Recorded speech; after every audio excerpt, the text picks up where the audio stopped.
Well, can we move to a new subject now? I think it's important that we talk about this attitude, this idea of things which you said a while back that you wanted to fairly present. The attitude to which I'm referring is this attitude held by many people, actually, that the poor have been given enough, that we must stop taxing the rich, penalizing them in effect for working hard and making it, to provide even more for the poor. These people believe that the poor are poor, basically because they want to be. Many don't even attempt to pull themselves up. They would rather suckle at the government teat than assume responsibility for themselves. There are many people who believe that redistribution of the wealth, sharing, is a socialistic evil. They cite the Communist Manifesto, from each according to his ability to each according to his need, as evidence of the satanic origin of the idea of ensuring the basic human dignity of all through the efforts of everyone. These people believe in every man for himself. And if they are told that this concept is cold or heartless, they take refuge in the statement that opportunity knocks at the door of everyone equally. They claim that no one man operates under an inherent disadvantage, that if they could make it, everyone can, and if someone doesn't, it's his own damn fault. You feel that is an arrogant thought, rooted in ungratefulness? Yes. But what do you feel? I have no judgment in the matter. It is simply a thought. There's only one question of any relevance regarding this or any other thought.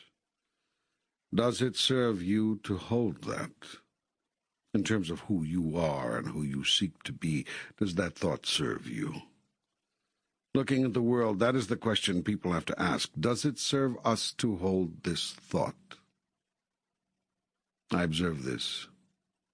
There are people, indeed entire groups of people, who have been born into what you call disadvantage. This is observably true. It is also true that at a very high metaphysical level, no one is disadvantaged, for each soul creates for itself the exact people, events, and circumstances needed to accomplish what it wishes to accomplish. You choose everything. Your parents, your country of birth, all the circumstances surrounding your re-entry. Similarly, throughout the days and times of your life, you continue to choose and to create people, events, and circumstances designed to bring you the exact, right, and perfect opportunities you now desire in order to know yourself as you truly are. In other words, no one is disadvantaged given what the soul wishes to accomplish. For example, the soul may wish to work with a handicapped body, or in a repressive society, or under enormous political or economic constraints, in order to produce the conditions needed to accomplish what it has set out to do. So we see that people do face disadvantages in the physical sense, but that these are actually the right and perfect conditions metaphysically. As a practical matter, what does that mean to us? Should we offer help to the disadvantaged, or simply see that, in truth, they are just where they want to be, and thus allow them to work out their own karma? That's a very good and a very important question.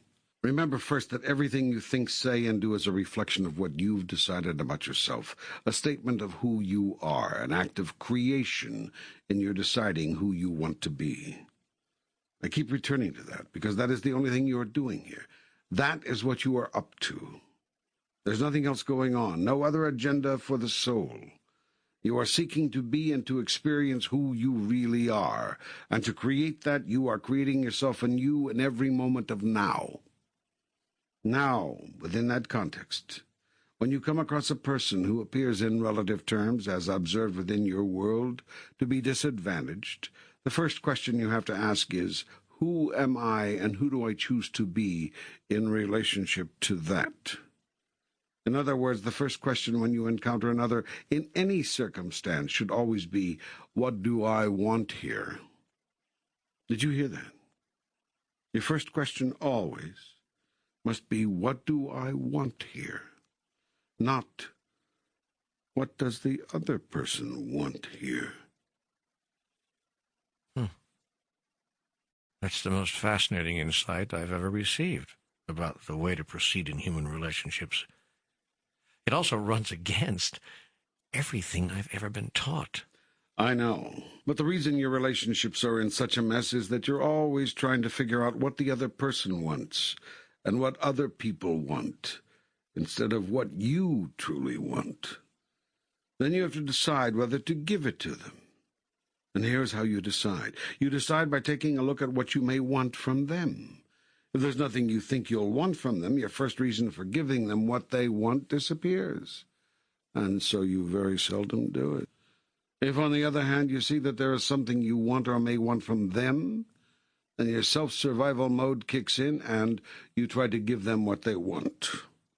Then you resent it, especially if the other person doesn't eventually give you what you want. In this game of I'll trade you, you set up a very delicate balance. You meet my needs and I'll meet yours. At the purpose of all human relationships, relationships between nations as well as relationships between individuals, has nothing to do with any of this.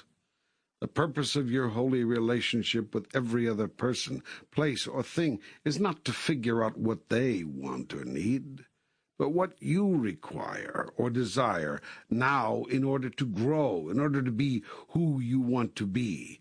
That is why I created relationship to other things. If it weren't for this, you could have continued to live in a vacuum, a void, the eternal allness whence you came. Yet in the allness you simply are, and cannot experience your awareness as anything in particular, because in the allness there is nothing you are not. So I devised a way for you to create anew, and know who you are in your experience. I did this by providing you with relativity, a system wherein you could exist as a thing in relationship to something else. Forgetfulness, a process by which you willingly submit to total amnesia, so that you can not know that relativity is merely a trick, and that you are all of it. Consciousness, a state of being in which you grow until you reach full awareness, then becoming a true and living God, creating and experiencing your own reality, expanding and exploring that reality, changing and recreating that reality as you stretch your consciousness to new limits, or shall we say to no limit. In this paradigm, consciousness is everything. Consciousness, that of which you are truly aware, is the basis of all truth, and thus of all true spirituality. But what is the point of it all? First you make us forget who we are so that we can remember who we are? Not quite. So that you can create who you are and who you want to be. This is the act of God being God. It is me being me, through you. This is the point of all life. Through you, I experience being who and what I am. Without you, I could know it, but not experience it. Knowing and experiencing are two different things. I'll choose experiencing every time. Indeed, I do. Through you. I seem to have lost the original question here. Well, it's hard to keep God on one subject. I am kind of expansive. Let's see if we can get back. Oh, yes. What to do about the less fortunate. First, decide who and what you are in relationship to them. Second, if you decide you wish to experience yourself as being sukkar, as being help, as being love and compassion and caring, then look to see how you can best be those things. And notice that your ability to be those things has nothing to do with what others are being or doing. Sometimes the best way to love someone and the most help you can give is to leave them alone or empower them to help themselves. It's like a feast. Life is a smorgasbord, and you can give them a big helping of themselves. Remember that the greatest help you can give a person is to wake them up, to remind them of who they really are. There are many ways to do this, sometimes with a little bit of help, a push, a shove, a nudge, and sometimes with a decision to let them run their course, follow their path, walk their walk, without any interference or intervention from you. All parents know about this choice and agonize over it daily. What you have the opportunity to do for the less fortunate is to remind them. That is, cause them to be of a new mind about themselves.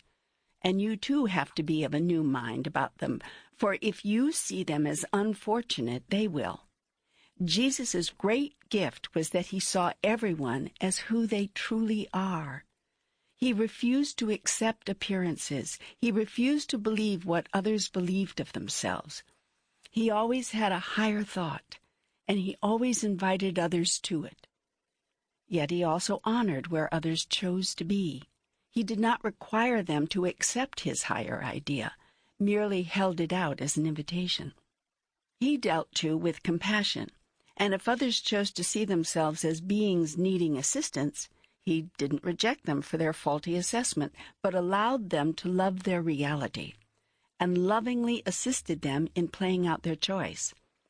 For Jesus knew that for some, the fastest path to who they are was the path through who they are not. He didn't call this an imperfect path and thus condemn it.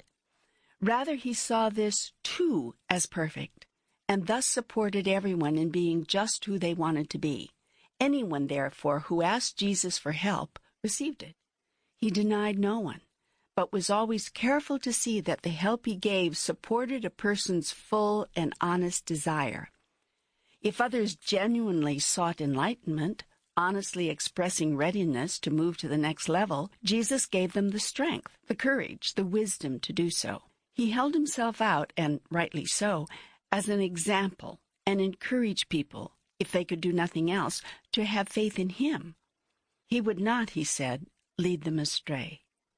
Many did put their faith in him, and to this day he helps those who call upon his name.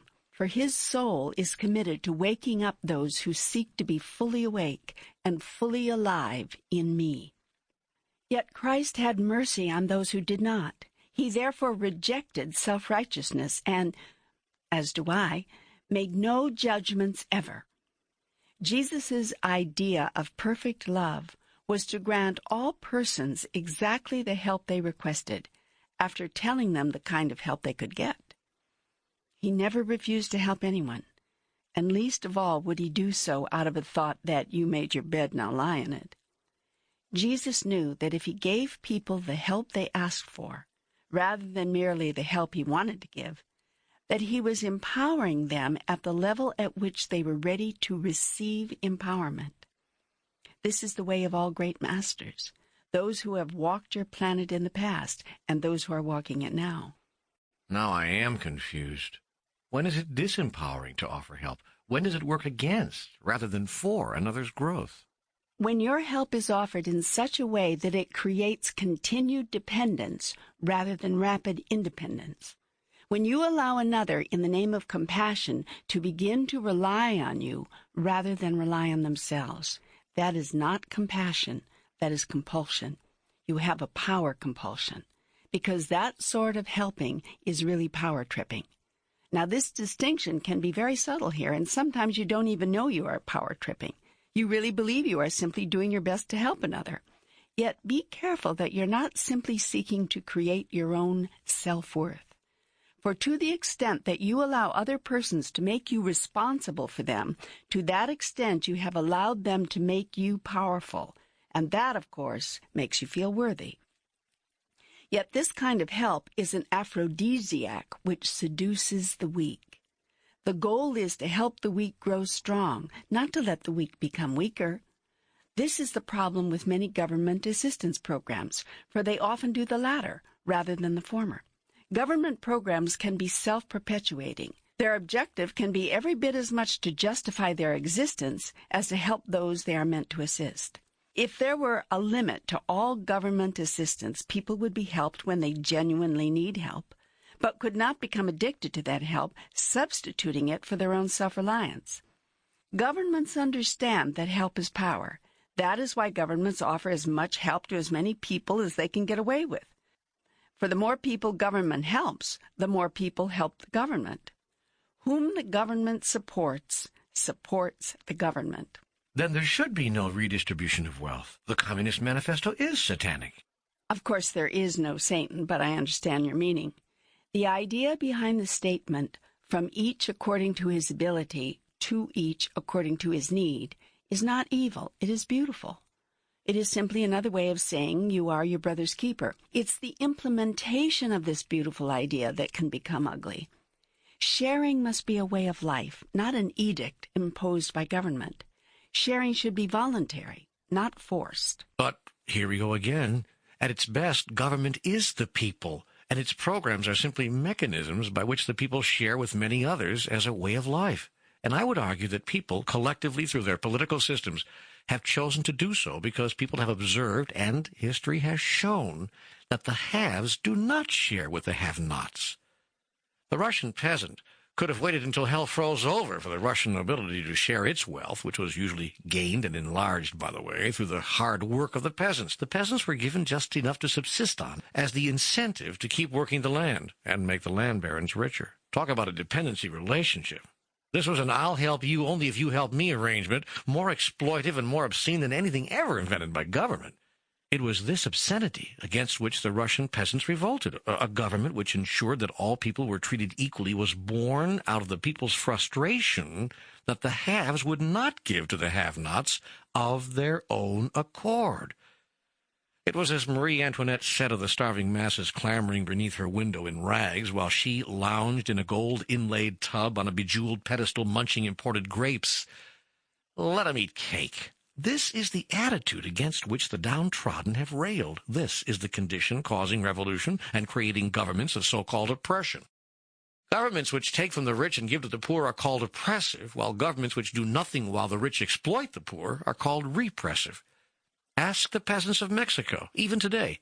It's said that 20 or 30 families, the rich and powerful elite, literally run Mexico, principally because they own it, while 20 or 30 million live in utter deprivation. So the peasants in 1993 and 94 undertook a revolt seeking to force the elitist government to recognize its duty to help the people provide the means for a life of at least meager dignity. There's a difference between elitist governments and governments of, by, and for the people.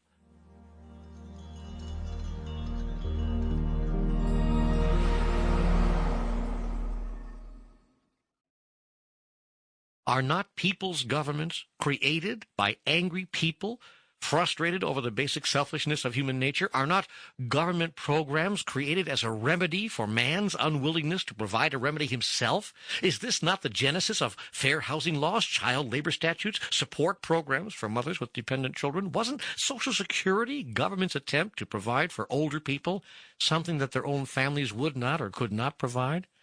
How do we reconcile our hatred of government control with our lack of willingness to do anything we don't have to do when there are no controls? You know, it's said that some coal miners worked under horrible conditions before governments required the filthy rich mine owners to clean up their filthy mines. Why didn't the owners do so themselves? Because it would have cut into their profits. And the rich didn't care how many of the poor died in unsafe mines to keep the profits flowing and growing. Businesses paid slave wages to beginning workers before governments imposed minimum wage requirements. Those who favor going back to the good old days say, so what?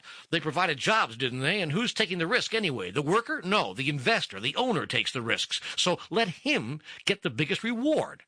Anyone who thinks that the workers on whose labors the owners depend should be treated with dignity is called a communist.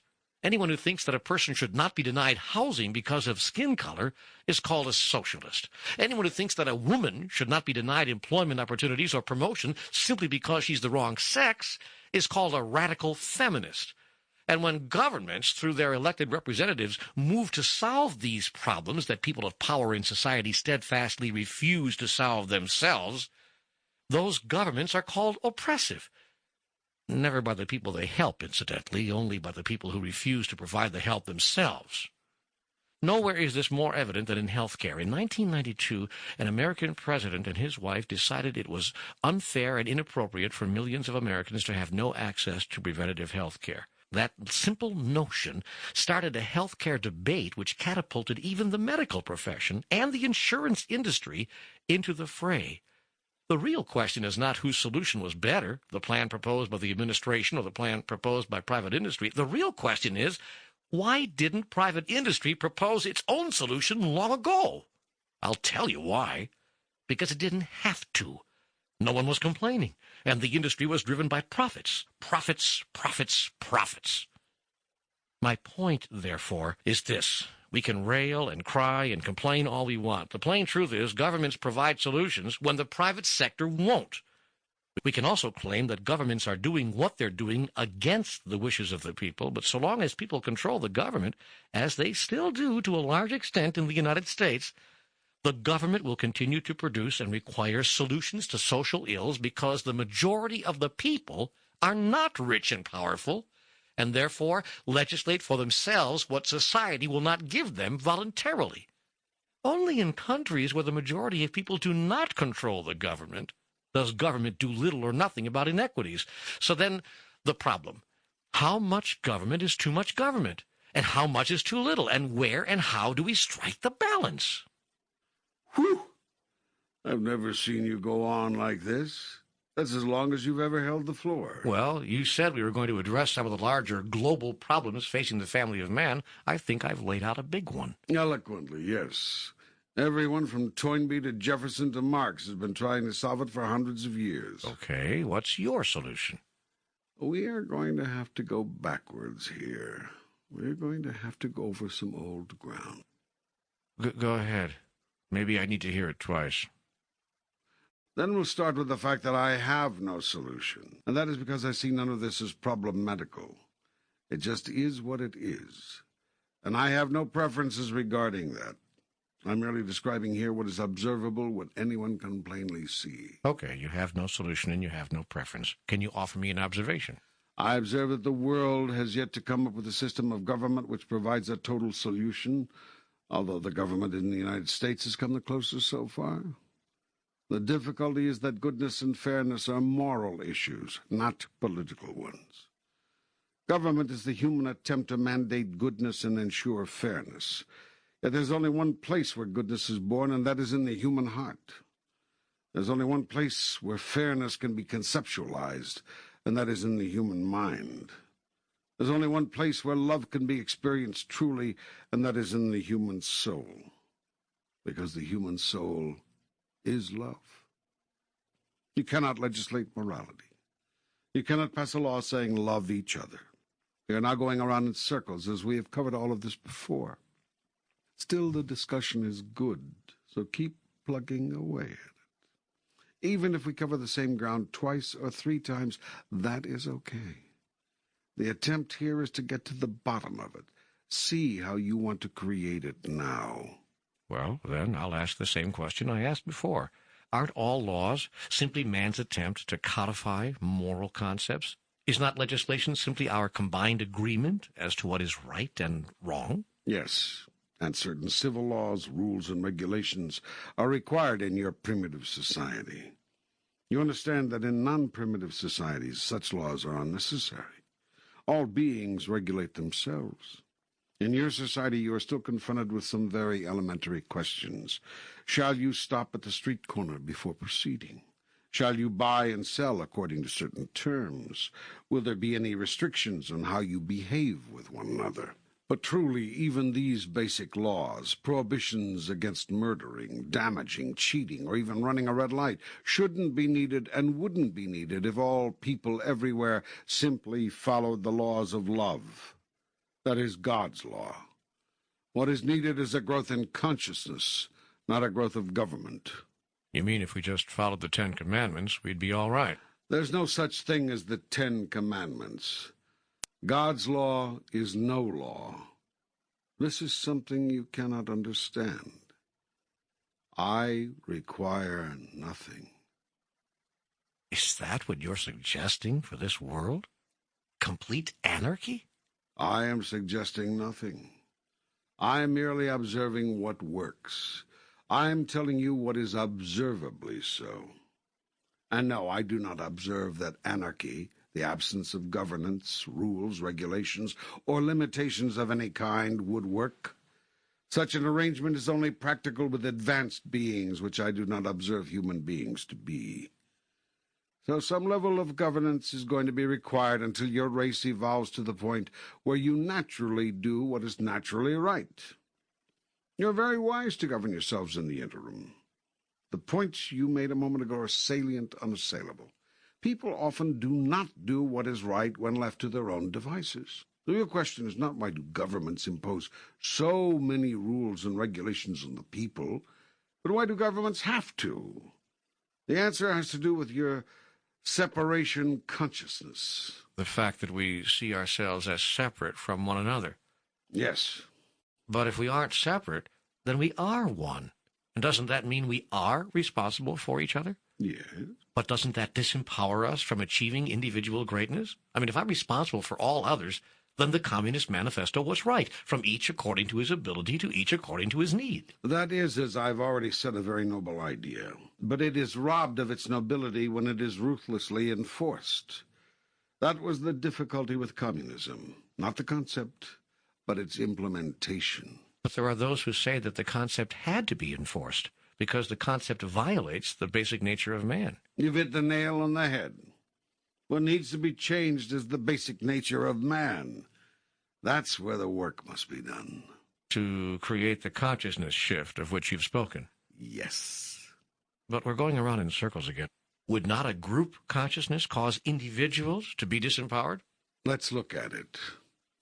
If every person on the planet had basic needs met, if the mass of the people could live in dignity and escape the struggle of simple survival, would this not open the way for all of humankind to engage in more noble pursuits? Would individual greatness really be suppressed if individual survival were guaranteed? Must universal dignity be sacrificed to individual glory? What kind of glory is obtained when it is achieved at the expense of another? I have placed more than sufficient resources on your planet to ensure adequate supplies for all. How can it be that thousands starve to death each year, that hundreds go homeless, that millions cry out for simple dignity? The kind of help that would end this is not the kind of help which disempowers.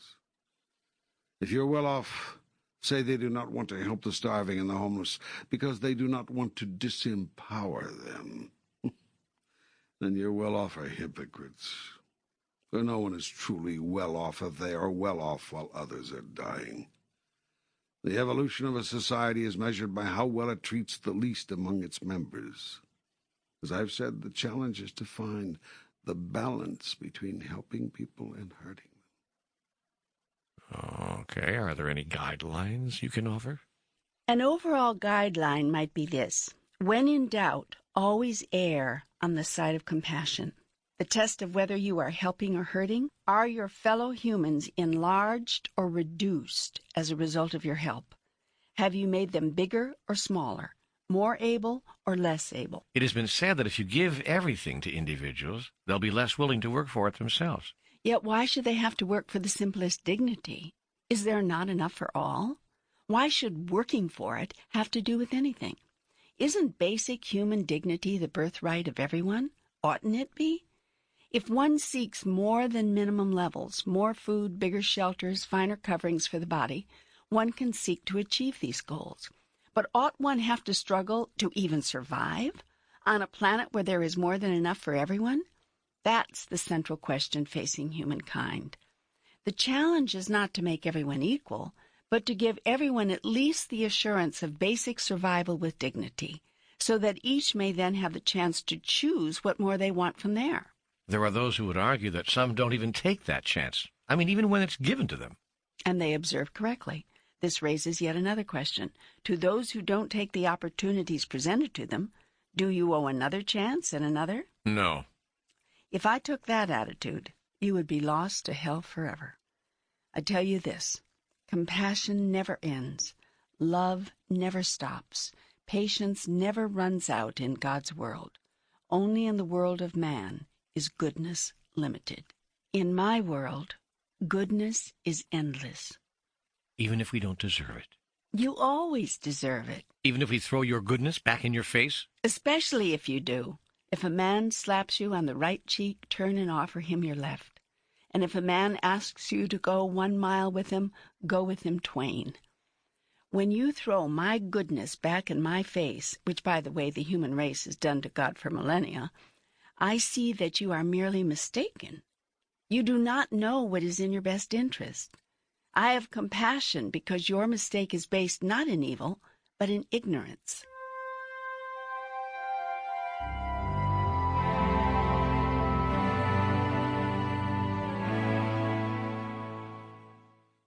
But some people are basically evil. Some people are intrinsically bad. Who told you that? It is my own observation. Then you cannot see straight.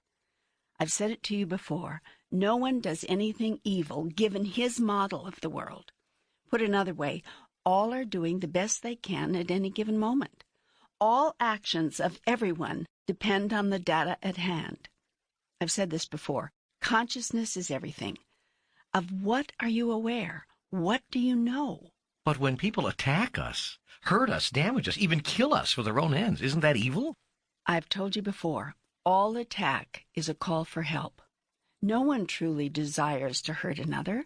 Those who do it, including your own governments, by the way, do it out of a misplaced idea that it is the only way to get something they want. I've already outlined the higher solution to this problem. Simply want nothing. Have preferences, but no needs. Yet this is a very high state of being. It's the place of masters. In terms of geopolitics, why not work together as a world to meet the most basic needs of everyone? We're doing that, or trying. After all these thousands of years of human history, that's the most you can say. The fact is you've barely evolved at all. You still operate in a primitive every man for himself mentality. You plunder the earth, rape her of her resources, exploit her people, and systematically disenfranchise those who disagree with you for doing all of this, calling them the radicals. You do all this for your own selfish purposes because you've developed a lifestyle that you cannot maintain any other way. You must cut down millions of acres of trees each year or you won't be able to have your Sunday paper. You must destroy miles of the protective ozone which covers your planet, or you cannot have your hairspray. You must pollute your rivers and streams beyond repair, or you cannot have your industries to give you bigger, better, and more. And you must exploit the least among you, the least advantaged, the least educated, the least aware, or you cannot live at the top of the human scale in unheard of and unnecessary luxury. Finally, you must deny that you are doing this, or you cannot live with yourself. You cannot find it in your heart to live simply so that others may simply live. That bumper sticker wisdom is too simple for you. It is too much to ask, too much to give. After all, you've worked so hard for what you've got. You ain't given up none of it. And if the rest of the human race, to say nothing of your own children's children, have to suffer for it, tough bananas, right? You did what you had to do to survive, to make it. They can do the same. After all, it is every man for himself, is it not? Oh, man, is there any way out of this mess? Yeah. Shall I say it again? A shift of consciousness. You can't solve the problems which plague humankind through governmental action or by political means. You've been trying that for thousands of years. The change that must be made can be made only in the hearts of people. Can you put that change into just one sentence? I already have several times. You must stop seeing God as separate from you, and you as separate from each other. The only solution is the ultimate truth. Nothing exists in the universe that is separate from anything else. Everything is intrinsically connected, irrevocably interdependent, interactive, interwoven into the fabric of all of life. All government, all politics must be based on this truth.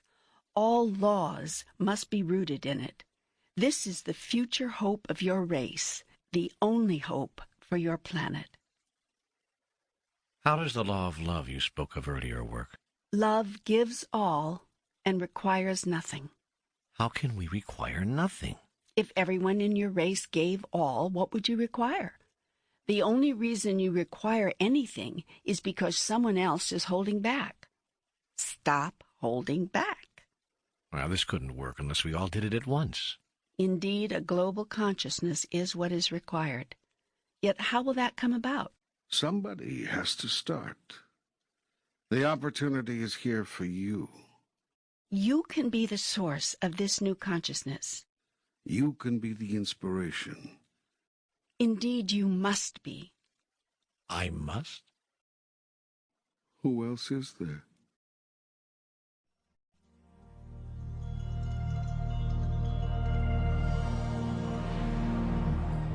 Welcome to the continuation of our panel dialogue. This is Michael Toms of New Dimensions Radio, and our guests are Marianne Williamson, author of Return to Love, Raymond Moody, author of Life After Life and Reunions, and Neil Donald Walsh, author of Conversations with God. One of the statements that comes up in both books 1 and 2 is the statement, and I realize this is out of context, but it's a very strong statement, there is no evil. I'd like you to respond to that statement, there is no evil. I can tell you my first comment is that Marianne and Raymond better agree with me or it will be very evil. No, well, I can't agree with you, actually, but I think that it's a semantic difference. I think I know your philosophy well enough to know what is intended by that. I believe that there is clearly evil in the world. I think that there's that the torture and murder of innocent children is evil. But I also believe that I understand the context in which that statement is made. Yes, Michael took the statement totally out of context. Right, exactly. And that's there what is makes it stand alone with such a stark right. And I think that we have to be real careful about that one, because I think that that is an area where this whole area of thinking that we are involved in can be deeply misunderstood and easily invalidated if we're not clear about the context in which we speak.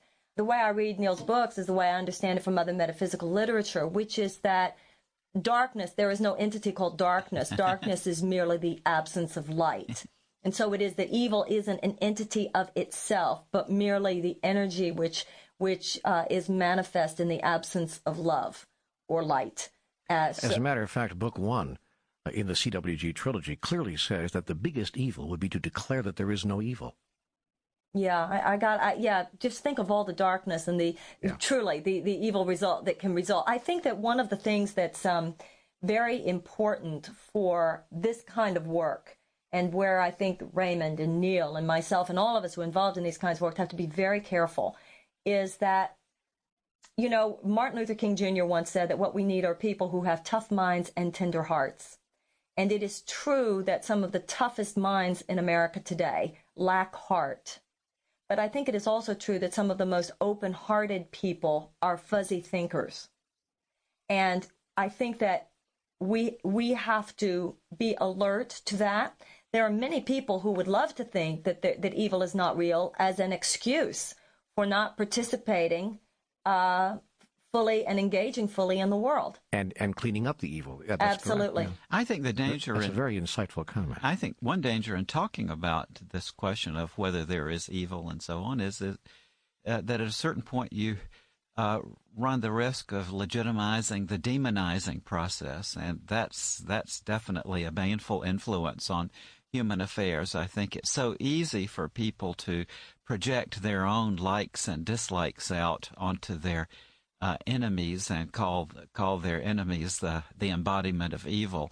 We've seen that in the medieval witchcraft frenzy, and even in the modern society that recurs again and again too. So I think that God did right in these books to caution people about too ready a tendency to characterize someone else as evil. Shakespeare said, "Nothing is evil, lest thinking make it so." That really is the whole point of both books, if we were to bring it down to very human terms. Our thoughts about what is evil and our decisions about that is what creates it and what defines it as evil. And I agree with you, Raymond. We need to be very careful, obviously far more careful than we've been as a human race in the past, in constructing those definitions. I think that the issue here has to do with the personal demonization. For instance, I agree with Raymond. If you point at a person and say they're the devil, which is obviously common, you point at a person and say they're the problem. The real problem, the real devil, is the pointed finger. The real devil is our thinking, which would have us see guilt in another person. I understand that, and I totally agree with that. And I still would hold that we have to be real careful here, because there is another problem, which to me ultimately is just as dangerous. And that is when you have millions of people thinking it's okay and somehow using metaphysical principle to help justify the fact that they're simply not moved to action when 12-year-old boys are having their throats slit as a form of genocide in one country or another. Every act in life is an act of self-definition. Experiences that we encounter give us an opportunity to be and to declare, to decide and to announce, to become and to fulfill who we really are. If we are people who can look in the face of the kinds of experiences, the kinds of horrible, horrible human encounters that you're talking about, Marianne, if who we are in the face of that is someone who would ignore it, walk away from it, or try to rationalize it with some new age piece of fluff like there is no evil, then that's in fact who we are. I'm sorry to say I'd be disappointed if I'd made that statement about myself, and I am to some degree disappointed when I see other people making that kind of statement through their apathy and through their inaction. So I hear really what you're both saying, and as is always true in terribly complex matters like this, both of you, and for that matter my own comments, are all right. We're all correct on this. Because truth is not a soundbite. People have to hang long enough for the total conversation. Marianne, picking up on something you said, there are a lot of open hearts, but many of them are fuzzy thinkers. Could you describe what you mean by fuzzy thinking? I've got some very definite opinions on that one. Go for it. As a logician and a professor of logic for many years, I heartily endorsed what God had to say in Book 2 about the difficulty in our education being these days that we try to teach our kids what to think rather than how to think. And Thomas Jefferson said, "In a republican nation whose citizens are to be led by reason and persuasion, and not by force, the art of reasoning becomes of first importance." And that's something I worry a little bit about. First of all, I want to say that I am a media freak. I love television. I watch 2 or 3 hours of CNN every day. So I'm not putting the media down here. But I do feel a certain danger in what I see and the way that public discourse has shrunk, in effect, to the soundbite model of public discourse. There are many things, in fact, truths that just can't be formulated in a short sentence that's going to be gripping on the morning television shows. And I think that's something that we really need to be careful about, because to go back again to that statement of Thomas Jefferson, the Founding Fathers saw very clearly that being a fairly good thinker and reasoner is a necessary part of being a functional citizen of a democracy. I think that what Raymond's talking about now is in my mind, almost the primary issue of our time, because I think the greatest darkness in America today is the deadening of the American mind. And I do believe that it starts with the public education system that has come to be more concerned with teaching people what to think rather than how to think. I personally believe that television, you know, Raymond, when you say you watch 3 hours of CNN, CNN is not typical of most television. And although I share with you a passion for C-SPAN, that's real different from most television fare, which I think has contributed to the Neil Postman in his book, Amusing Ourselves to Death, talks about how the linear thought processes of a generation have been destroyed by what most television is. And I also think it's interesting to note that people like us, if I could use that phrase, this whole idea of whatever we are, they like to label New Age as a way of marginalizing and peripheralizing us as far as I can see. Whatever this new consciousness work is that we are all involved in, it's interesting to me that there is so much projection onto it by those who would seek to invalidate it, that somehow it is less sophisticated thinking. So I think that for us to be quoting the Jeffersons of the world, and of course that's why he wanted universal education. He wanted universal education to save democracy. And in my mind, the people who most seek to undercut educational support are doing it for that very reason, because they know that it's true, because they know that you can't have control over masses of people when the masses of people are doing their own thinking. Michael, to me, fuzzy thinking, just to get in on this, means people who who don't think but think they're thinking. Right. That's what's so dangerous about it. You know, if you think you're thinking, then that's very fuzzy thinking. And what I mean by that is that people who think the thoughts of others rather than thinking their own thoughts. And I absolutely and vehemently agree with Raymond and with what Marianne has just said. It is the central issue in this country today. People who think the thoughts of others and then repeat those thoughts, sometimes rather loudly, as their own, and would sadly even kill others in support of those thoughts, which were not even their own thoughts, but thoughts given to them by some other source. So people who think that they're thinking and aren't thinking at all, but are simply repeating the thoughts of others, their political party, their religion, their particular dogma, the views of their parents, whatever it might be. We need to divorce ourselves. Here we go again with we're not who we were yesterday. We need to get into the present moment and think for ourselves for a change, and that's why the comments in Book 2 about what we need to do to change our educational system are so extraordinarily important. We have to teach young people that it's not about how we thought about things yesterday. You know, Neil and Raymond, something interesting to me that was in this morning's paper is in this category and how the media affects this. There is an argument going on in Congress right now concerning a $16 billion that they had agreed to spend on insurance, medical insurance for non-insured children. And so the big argument, the big question that is posed by the Republicans and the Democrats, it's just mimicked by the media. The big question, supposedly, in their minds anyway, is whether this will be spent as a federal programming or instead in lump sums given to the states, correct? State versus federal. But to me, the interesting thing is that the goal here is to ensure half of America's poor and uninsured children. The real question should be, why aren't we committing to insure all of them? Bravo. The real question should not be state versus federal. The real question should be, if you've got 20 million uninsured kids, why are we only talking 10 million? But people will you just see how powerful that's how the parties present it, then that's how the media picks up, and you have to really have an alert mind to say, what the hell is the question? This is the wrong question we're asking. Yes, you see, I'm reminded of Gloria, who was it now who said this?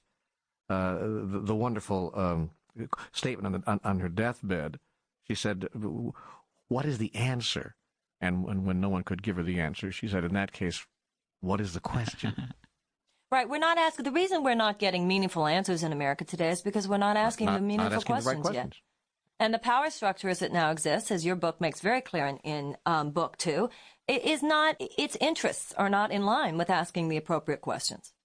Precisely right, much less giving the answers. Because the appropriate questions are not, as Conversations with God Part 2 makes very clear, the appropriate questions do not point to an economically based social structure. The appropriate questions are humanitarian questions rather than economic questions. And that's why the system as it now exists doesn't ask them.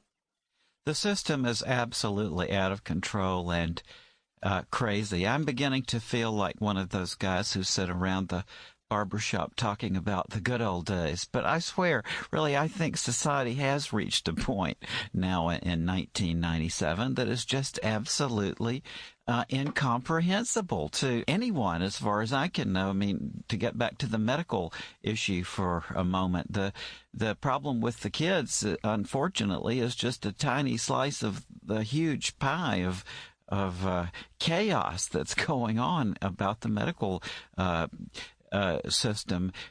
Not just poor kids, but even people who are fairly well off in the suburbs constantly have the sword of Damocles hanging over our heads of, will an illness just wipe out everything you have? That's absolutely insane. And the doctors hate it and the patients hate it. But the technology just seems to be spinning out of control.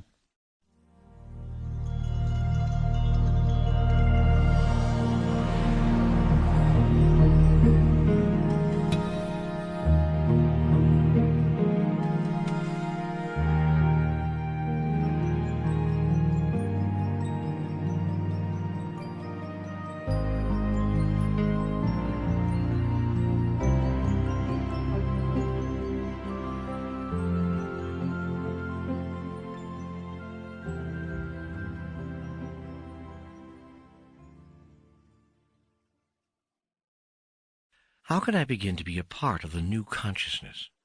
Be a light unto the world, and hurt it not. Seek to build, not to destroy.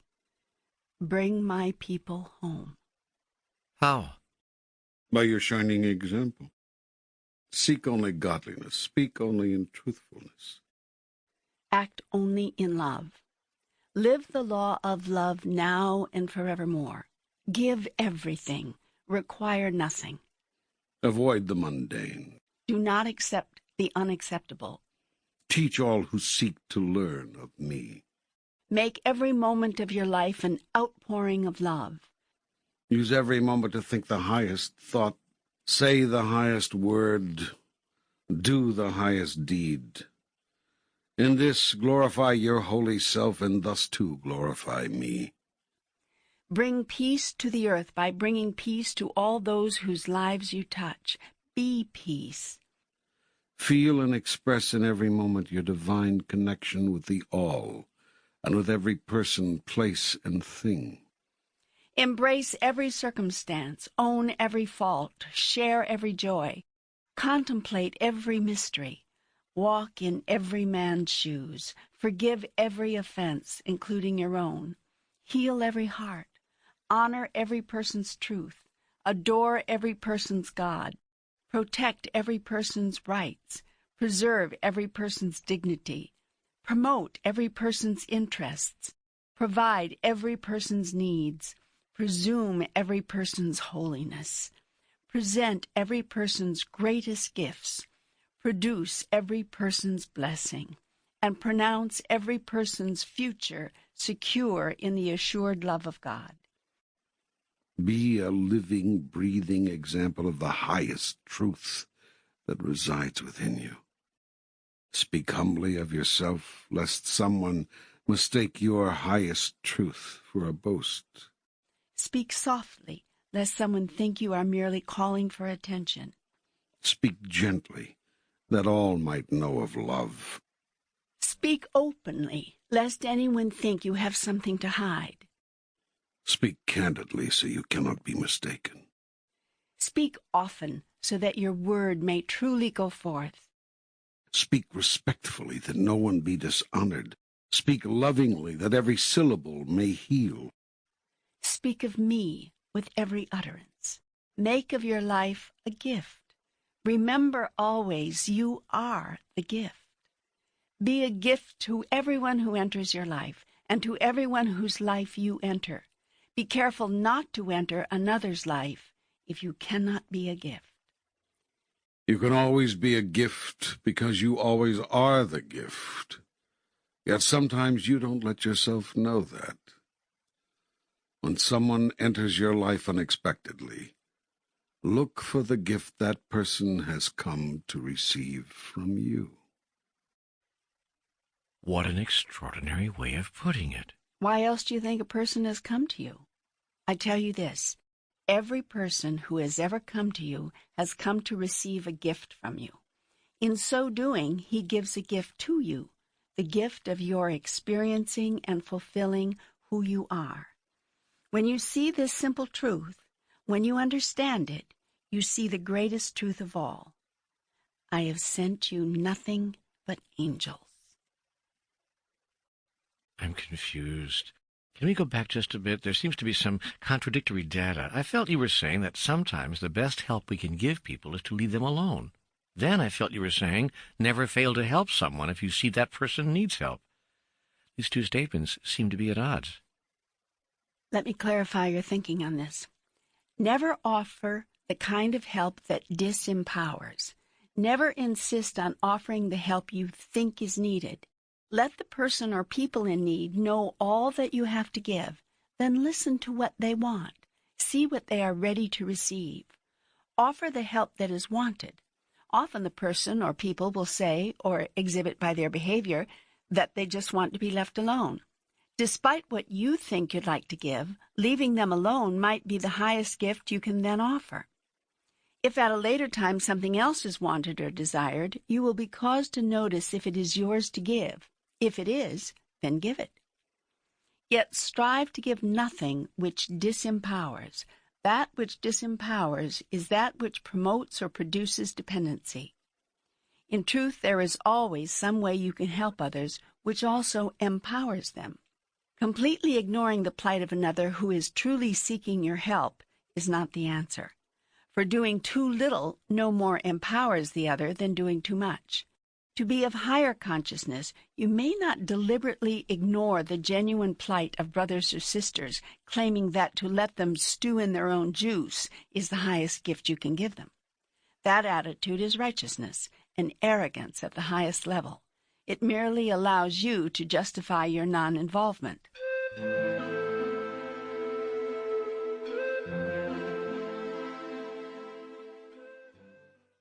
I refer you again to the life of Jesus and to his teachings. For it was Jesus who told you that I would say to those on my right, "Come, you blessed of my children, inherit the kingdom which I have had prepared for you. For I was hungry, and you gave me to eat. I was thirsty, and you gave me to drink. I was homeless, and you found me shelter. I was naked, and you clothed me. I was ill, and you visited me. I was in prison, and you brought me comfort." And they will say to me, "Lord, when did we see you hungry and feed you, or thirsty and give you drink? And when did we see you homeless and find you shelter, or naked and clothe you? And when did we see you ill or in prison and comfort you?" And I will answer them, replying, "Verily, verily, I say unto you, inasmuch as you have done it to the least of these, my brethren, so have you done it to me." This is my truth, and it still stands for all the ages. I love you, you know that. I know you do, and I love you. Since we are discussing larger aspects of life on a planetary scale, as well as reviewing some of the elements of our individual lives, I would like to ask you about the environment. What do you want to know? Is it really being destroyed, as some environmentalists claim? Or are these people simply wild-eyed radicals, El Pinko liberal commies, all of whom graduated from Berkeley and smoked dope? Yes to both questions. What? Not just kidding. Okay, yes to the first question and no to the second. The ozone layer is depleted? The rainforests are being decimated? Yes, but it's not just about such obvious things. There are matters less obvious about which you should be concerned. Help me out here. Well, for instance, there is rapidly developing a soil shortage on your planet. That is, you are running out of good soil in which to grow your food. This is because soil needs time to reconstitute itself, and your corporate farmers have no time. They want land that is producing. So the age-old practice of alternating growing fields from season to season is being abandoned or shortened. To make up for the loss of time, chemicals are being dumped into the land in order to render it fertile faster. Yet in this, as with all things, you cannot develop an artificial substitute for Mother Nature which comes even close to providing what she provides.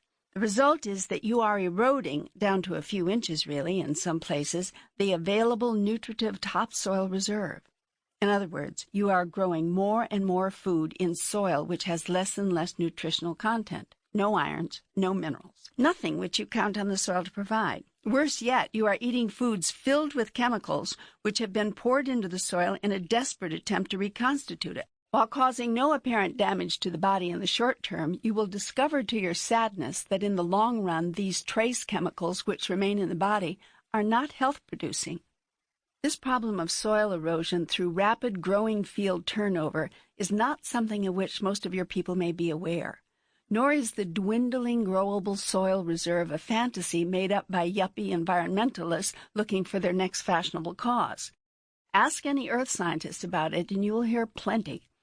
It is a problem of epidemic proportions. It is worldwide, and it is serious. This is just one example of the many ways you are damaging and depleting your mother, the earth, the giver of all life, out of a complete disregard for her needs and natural processes. You are concerned about little on your planet except the satisfying of your own passions, the meeting of your own immediate and mostly bloated needs, and quenching the endless human desire for bigger, better, more. Yet you might do well as a species to ask, when is enough enough? Why do we not listen to our environmentalists? Why do we not heed their warnings? In this, as in all really important matters affecting the quality and style of life on your planet, there is a pattern which is easily discernible. You have coined a phrase in your world which answers the question perfectly. Follow the money trail.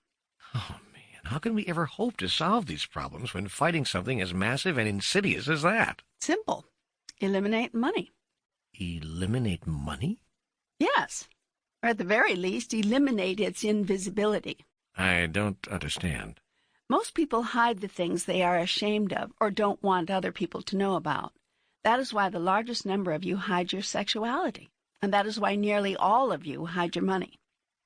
That is to say, you are not open about it. You consider your money to be a very private matter, and therein lies the problem. If everyone knew everything about everybody's money situation, there would be an uprising in your country and on your planet, the likes of which you have never seen. And in the aftermath of that, there would be fairness and equity, honesty, and true for the good of all priority in the conduct of human affairs. It's now not possible to bring fairness or equity, honesty, or the common good to the marketplace because money is so easy to hide. You can actually physically take it and hide it. There are also all manner of means by which creative accountants can cause corporate money to be hidden or to disappear. Since money can be hidden, there's no way for anyone to know exactly how much anyone else has or what they are doing with it. This makes it possible for a plethora of inequity, if not to say double dealing, to exist. Corporations can pay two people vastly different wages for doing the same job, for instance. They can pay one person $57,000 a year, while paying the other $42,000 a year for performing the exactly identical function, giving one employee more than the other simply because the first employee has something the second employee does not. What's that? A penis. Oh. Yes. Oh, indeed. But you don't understand. Having a penis makes the first employee more valuable than the second. Quicker-witted, smarter by half, obviously more capable. I don't remember constructing you that way. I mean, so unequal in abilities. Well, you did, and I'm surprised you don't know it. Everyone on this planet knows it. We better stop this now or people will think we're really serious. You mean we're not? Well, we are. I mean, the people on the planet are. That's why women can't be Roman Catholic or Mormon priests, or show up on the wrong side of the Wailing Wall in Jerusalem, or climb to the top job in Fortune 500 companies, or pilot airliners. Yes, we get the point. And my point is that pay discrimination, at least, would be much more difficult to get away with if all money transactions were made visible instead of hidden. Can you imagine what would happen in every workplace on the globe if all companies were forced to publish all the salaries of all the employees? Not the salary ranges for particular job classifications, but the actual compensation awarded to each individual. Well, there goes playing two ends against the middle right out the window. Yep. And there goes what he doesn't know won't hurt him. Yep. And there goes, hey, if we can't get it for 1/3 less, why should we pay more? And there goes apple polishing and kissing up to the boss and the inside track and company politics. And much, much more would disappear from the workplace and from the world through the simple expedient of uncovering the money trail. Think of it. If you knew exactly how much money each of you holds and the real earnings of all your industries and corporations and each of their executives, as well as how each person and corporation is using the money it has, don't you think that would change things? Think about this. In what ways do you think things would change? The plain fact is that people would never put up with 90% of what is going on in the world if they knew what was going on. Society would never sanction the extraordinarily disproportionate distribution of wealth, much less the means by which it is gained, or the manner in which it is used to gain more, were these facts known, specifically and immediately, by all people everywhere. Nothing breeds appropriate behavior faster than exposure to the light of public scrutiny. That is why your so-called sunshine laws have done so much good in clearing away some of the awful mess of your political and governance system. Public hearings and public accountability has gone far toward eliminating the kinds of backroom antics that went on in the 20s, 30s, 40s, and 50s in your town halls and school boards and political precincts and national government as well. Now it's time to bring some sunshine to the way you deal with compensation for goods and services on your planet. What are you suggesting? This is not a suggestion, it is a dare. I dare you to throw out all your money, all your papers and coins and individual national currencies and start over. Develop an international monetary system that is wide open, totally visible, immediately traceable, completely accountable. Establish a worldwide compensation system by which people would be given credits for services rendered and products produced, and debits for services used and products consumed. Everything would be on the system of credits and debits. Returns on investments, inheritances, winnings of wagers, salaries and wages, tips and gratuities, everything. And nothing could be purchased without credits. There would be no other negotiable currency, and everyone's records would be open to everyone else. It has been said, show me a man's bank account and I'll show you the man. This system comes close to that scenario. People would, or at least could, know a great deal more about you than they know now. But not only would you know more about each other, you would know more about everything. More about what corporations are paying and spending, and what their cost is on an item, as well as their price. Can you imagine what corporations would do if they had to put 2 figures on every price tag? The price and their cost? Would that bring prices down, or what? Would that increase competition and boost fair trade? You can't even imagine the consequences of such a thing. Under the new worldwide compensation system, WCS, the transfer of debits and credits would be immediate and totally visible. That is, anybody and everybody could inspect the account of any person or organization at any time. Nothing would be kept secret. Nothing would be private. The WCS would deduct 10% of all earnings each year from the incomes of those voluntarily requesting such a deduction. There would be no income tax, no forms to file, no deductions to figure, no escape hatch to construct, or obfuscation to manufacture. Since all records would be open, everyone in the society would be able to observe who was choosing to offer the 10% for the general good of all, and who was not. This voluntary deduction would go towards support of all the programs and services of the government, as voted on by the people. The whole system would be all very simple, all very visible. And the world would never agree to such a thing. Of course not. And do you know why? Because such a system would make it impossible for anyone to do anything they didn't want someone else to know about. Yet why would you want to do something like that anyway? I'll tell you why. Because currently you live within an interactive social system based on taking advantage, getting the edge, making the most, and the survival of the so-called fittest. And the chief aim and goal of your society, as it is in all truly enlightened societies, is the survival of all, the benefit equally of all, the providing of a good life for all. Then your need for secrecy and quiet dealings and under-the-table maneuverings and money which can be hidden will disappear. You realize how much good old-fashioned corruption, to say nothing of lesser unfairnesses and inequities, would be eliminated through the implementation of such a system. The secret here, the watchword here, is visibility. Wow, what a concept, what an idea. Absolute visibility in the conduct of our monetary affairs. I keep trying to find a reason why that would be wrong, why that would not be okay, but I can't find one. Of course you can't, because you've got nothing to hide. But can you imagine what the people of money and power in the world would do, and how they would scream if they thought that every move, every purchase, every sale, every dealing, every corporate action and pricing choice and wage negotiation, every decision whatsoever could be reviewed by anyone simply looking at the bottom line? I tell you, there's nothing breeds fairness faster than visibility. Visibility is simply another word for truth. Know the truth, and the truth shall set you free. Governments, corporations, people of power know that, which is why they will never allow the truth, the plain and simple truth, to be the basis of any political, social, or economic system they would devise. In enlightened societies, there are no secrets. Everyone knows what everyone else has, what everyone else earns, what everyone else pays in wages and taxes and benefits, what every other corporation charges and buys and sells, and for how much and for what profit, and everything. Everything. You know why this is possible? Only in enlightened societies. Because no one in enlightened societies is willing to get anything or have anything at someone else's expense. That is a radical way to live. It seems radical in primitive societies, yes. In enlightened societies, it seems obviously appropriate.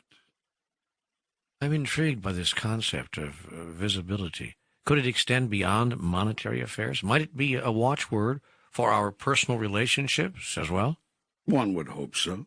And yet it isn't. As a rule, no, not yet on your planet. Most people still have too much to hide. Why? What's that about? In personal relationships, and in all relationships, really, it's about loss. It's about being afraid of what one might lose or fail to gain. Yet the best personal relationships, and certainly the best romantic ones, are relationships in which everyone knows everything, in which visibility is not only the watchword, but the only word, in which there simply are no secrets. In these relationships, nothing is withheld, nothing is shaded or colored or hidden or disguised. Nothing is left out or unspoken. There is no guesswork. There is no game playing. No one is doing a dance, running a number, or shining you on. Yeah, but if everyone knew everything we were thinking... Hold it. This isn't about having no mental privacy, no safe space in which to move through your personal process. That's not what I'm talking about here. This is about simply being open and honest in your dealings with another. This is about simply telling the truth when you speak, and about withholding no truth when you know it should be spoken. This is about never again lying or shading or verbally or mentally manipulating or twisting your truth into the 101 other contortions which typify the largest number of human communications. This is about coming clean, telling it like it is, giving it to them straight. This is about ensuring that all individuals have all the data and know everything they need to know on a subject. This is about fairness and openness and, well, visibility. Yet this does not mean that every single thought, every private fear, every darkest memory, every fleeting judgment, opinion, or reaction must be placed on the table for discussion and examination. That is not visibility. That is insanity. And it will make you crazy. We are talking here about simple, direct, straightforward, open, honest, complete communication. Yet even at that, it is a striking concept and a little used one. You can say that again. Yet even at that, it is a striking concept. You should have been in vaudeville. Are you kidding? I am. Well, seriously, this is a magnificent idea. I mean, imagine an entire society built around the principle of visibility. Are you sure it would work? I'll tell you something. Half the world's ills would go away tomorrow. Half the world's worries, half the world's conflicts, half the world's anger, half the world's frustration. Oh, there would be anger and frustration at first, make no mistake about that, when it was finally discovered just how much the average person is being played like a fiddle, used like a disposable commodity, manipulated, lied to, and downright cheated. There would be plenty of frustration and anger. But visibility would clean most of that up within 60 days, make it go away. Let me invite you again. Just think about it. You think you could live a life like this? No more secrets, absolute visibility? If not, why not? What are you keeping from others that you don't want them to know? What are you saying to someone that isn't true? What are you not saying to someone that is? Has lying by omission or commission brought your world where you really want it to be? Has manipulation of the marketplace, of a particular situation, or simply of a person, through silence and secrecy really benefited us? Is privacy really what makes our governmental, corporate, and individual lives work? What would happen if everybody could see everything? Now, there is an irony here.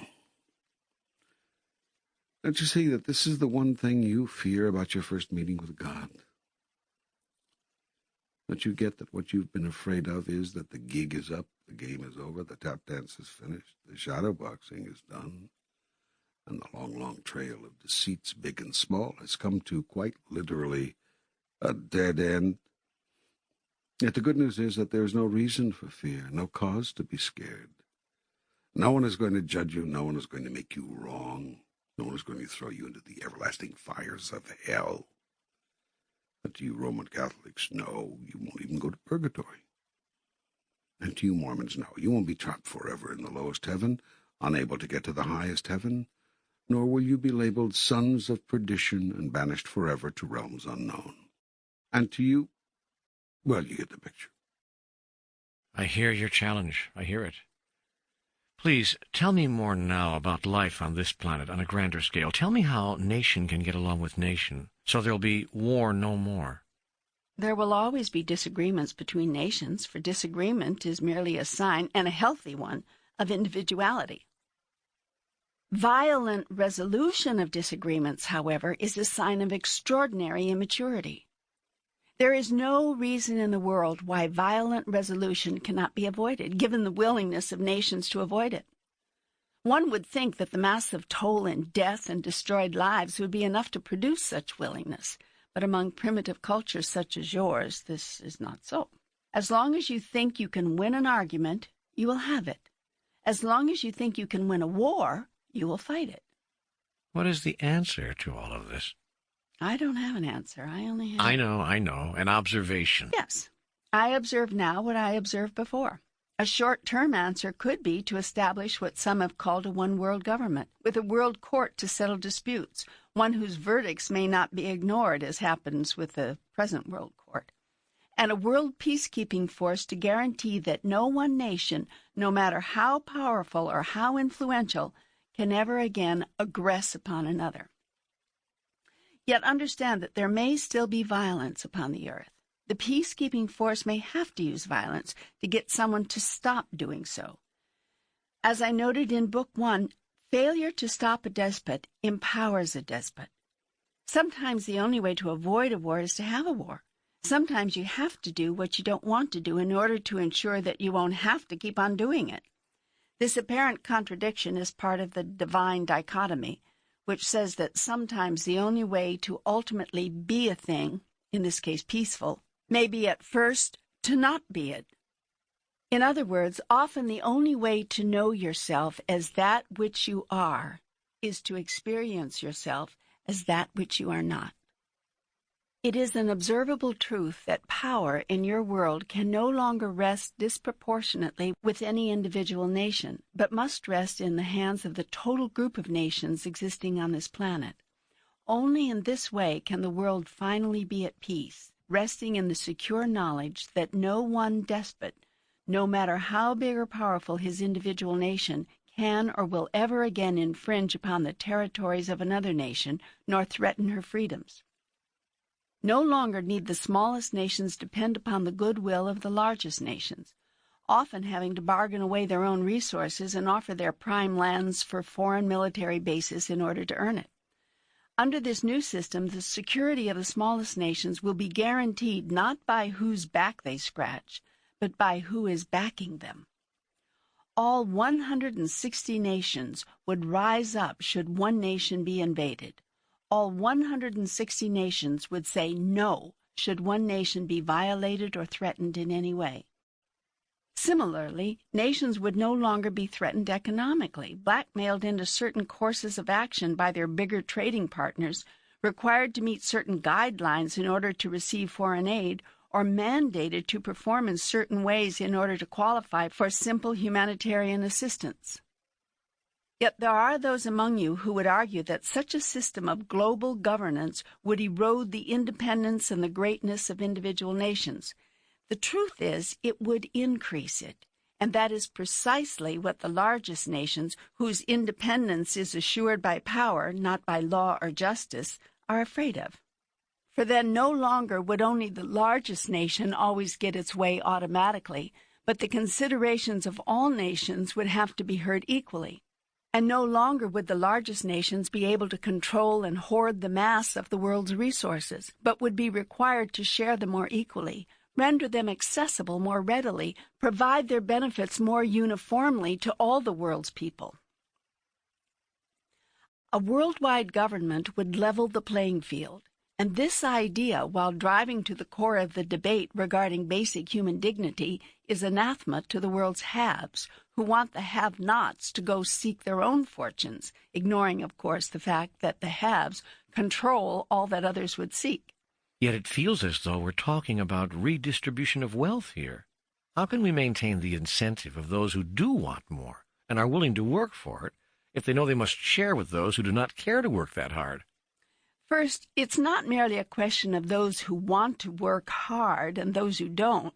That is a simplistic way to cast the argument, usually constructed in that way by the haves. It is more often a question of opportunity than willingness. So the real job, and the first job in restructuring the social order, is to make sure each person and each nation has equal opportunity. That can never happen so long as those who currently possess and control the mass of the world's wealth and resources hold tightly to that control. Yes, I mentioned Mexico. And without wanting to get into nation-bashing, I think this country provides an excellent example of that. A handful of rich and powerful families control the wealth and resources of that entire nation, and have for 40 years.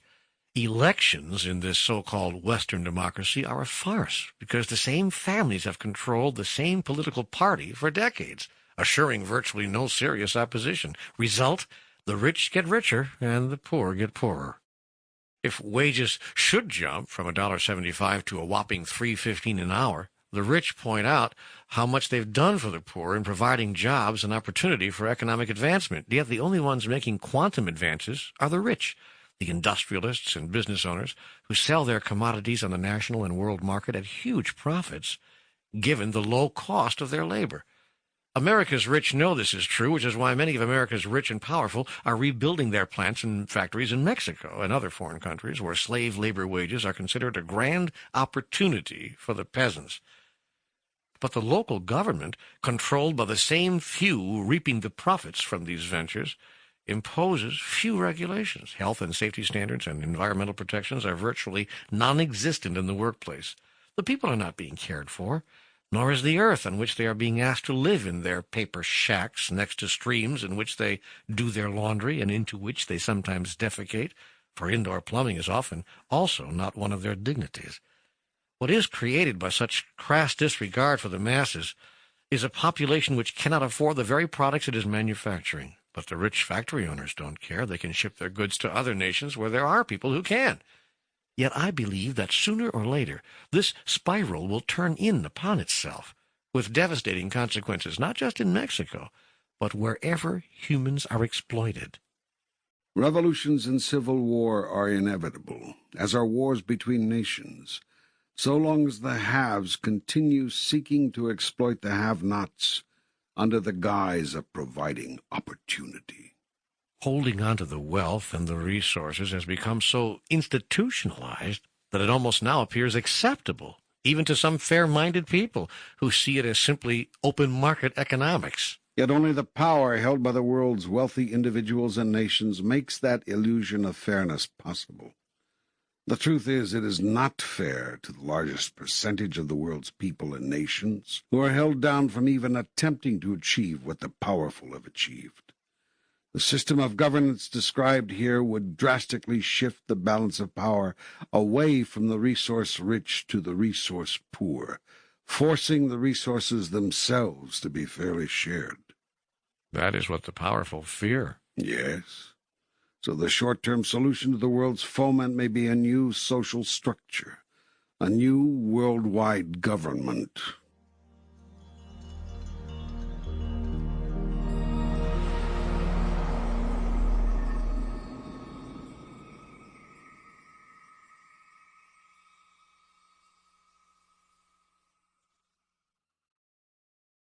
But why isn't living a better life, creating a better life for our children, a good incentive? Living a better life is a proper incentive.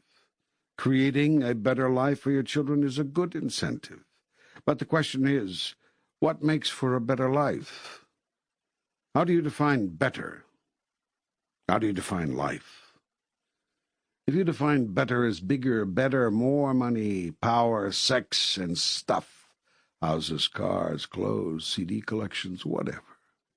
And if you define life as the period elapsing between birth and death in this your present existence, then you're doing nothing to get out of the trap that has created your planet's predicament. Yet if you define better as a larger experience and a greater expression of your grandest state of being, and life as an eternal, ongoing, never-ending process of being, you may yet find your way. A better life is not created by the accumulation of things. Most of you know this. All of you say you understand it. It's your lives and the decisions you make which drive your lives have as much to do with things as anything else, and usually more. You strive for things. You work for things. When you get some of the things you want, you never let them go. The incentive of most of humankind is to achieve, acquire, obtain things. Those who do not care about things, let them go easily. Because your present incentive for greatness has to do with accumulation of all the world has to offer. All of the world is in various stages of struggle. Enormous portions of the population are still struggling for simple physical survival. Each day is filled with anxious moments, desperate measures. The mind is concerned with basic, vital questions. Will there be enough food? Is shelter available? Will we be warm? Enormous numbers of people are still concerned with these matters daily. Thousands die each month for lack of food alone. Smaller numbers of people are able to reasonably rely on the basics of survival appearing in their lives, but struggle to provide something more, a modicum of security, a modest but decent home, a better tomorrow. They work hard. They fret about how and whether they'll ever get ahead. The mind is concerned with urgent, worrisome questions. By far the smallest number of people have all they could ever ask for. Indeed, everything the other two groups are asking for. But interestingly, many in this last group are still asking for more. Their minds are concerned with holding on to all that they have acquired and increasing their holdings. Now, in addition to these three groups, there's a fourth. It is the smallest group of all. In fact, it is tiny. This group has detached itself from the need for material things. It is concerned with spiritual truth, spiritual reality, and spiritual experience. The people in this group see life as a spiritual encounter, a journey of the soul. They respond to all human events within that context. They hold all human experience within that paradigm. Their struggle has to do with the search for God, the fulfillment of self, expression of truth. As they evolve, the struggle becomes not a struggle at all, but a process. It is a process of self-definition, not self-discovery, of growth, not learning, of being, not doing. The reason for seeking, striving, searching, stretching, and succeeding becomes completely different. The reason for doing anything is changed, and with it the doer is likewise changed. The reason becomes the process, and the doer becomes a beer. Whereas before, the reason for reaching, for striving, for working hard all of one's life was to provide worldly things. Now the reason is to experience heavenly things. Whereas before, the concerns were largely the concerns of the body. Now the concerns are largely the concerns of the soul. Everything has moved. Everything has shifted. The purpose of life has changed, and so has life itself. The incentive for greatness has shifted, and with it the need for coveting, acquiring, protecting, and increasing worldly possessions has disappeared. Greatness will no longer be measured by how much one has accumulated. The world's resources will rightly be seen as belonging to all the world's people.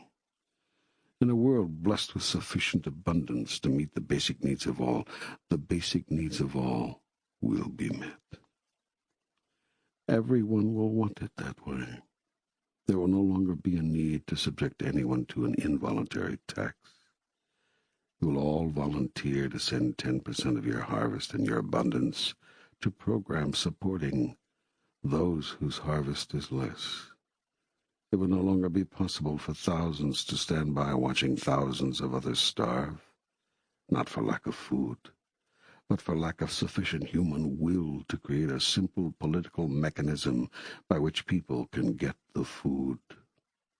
Such moral obscenities, now commonplace among your primitive society, will be erased forever the day you change your incentive for greatness and your definition of it. Your new incentive to become what I created you to be, the physical outpicturing of deity itself. When you choose to be who you really are, God made manifest, you will never again act in an ungodly manner. No longer will you have to display bumper stickers which read, God save me from your followers.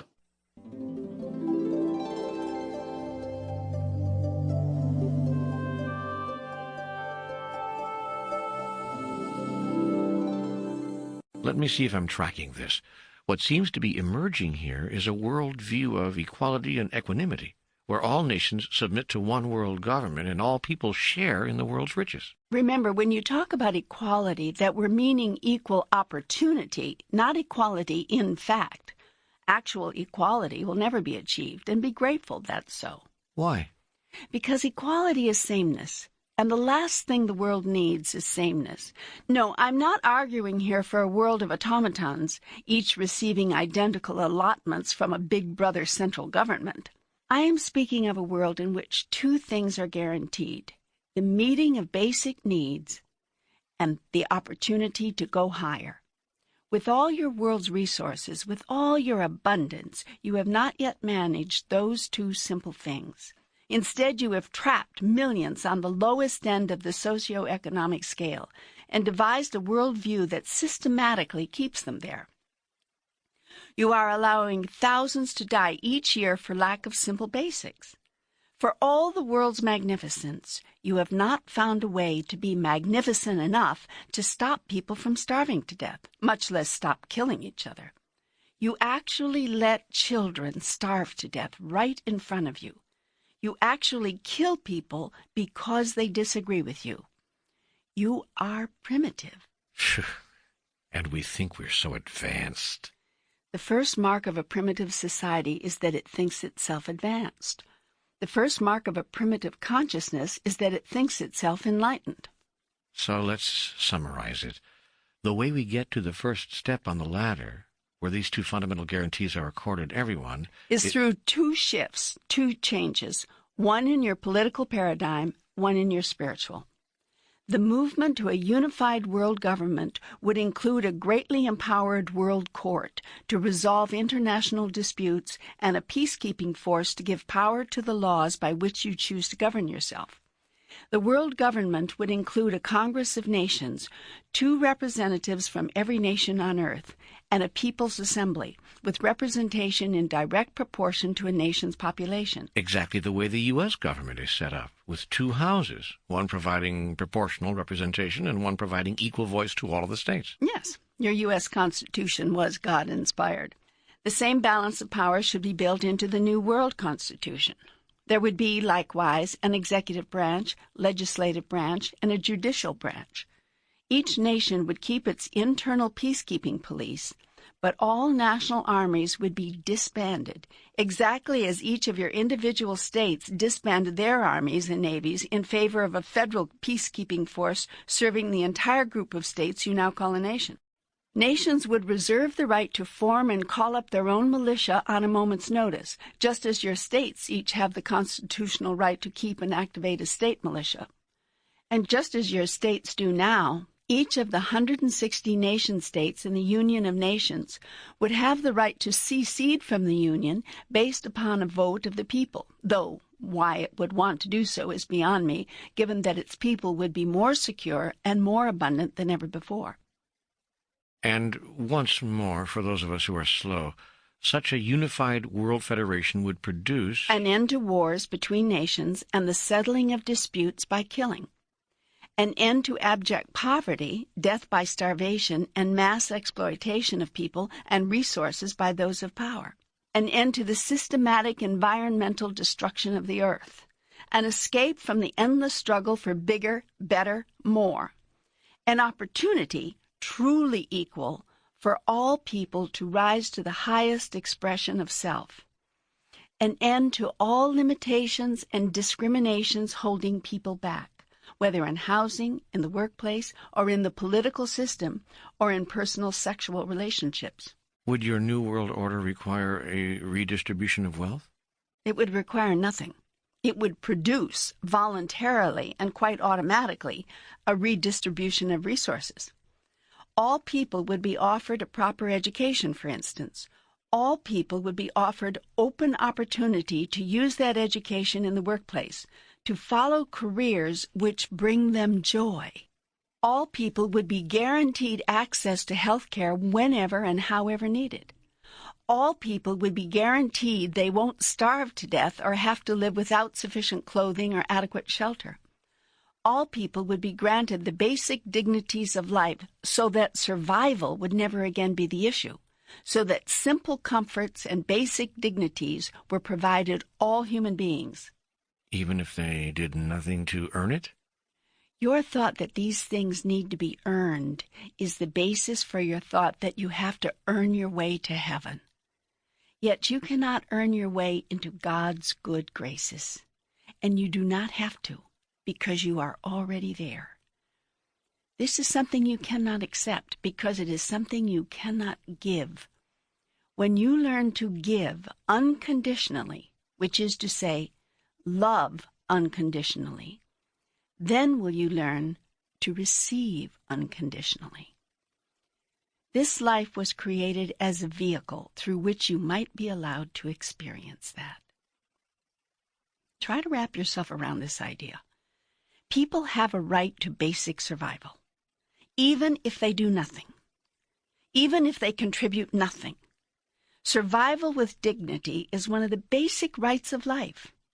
I have given you enough resources to be able to guarantee that to everyone. All you have to do is share. But what would happen to people? I mean, what would stop people from simply wasting their lives, lollygagging around, collecting benefits? First of all, it's not yours to judge what is a life wasted. Is a life wasted if a person does nothing but lie around thinking of poetry for 70 years, then comes up with a single sonnet which opens a door of understanding and insight for thousands of people? Is a life wasted if a person lies, cheats, schemes, damages, manipulates, and hurts others all his life, but then remembers something of his true nature as a result of it? Remembers perhaps something he has been spending lifetimes trying to remember, and thus evolves at last to the next level? Is that life wasted? It's not for you to judge the journey of another soul. It's for you to decide who you are, not who another has been or has failed to be. So you ask what would stop people from simply wasting their lives, lollygagging around collecting benefits, and the answer is nothing. But do you really think this would work? You don't think those who are contributing wouldn't begin to resent those who are not? Yes, they would, if they're not enlightened. Yet enlightened ones would look upon the non-contributors with great compassion, not resentment. Compassion? Yes, because the contributors would realize that non-contributors are missing the greatest opportunity and the grandest glory, the opportunity to create and the glory of experiencing the highest idea of who they really are. And the contributors would know that this was punishment enough for their laziness, if indeed punishment were required, which it's not. But wouldn't those who are really contributing be angry at having the fruits of their labor taken from them and given to the lazy ones? You're not listening. All would be given minimal survival portions. Those who have more would be given an opportunity to contribute 10% of their earnings in order to make this possible. As to how income would be decided, the open marketplace would determine the value of one's contribution, just as it does today in your country. But then we would still have the rich and the poor, just as we do today. That's not equality. But it is equal opportunity, for everyone would have the opportunity to live a basic existence without worries of survival. And everyone would be given an equal opportunity to acquire knowledge, develop skills, and use his or her natural talents in the joy place. The joy place? Yeah, that's what the workplace will then be called. But wouldn't there still be envy? Envy, yes. Jealousy, no. Envy is a natural emotion urging you to strive to be more. It is the 2-year-old child yearning and urging herself to reach that doorknob which her big brother can reach. There's nothing wrong with that. There's nothing wrong with envy. It is a motivator. It is pure desire. It gives birth to greatness.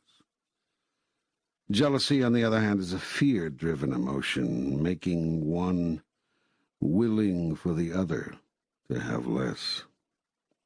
It is an emotion often based in bitterness. It proceeds from anger and leads to anger, and it kills. Jealousy can kill. Anyone who's been in a jealous triangle knows that. Jealousy kills. Envy gives birth. Those who are envious will be given every opportunity to succeed in their own way. No one will be held back economically, politically, socially. Not by reason of race, gender, or sexual orientation. Not by reason of birth, class status, or age. Nor for any reason at all. Discrimination for any reason will simply no longer be tolerated. And yes, there may still be the rich and the poor, but there will no longer be the starving and the destitute. You see, the incentive won't be taken out of life, merely the desperation. But what will guarantee that we'll have enough contributors to carry the non-contributors? The greatness of the human spirit. Oh? Contrary to your apparent dire belief, the average person will not be satisfied with subsistence levels and nothing more. In addition, the whole incentive for greatness will change when the second paradigm shift, the spiritual shift, takes place. What would cause such a shift? It hasn't occurred yet in the 2,000-year history. Try 2 billion-year history of the planet, so why should it occur now? Because with the shift away from material survival, with the elimination of the need to succeed mightily in order to acquire a modicum of security, there will be no other reason to achieve, to stand out, to become magnificent, save the experience of magnificence itself. And that will be sufficient motivation? The human spirit rises. It does not fall in the face of true opportunity. The soul seeks a higher experience of itself, not a lower. Anyone who has experienced true magnificence, if only for a moment, knows this. Well, how about power, then? In this special reordering, there would still be those with inordinate wealth and power. Financial earnings would be limited. Oh, boy. Here we go again. You want to explain how that would work before I explain why it won't? Yes. Just as there would be lower limits on income, so would there be upper limits. First, nearly everyone will tithe 10% of their income to the world government. This is the voluntary 10% deduction I mentioned before. Yes, the old equal tax proposal.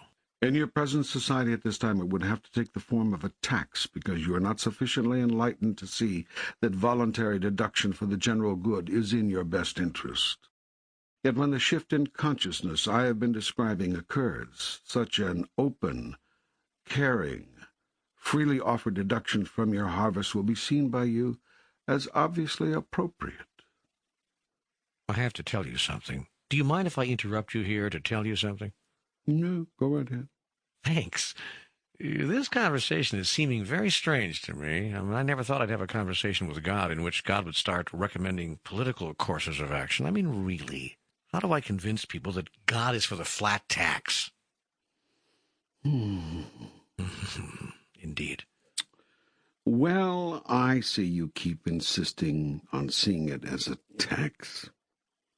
But I understand that, because the concept of simply offering to share 10% of your abundance seems so foreign to you. Nevertheless, why do you find it difficult to believe I would have an idea about this? Well, because I thought God was non-judgmental, had no opinion, didn't care about such things. Wait, let me get this straight. In our last conversation, I answered all sorts of questions about what makes relationships work, questions about right livelihood, questions about diet even. How does that differ from this? I don't know. It just seems different. I mean, do you really have a political point of view? Are you a card-carrying Republican? What a truth to come out of this book. God is a Republican. You'd rather I be a Democrat?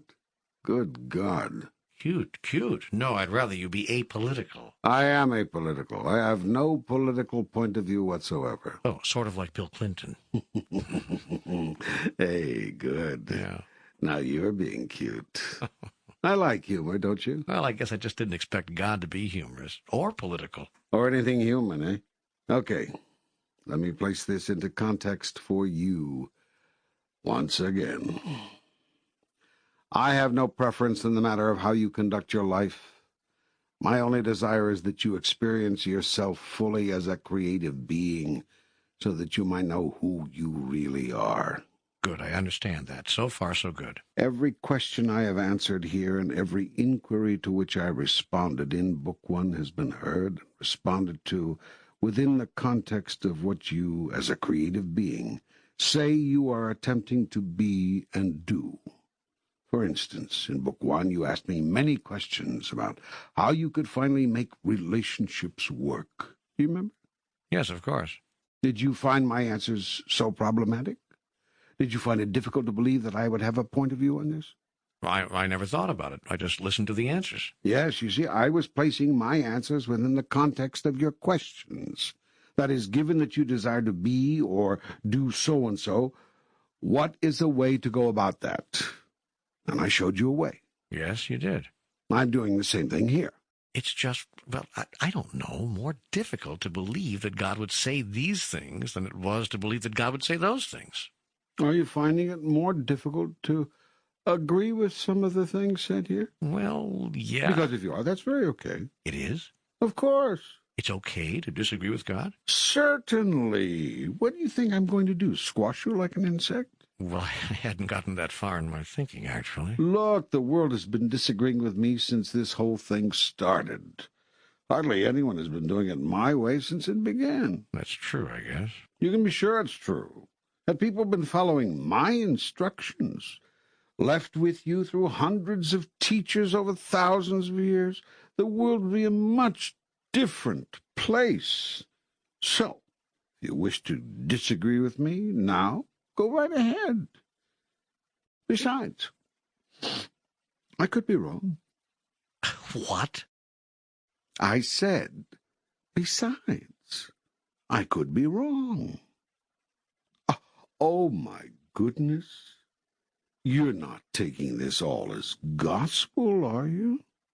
You mean that I'm not supposed to put any stock in this dialogue? Oops. Hold it. I think you've missed a big part of all this. Let's go back to square one. You're making this all up. Oh. Oh, wow. Well, that's a relief. You see, for a while there, I thought I was actually getting some real guidance here. The guidance you are getting is to follow your heart. Listen to your soul.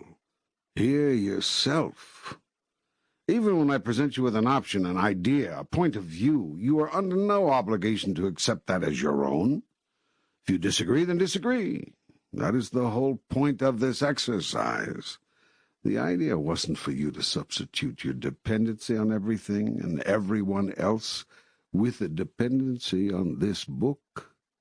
The idea was to cause you to think for yourself. And that is who I am right now. I am you thinking. I am you thinking out loud. You mean this material is not coming from the highest source? Of course it is. Yet here's the one thing you still cannot believe. You are the highest source. And here's the one thing you still apparently do not grasp. You are creating it all of your life, right here, right now. You are creating it, not me. You. So are there some answers to these purely political questions that you do not like? Then change them. Do it now, before you start hearing them as gospel, before you start making them real, before you start calling your last thought about something more important, more valid, more true than your next thought. Remember, it's always your new thought that creates your reality, always. Now, do you find anything in this political discussion of ours that you want to change? Well, not really. I'm sort of agreeing with you as it happens. I just didn't know what to make of all of this. Make of it what you wish. Don't you get it? That's what you're doing with all of life. Okay. All right. I think I've got it. I would like to continue with this conversation, if only to see where it's going. Fine, then let's do that. Well, you were about to say... I was about to say that in other societies, enlightened societies, the putting aside of a set amount of what one receives, what you call income, to be used for the general good of the society itself is a rather common practice. Under the new system we have been exploring for your society, everyone would earn as much each year as they could, and they would retain what they earn up to a certain limit. What limit? An arbitrary limit agreed to by everyone. And anything above that limit? Would be contributed to the World Charitable Trust in the name of the contributor, so all the world would know its benefactors. Benefactors would have the option of direct control over the disbursement of 60% of their contribution, providing them the satisfaction of putting most of their money exactly where they want it. The other 40% would be allocated to programs legislated by the World Federation and administered by it. If people knew, though, that after a certain income limit, everything would be taken from them, what would be their incentive to keep working? What would cause them not to stop in midstream once they reach their income limit? Some would, so what? Let them stop. Mandatory work above the income limit with contributions to the World Charitable Trust would not be required. The money saved from the elimination of mass production of weapons of war would be sufficient to supply everyone's basic need. The 10% tithe of all that is earned worldwide on top of those savings would elevate all of society, not just the chosen few, to a new level of dignity and abundance. And the contribution of earnings above the agreed-upon limit would produce such widespread opportunity and satisfaction for everyone that jealousy and social angers would virtually disintegrate. So some would stop working, especially those who saw their life activity as real work. Yet those who saw their activity as absolute joy would never stop. Yes, well, not everyone can have a job like that. Untrue, everyone can. Joy at the workplace has nothing to do with function and everything to do with purpose. The mother who wakes up at 4 o'clock in the morning to change her baby's diapers understands this perfectly. She hums and coos to the baby, and for all the world it doesn't look like what she is doing is any work at all. Yet it is her attitude about what she is doing. It is her intention with regard to it. It is her purpose in undertaking this activity, which make the activity a true joy.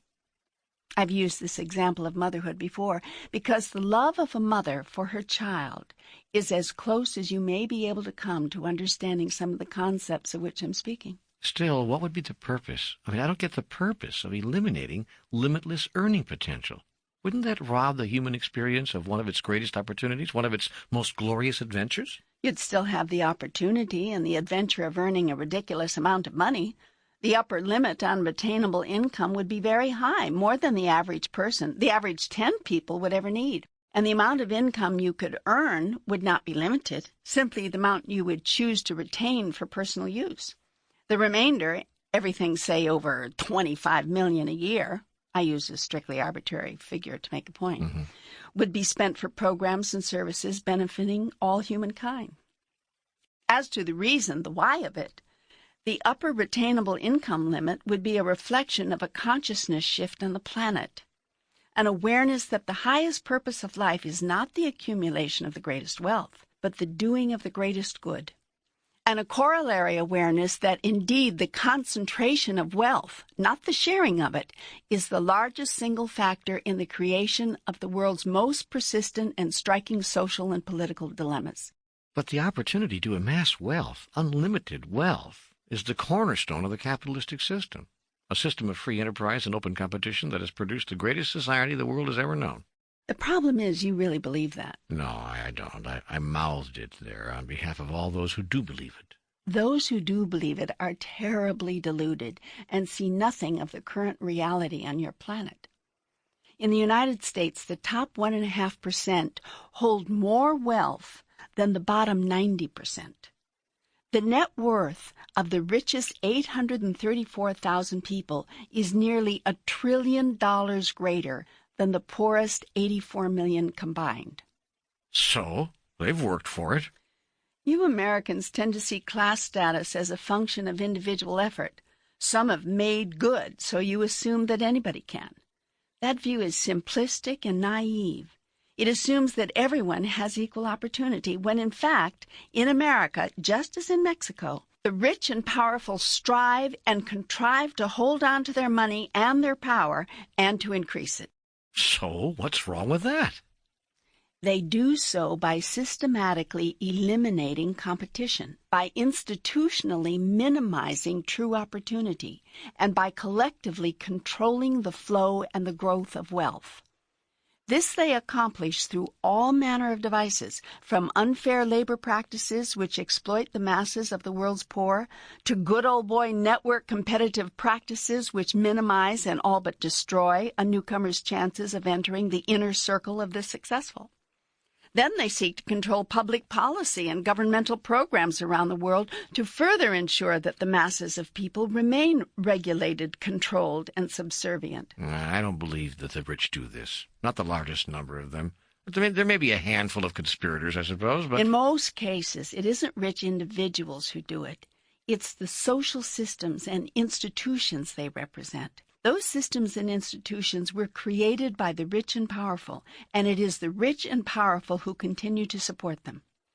By standing behind such social systems and institutions, individuals can wash their hands of any personal responsibility for the conditions which oppress the masses while favoring the rich and powerful. For example, let's go back to health care in America. Millions of America's poor have no access to preventative medical care. One cannot point to any individual doctor and say, this is your doing, it's your fault, that in the richest nation on earth, millions cannot get in to see a doctor unless they're in dire straits in an emergency room. No individual doctor is to blame for that, yet all doctors benefit. The entire medical profession and every allied industry enjoys unprecedented profits from a delivery system which has institutionalized discrimination against the working poor and the unemployed. And that's just one example of how the system keeps the rich rich and the poor poor. The point is that it is the rich and powerful who support such social structures and staunchly resist any real effort to change them. They stand against any political or economic approach which seeks to provide true opportunity and genuine dignity to all people. Most of the rich and powerful, taken individually, are certainly nice enough people, with as much compassion and sympathy as anyone. But mention a concept as threatening to them as yearly income limits, even ridiculously high limits such as $25 million annually, and they start whining about usurpation of individual rights, erosion of the American way, and lost incentives. Yet what about the right of all people to live in minimally decent surroundings, with enough food to keep from starving, enough clothing to stay warm? What about the right of people everywhere to have adequate health care? The right not to have to suffer or die from relatively minor medical complications, which those with money overcome with a snap of a finger.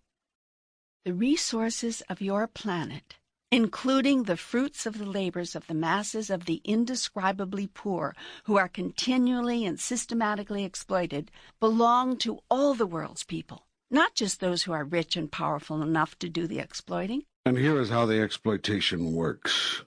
Your rich industrialists go into a country or an area where there's no work at all, where the people are destitute, where there is abject poverty. The rich set up a factory there, offering those poor people jobs, sometimes 10, 12, and 14-hour-a-day jobs at substandard, if not to say subhuman wages. Not enough, mind you, to allow those workers to escape the rat-infested villages, but just enough to let them live that way as opposed to having no food or shelter at all. And when they are called on it, these capitalists say, "Hey, they've got it better than before, don't they? We've improved their lot. The people are taking the jobs, aren't they? Why, we've brought them opportunity, and we're taking all the risk." And how much risk is there in paying people 75 cents an hour to manufacture sneakers which are going to sell for $125 a pair? Is this risk-taking or exploitation, pure and simple? Such a system of rank obscenity could exist only in a world motivated by greed, where profit margin, not human dignity, is the first consideration. Those who say that relative to the standards in their society, those peasants are doing wonderfully, are hypocrites of the first order. They would throw a drowning man a rope, but refuse to pull him to shore.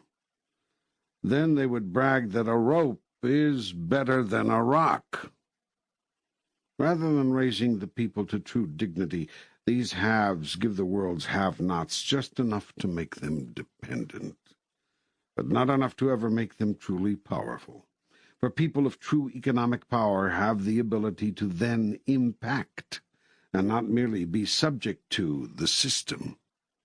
And that's the last thing the creators of the system want. So the conspiracy continues. And for most of the rich and powerful, it's not a conspiracy of action, but a conspiracy of silence.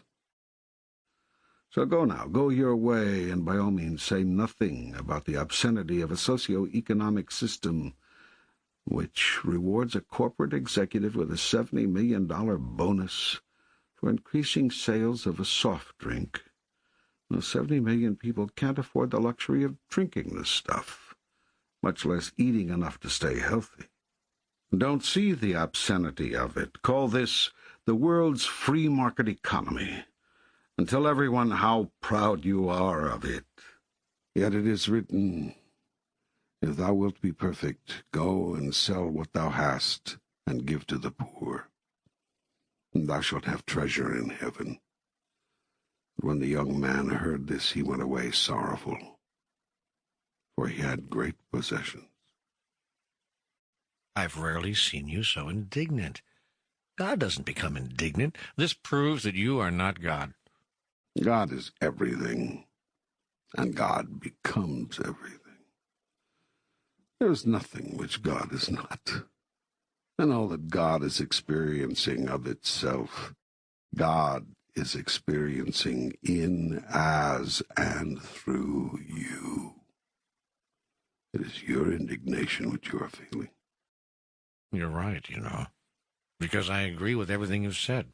Know that every thought I am sending you You are receiving through the filter of your own experience, of your own truth, of your own understandings, and of your own decisions, choices, and declarations about who you are and who you choose to be. There's no other way you can receive it. There's no other way you should. Well, here we go again. Are you saying that none of these ideas and feelings are yours? That this whole program could be wrong? Are you telling me that this entire experience of my conversation with you could be nothing more than a compilation of my thoughts and feelings on a thing? Consider the possibility that I am giving you your thoughts and feelings on a thing. Where do you suppose these are coming from? That I am co-creating with you your experiences. That I am part of your decisions, choices, and declarations. Consider the possibility that I have chosen you, along with many others, to be my messenger long before this conversation came to be. That's hard for me to believe. Yet I will speak to this world, and I will do it, among other ways, through my teachers and my messengers. And in this book I will tell your world that its economic, political, social, and religious systems are primitive. I observe that you have the collective arrogance to think they are the best. I see the largest number of you resisting any change or improvement which takes anything away from you. Never mind who it might help.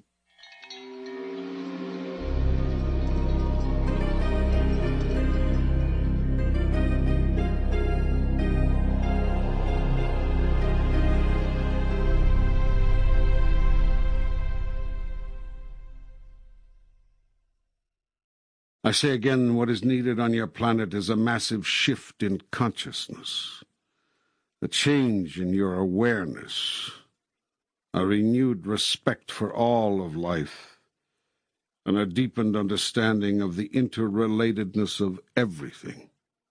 Well, you're God. If you don't want things the way they are, why don't you change them? As I've explained to you before, my decision from the beginning has been to give you the freedom to create your life, and hence yourself, as you wish to be. You cannot know yourself as the creator if I tell you what to create, how to create, and then force, require, or cause you to do so. If I do that, my purpose is lost. But now, let us just notice what has been created on your planet, and see if it doesn't make you a bit indignant. Let's look at just 4 inside pages of one of your major daily newspapers on a typical day. Pick up today's paper. Okay, it's Saturday, April 9th, 1994, and I'm looking at the San Francisco Chronicle. Good. Open it to any page. All right, here's page A7. Fine. What do you see there? Well, the headline says, Developing Nations to Discuss Labor Rights. Excellent. Go on. The story reports on what it calls an old schism between industrialized nations and developing nations over labor rights. Leaders of some developing nations are said to be, quote, fearful that a campaign to expand labor rights could create a backdoor means of barring their low-wage products from the rich nation's consumer markets, close quote. It goes on to say that negotiators for Brazil, Malaysia, India, Singapore, and other developing nations have refused to establish a permanent committee of the World Trade Organization which would be charged with drafting a labor rights policy. What rights is the story talking about? It says basic rights for workers, such as prohibitions on forced labor, establishment of workplace safety standards, and a guarantee of the opportunity to bargain collectively. And why do developing nations not want such rights as part of an international agreement? I'll tell you why. But first, let's get clear that it's not the workers in those countries who resist such rights. Those negotiators for the developing nations are the same people, or are closely allied with the same people, who own and run the factories. In other words, the rich and powerful. As in the days before the labor movement in America, those are the people now benefiting from the mass exploitation of workers. You can be sure that they are being quietly assisted by big money in the U.S. and other rich nations. where industrialists, no longer able to unfairly exploit workers in their own nations, are subcontracting to factory owners in these developing countries for building their own plants there, in order to exploit foreign workers who are still unprotected from being used by others to increase their already obscene profits. But the story says it's our government, the present administration, which is pushing for workers' rights to be part of a worldwide trade agreement. Your current leader, Bill Clinton, is a man who believes in basic workers' rights, even if your powerful industrialists don't. He's courageously fighting big money's vested interest. Other American presidents and leaders throughout the world have been killed for less. Are you saying President Clinton is going to be murdered? Well, let's just say there are going to be tremendous powers attempting to remove him from office. They've got to get him out of there just as they had to remove John Kennedy 30 years earlier. Like Kennedy before him, Bill Clinton is doing everything big money hates. Not only pressing for workers' rights worldwide, but siding with the little person over the entrenched establishment on virtually every social question. He believes it's the right of every person, for instance, to have access to adequate health care, whether or not he or she can afford to pay the exorbitant prices and fees that America's medical community has come to enjoy. He has said these costs have got to come down. That has not made him very popular with another very large segment of America's rich and powerful, from pharmaceutical manufacturers to insurance conglomerates, from medical corporations to business owners having to provide decent coverage for their workers. A great many people who are now making a lot of money are going to have to make a little bit less if America's poor are to be given universal health care. This is not making Mr. Clinton the most popular man in town, at least not among certain elements who have already proven in this century that they have the ability to remove a president from office. Are you saying? I'm saying that the struggle between the haves and the have-nots has been going on forever and is epidemic on your planet. It will ever be thus so long as economic interests, rather than humanitarian interests, run the world, so long as man's body and not man's soul is man's highest concern. Well, I guess you're right. On page A14 of the same paper, there's a headline, Recession Spawns Anger in Germany. The lower headline reads, With joblessness at post-war high, rich and poor grow further apart. Yeah, and what does this story say? Well, it says there's great foment among the country's laid-off engineers, professors, scientists, factory workers, carpenters, and cooks. It says the nation has encountered some economic setbacks, and there are widespread feelings this hardship has not been fairly distributed. That's correct. It has not been. Does the story say what has caused so many layoffs? Yes, it says the angry employees are, quote, workers whose employers have moved to countries where labor is cheaper. Aha. I wonder whether many people reading your San Francisco Chronicle on this day saw the connection between the stories on pages A7 and A14. Ah. The story also points out that when layoffs come, female workers are the first to go. Mm-hmm. It says women comprise more than half of the jobless nationwide and nearly two-thirds in the East. Of course. Well, I continue to point out, though most of you do not want to see it or admit it, that your socioeconomic mechanism systematically discriminates against classes of people. You are not providing equal opportunity, all the while you are loudly protesting that you are. You need to believe your fiction about this, though, in order to keep feeling good about yourself, and you generally resent anyone who shows you the truth. You will all deny the evidence, even as it is being presented to you. Yours is a society of ostriches. Well, what else is in the newspaper on this day? On page A4 is a story announcing new federal pressure to end housing bias. It says federal housing officials are putting together a plan that would force the most serious efforts ever to eliminate racial discrimination in housing. What you must ask yourself is, why must such efforts be forced? We have a Fair Housing Act which bars discrimination in housing on the basis of race, color, religion, sex, national origin, disability, or family composition. Yet many local communities have done little to eliminate such bias. Many people in this country still feel that a person ought to be able to do what he wants to do with his private property, including rent to or not rent to whomever he chooses. Yet if everyone who owned rental property were allowed to make such choices, and if those choices tended to reflect a group consciousness and a generalized attitude towards certain categories and classes of people, then entire segments of the population could be systematically eliminated from any opportunity to find decent places in which to live.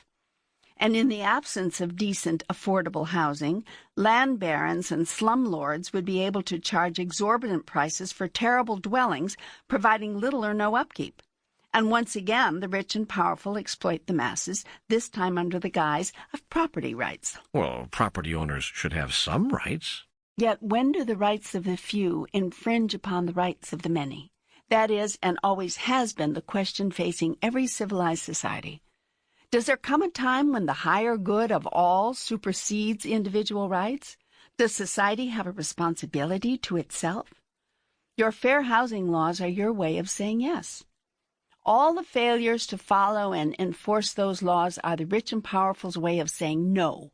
All that counts are our rights. Once again, your current president and his administration is forcing the issue. Not all American presidents have been so willing to confront the rich and powerful on yet another front. I see that. The newspaper article says that Clinton administration housing officials have initiated more investigation of housing discrimination in the brief time they've been in office than were investigated in the prior 10 years. A spokesperson for the Fair Housing Alliance, that's a national advisory group in Washington, said the Clinton administration's insistence that fair housing statutes be obeyed was something they had tried to get other administrations to do for years. And so this current president makes even more enemies among the rich and powerful, manufacturers and industrialists, drug companies and insurance firms, doctors and medical conglomerates, and investment property owners, all people with money and influence. As observed earlier, look for Clinton to have a tough time staying in office. Even at this time, April 1994, the pressure is mounting against him. Does your April 9th, 1994 edition of the newspaper tell you anything else about the human race? Well, on page A14, here's a picture of a Russian political leader brandishing his fists. Underneath the photograph is a news story headline, Zhirinovsky assaults colleagues in parliament. The article notes that Vladimir Zhirinovsky got into another fistfight yesterday, beating up a political opponent and screaming in his face, "I'll have you rot in jail. I'll tear your beard out hair by hair." And you wonder why nations go to war? Oh, man. Here is a major leader of a massive political movement, and in the halls of Parliament he has to prove his manhood by beating up his opponents?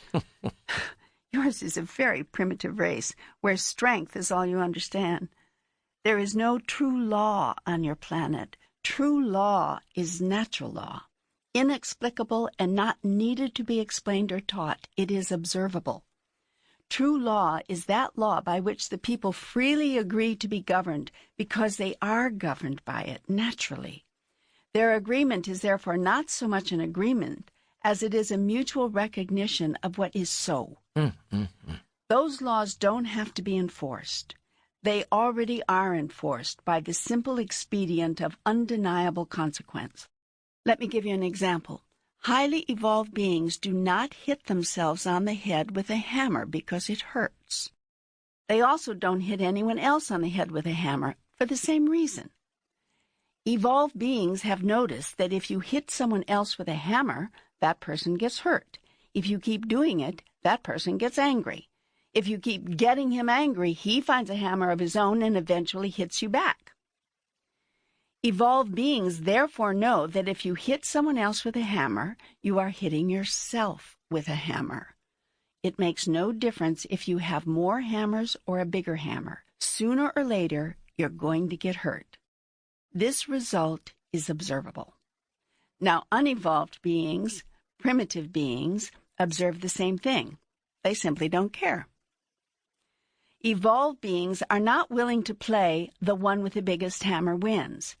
Primitive beings play nothing else. Incidentally, this is largely a male game. Among your species, very few women are willing to play hammers hurt.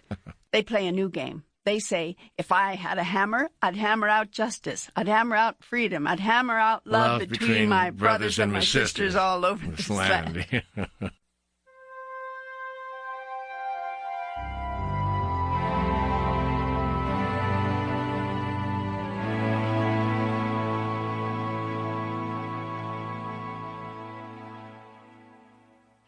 Are you saying women are more evolved than men? I'm making no judgment one way or the other on that. I simply observe. You see, truth, like natural law, is observable.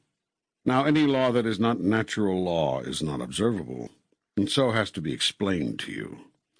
You have to be told why it's for your own good. It has to be shown to you. This is not an easy task, because if a thing is for your own good, it is self-evident. Only that which is not self-evident has to be explained to you. It takes a very unusual and determined person to convince people of something which is not self-evident. For this purpose you have invented politicians and clergy. Scientists don't say much.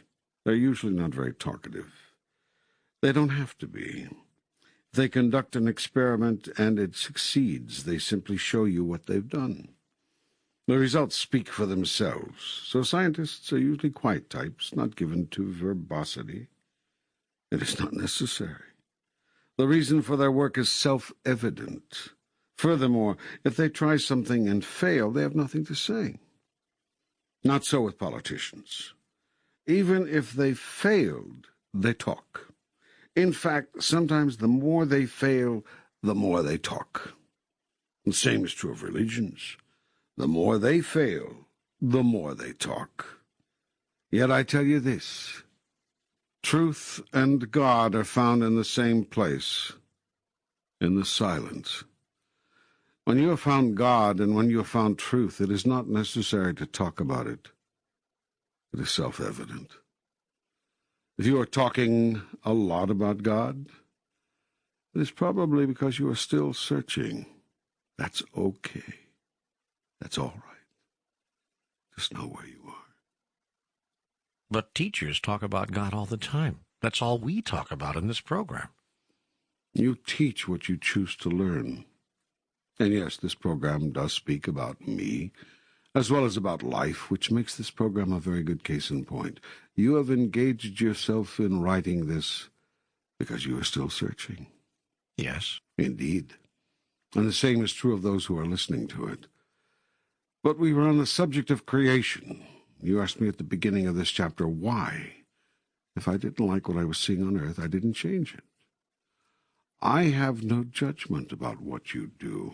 I merely observe it and from time to time describe it.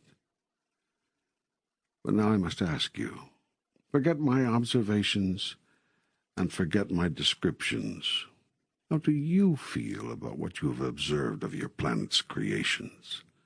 You've taken just one day's stories out of the newspaper, and so far you've uncovered nations refusing to grant basic rights to workers, the rich getting richer and the poor getting poorer in the face of a depression in Germany, the government having to force property owners to obey fair housing laws in the United States, a powerful leader telling political opponents, "I'll have you rot in jail. I'll tear your beard out hair by hair," while punching them in the face on the floor of the national legislature in Russia. Anything else this newspaper has to show me about your civilized society? Well, there's a story on page A13, headlined, "Civilians Suffer Most in Angolan Civil War." The drophead says, in rebel areas, top guns live in luxury while many thousands starve. Enough. I'm getting the picture. And this is just one day's paper. One section of one day's paper. I haven't gotten out of Section A. And so I say again, your world's economic, political, social, and religious systems are primitive. I will do nothing to change that for the reasons I've given. You must have free choice and free will in these matters in order for you to experience my highest goal for you, which is to know yourself as the Creator. And so far, after all these thousands of years, this is how far you have evolved. This is what you have created. Does it not make you indignant that you have done one good thing? You have come to me for advice. Repeatedly, your civilization has turned to God asking, where did we go wrong? How can we do better? The fact that you have systematically ignored my advice on every other occasion does not stop me from offering it again. Like a good parent, I'm always willing to offer a helpful observation when asked.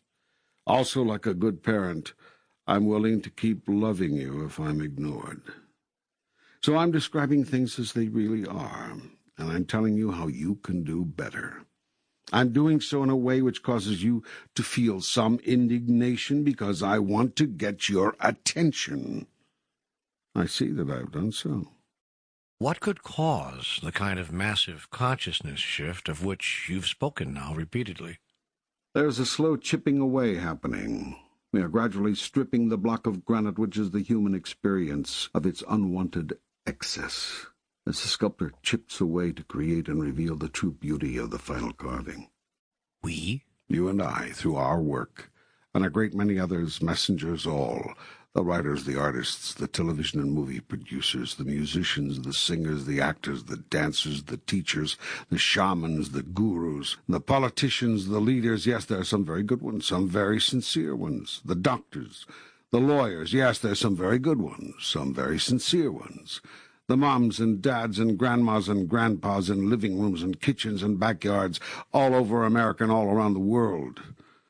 You are the forebearers, the harbingers, and the consciousness of many people is shifting because of you.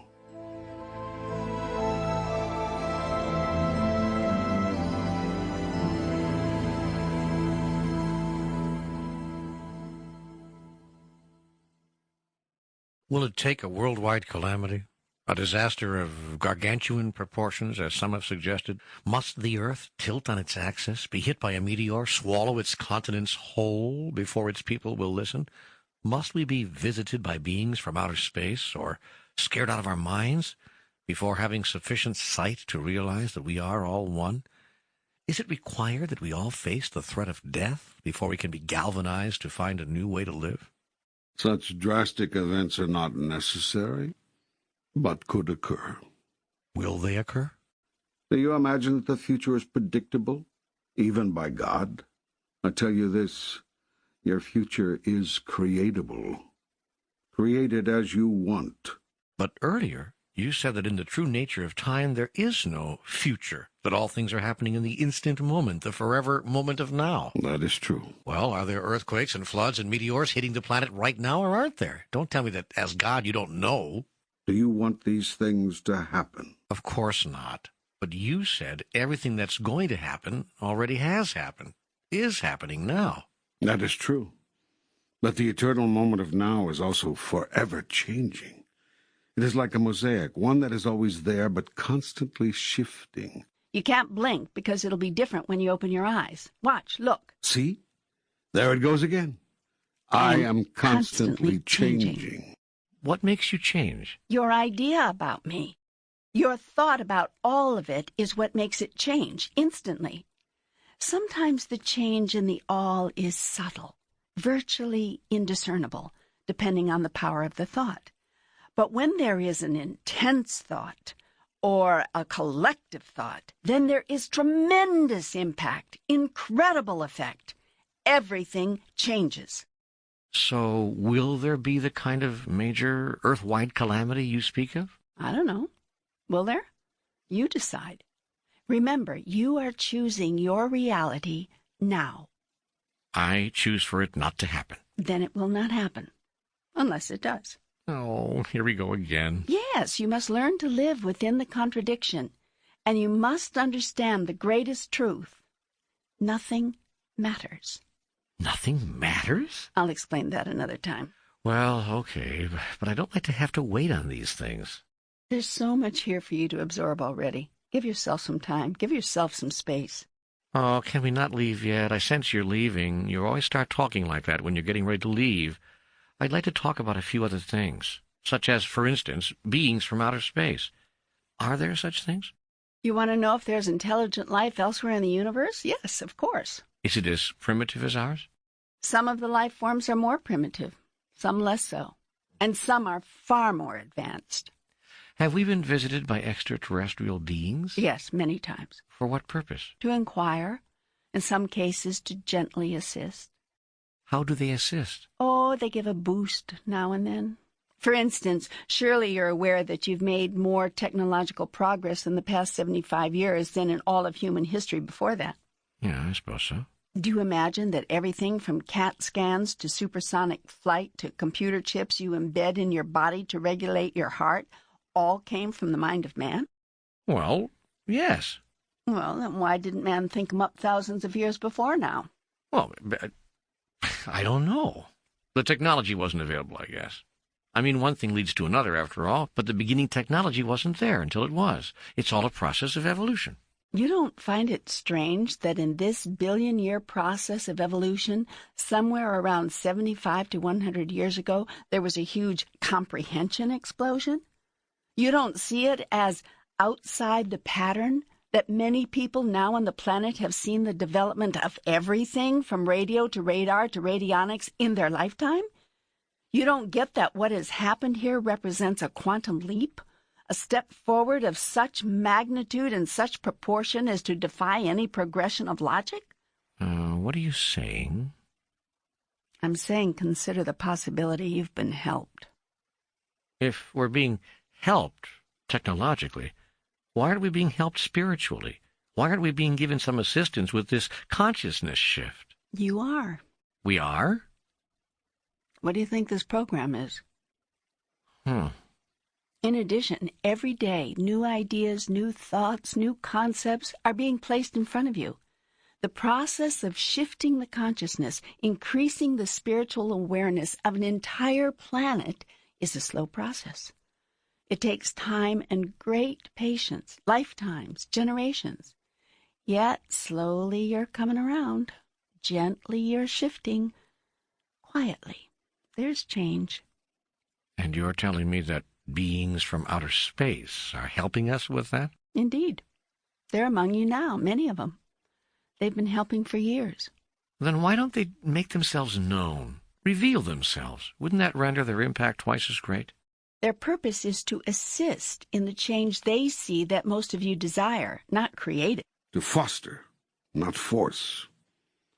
Were they to reveal themselves, you would be forced, by the sheer power of their presence, to accord them great honor and give their words great weight.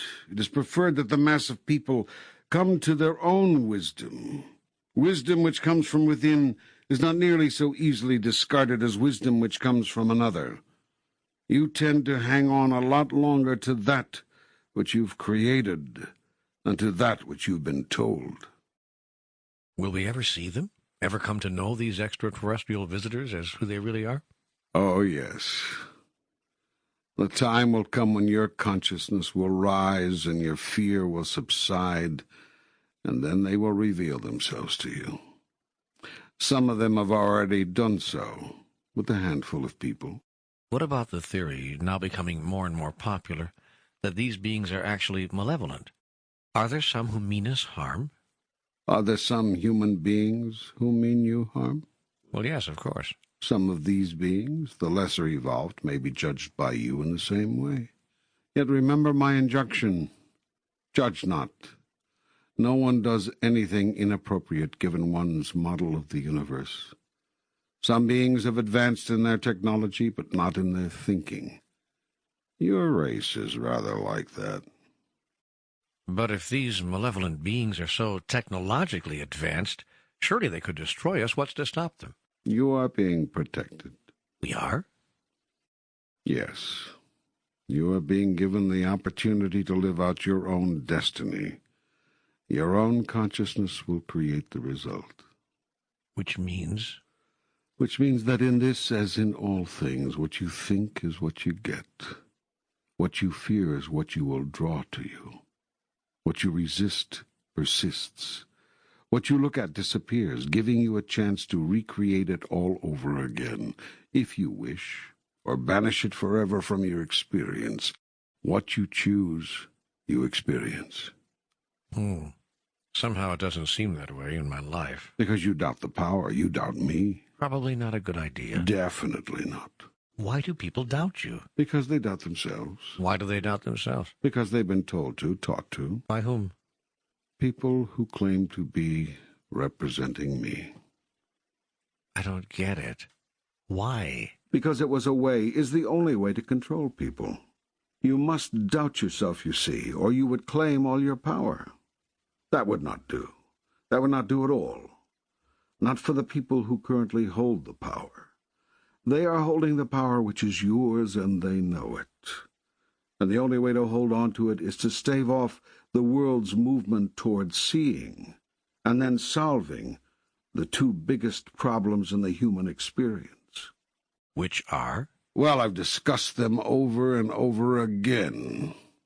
To summarize, then, most, if not all, of the world's problems and conflicts, and of your problems and conflicts as individuals, would be solved and resolved if you would, as a society, abandon the concept of separation, adopt the concept of visibility. Never see yourself again as separate from one another, and never see yourself as separate from me. Never tell anything but the whole truth to anyone, and never again accept anything less than your grandest truth about me. The first choice will produce the second. For when you see and understand that you are one with everyone, you cannot tell an untruth, or withhold important data, or be anything but totally visible with all others, because you will be clear that it is in your own best interests to do so. But this paradigm shift will take great wisdom, great courage, and massive determination. For fear will strike at the heart of these concepts and call them false. Fear will eat at the core of these magnificent truths and make them appear hollow. Fear will distort, disdain, destroy, and so fear will be your greatest enemy.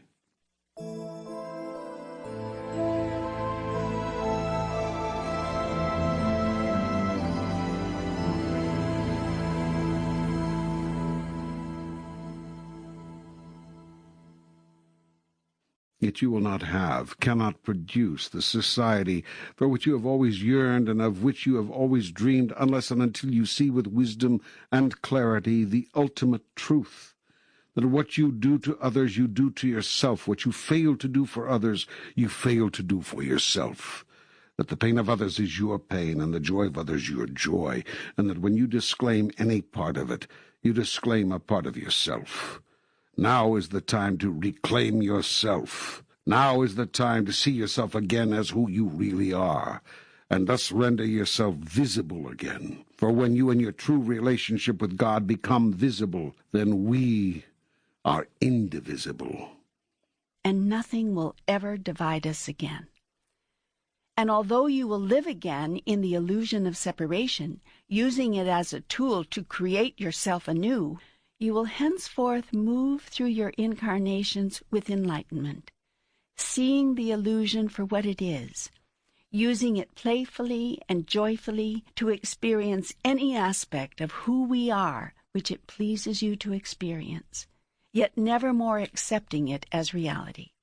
You will never more have to use the device of forgetfulness in order to recreate yourself anew, but will use separation knowingly, simply choosing to manifest as that which is separate for a particular reason and a particular purpose. And when you are thus totally enlightened, that is, once more filled with the light, you may even choose as your particular reason for returning to physical life the reminding of others. You may select to return to this physical life not to create and experience any new aspect of yourself, but to bring the light of truth to this place of illusion, that others may see. Then will you be a bringer of the light. Then will you be part of the awakening. There are others who have already done this. They have come here to help us know who we are. Yes, they are enlightened souls, souls which have evolved. They no longer seek the next higher experience of themselves. They have already had the highest experience. They desire now only to bring news of that experience to you. They bring you the good news. They will show you the way and the life of God. They will say, I am the way and the life. Follow me. Then they will model for you what it is like to live in the everlasting glory of conscious union with God, which is called God consciousness. We're always united, you and I. We can't not be. It's simply impossible. Yet you live now in the unconscious experience of that unification. It's also possible to live in the physical body in conscious union with all that is, in conscious awareness of ultimate truth, in conscious expression of who you really are. When you do this, you serve as a model for all others who are living in forgetfulness. You become a living reminder. And in this, you save others from becoming permanently lost in their forgetfulness. That is hell, to become lost permanently in forgetfulness. Yet, I will not allow it. I will not allow a single sheep to be lost, but will send a shepherd. Indeed, many shepherds will I send, and you may choose to be one of them. And when souls are awakened by you from their slumber, reminded once again of who they are, all the angels in heaven rejoice for these souls. For once they were lost, and now they are found. There are people, holy beings, like this right now on our planet, aren't there? Not just in the past, but right now. Mm-hmm. Always have been. Always there will be. I'll not leave you without teachers. I'll not abandon the flock, but always send after it my shepherds. And there are many on your planet right now, and in other parts of the universe as well. And in some parts of the universe, these beings live together in constant communion and in constant expression of the highest truth. These are the enlightened societies of which I have spoken. They exist. They are real. And they have sent you their emissaries. You mean the Buddha, Krishna, Jesus were spacemen? You said that, I didn't. Well, is it true? Is this the first time you ever heard that thought? No, but is it true? Do you believe these masters existed somewhere before they came to Earth and returned to that place after their so-called death? Yes, I do. And where do you suppose that place is? Well, I always thought it was what we call heaven. I thought they came from heaven. And where do you suppose this heaven is? I don't know. In another realm, I guess. Another world? Yes. Oh, I see. But I would have called it the spirit world, not another world as we know it, not another planet. It is the spirit world. Yet what makes you think those spirits, those holy spirits, cannot or would not choose to live elsewhere in the universe, just as they did when they came to your world? Well, I suppose I just never thought of it that way. It's not been part of my ideas about all of this. There are more things in heaven and earth, Horatio, than are dreamt of in your philosophy. Your wonderful metaphysician William Shakespeare wrote that. Then Jesus was a spaceman. I didn't say that. Well, was he or wasn't he? Patience, my child. You jump ahead too much. There's more, so much more. We have another whole book to write. You mean I have to wait for book 3? I told you. I promised you from the beginning. There will be 3 books, I said. The first would deal with individual life truths and challenges. The second would discuss truths of life as a family on this planet.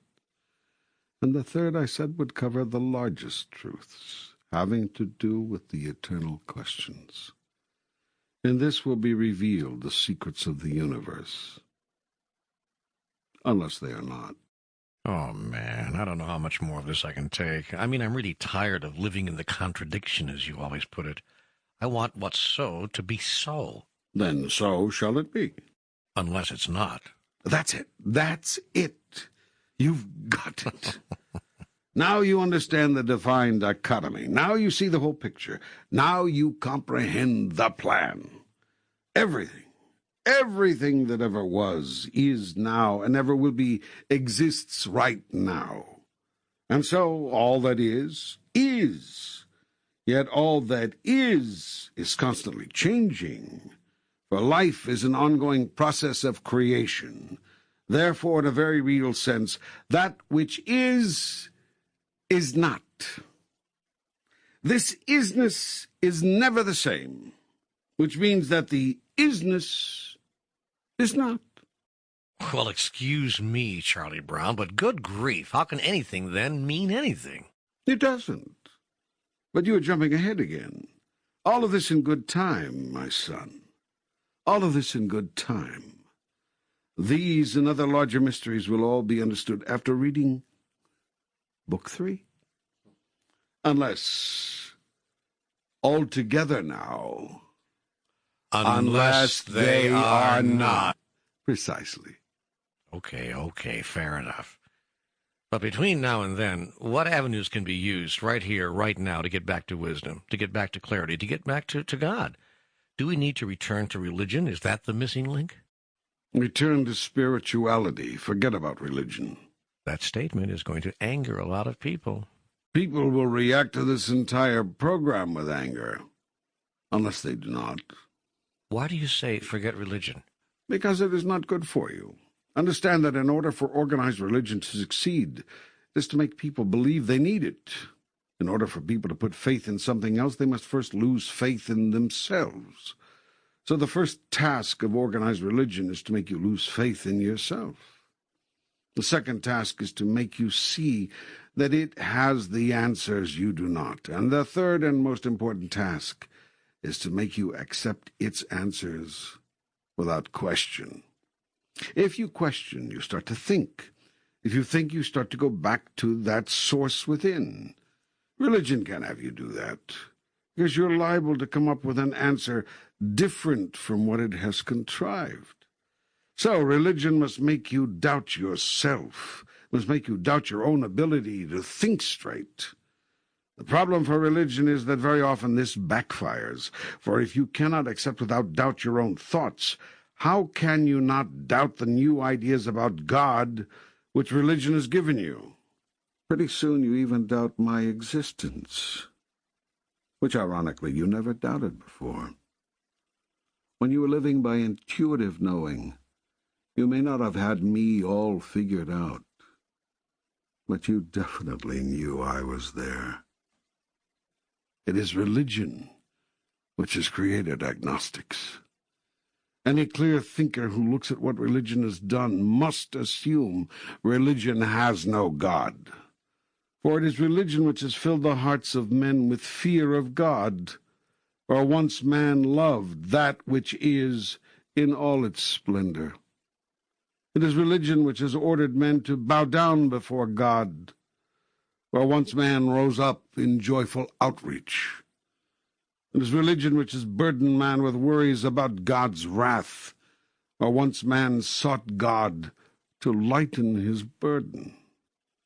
It is religion which told man to be ashamed of his body and its most natural functions, where once man celebrated those functions as the greatest gifts of life. It is religion which taught you that you must have an intermediary in order to reach God, where once you thought yourself to be reaching God by the simple living of your life in goodness and in truth. And it is religion which commanded humans to adore God, where once humans adored God because it was impossible not to. Everywhere religion has gone, it has created disunity, which is the opposite of God.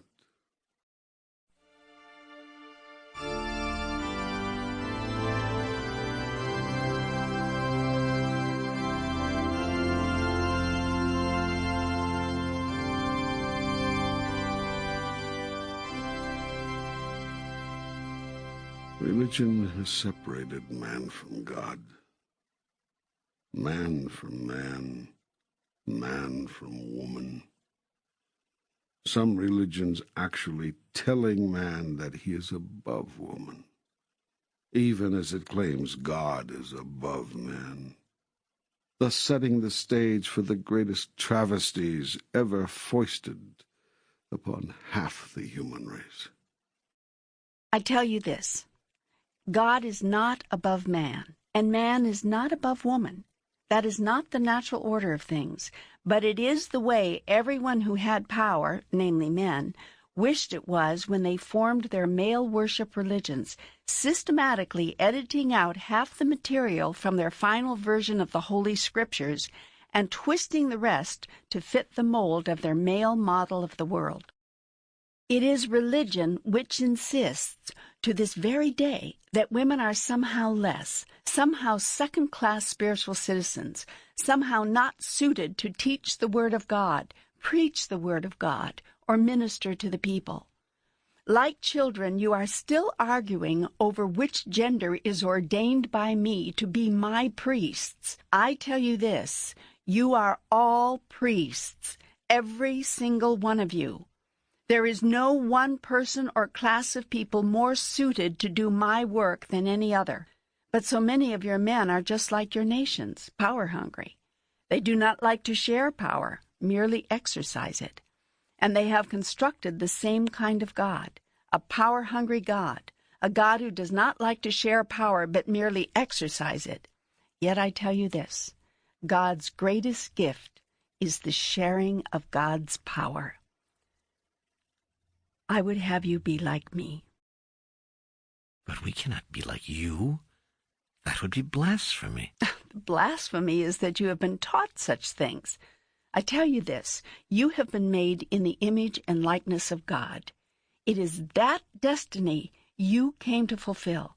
You did not come here to strive and to struggle and to never get there, nor did I send you on a mission impossible to complete. Believe in the goodness of God, and believe in the goodness of God's creation, namely, your holy selves.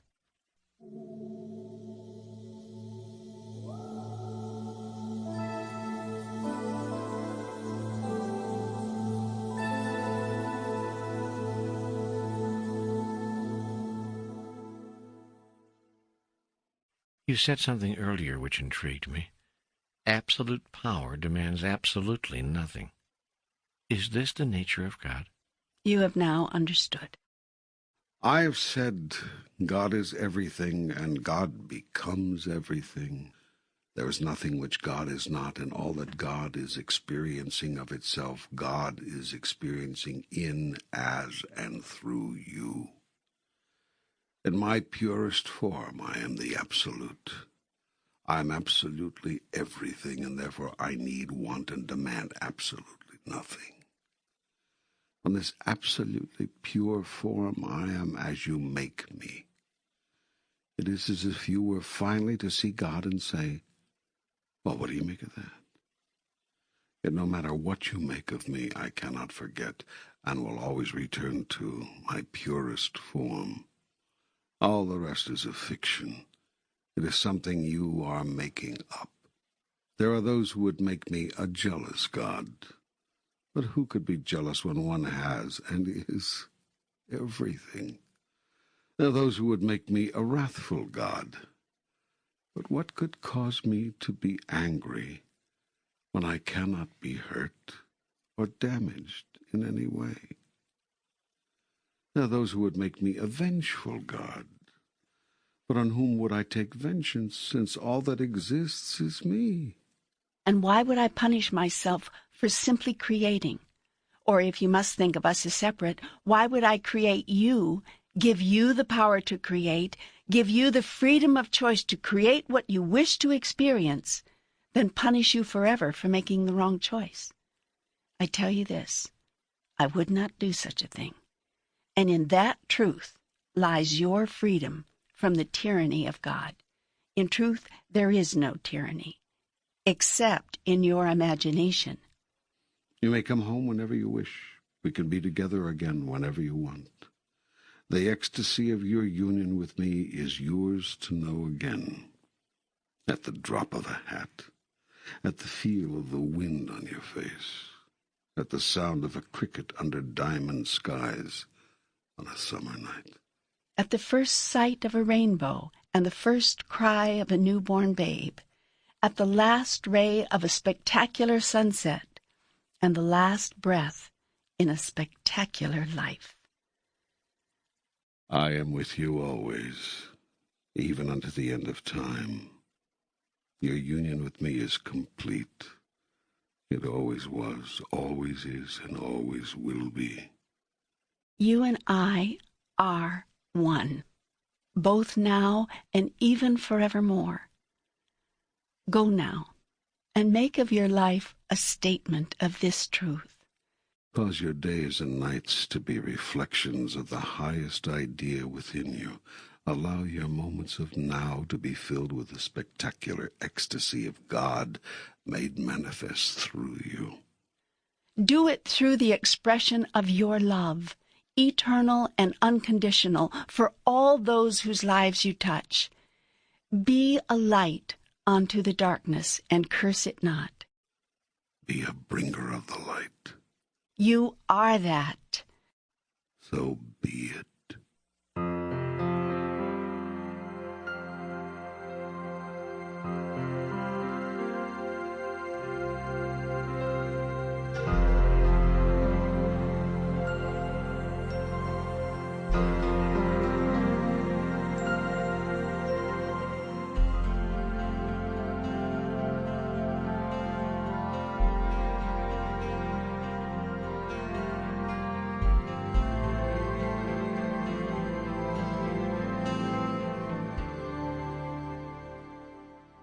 Welcome to the continuation of our panel dialogue.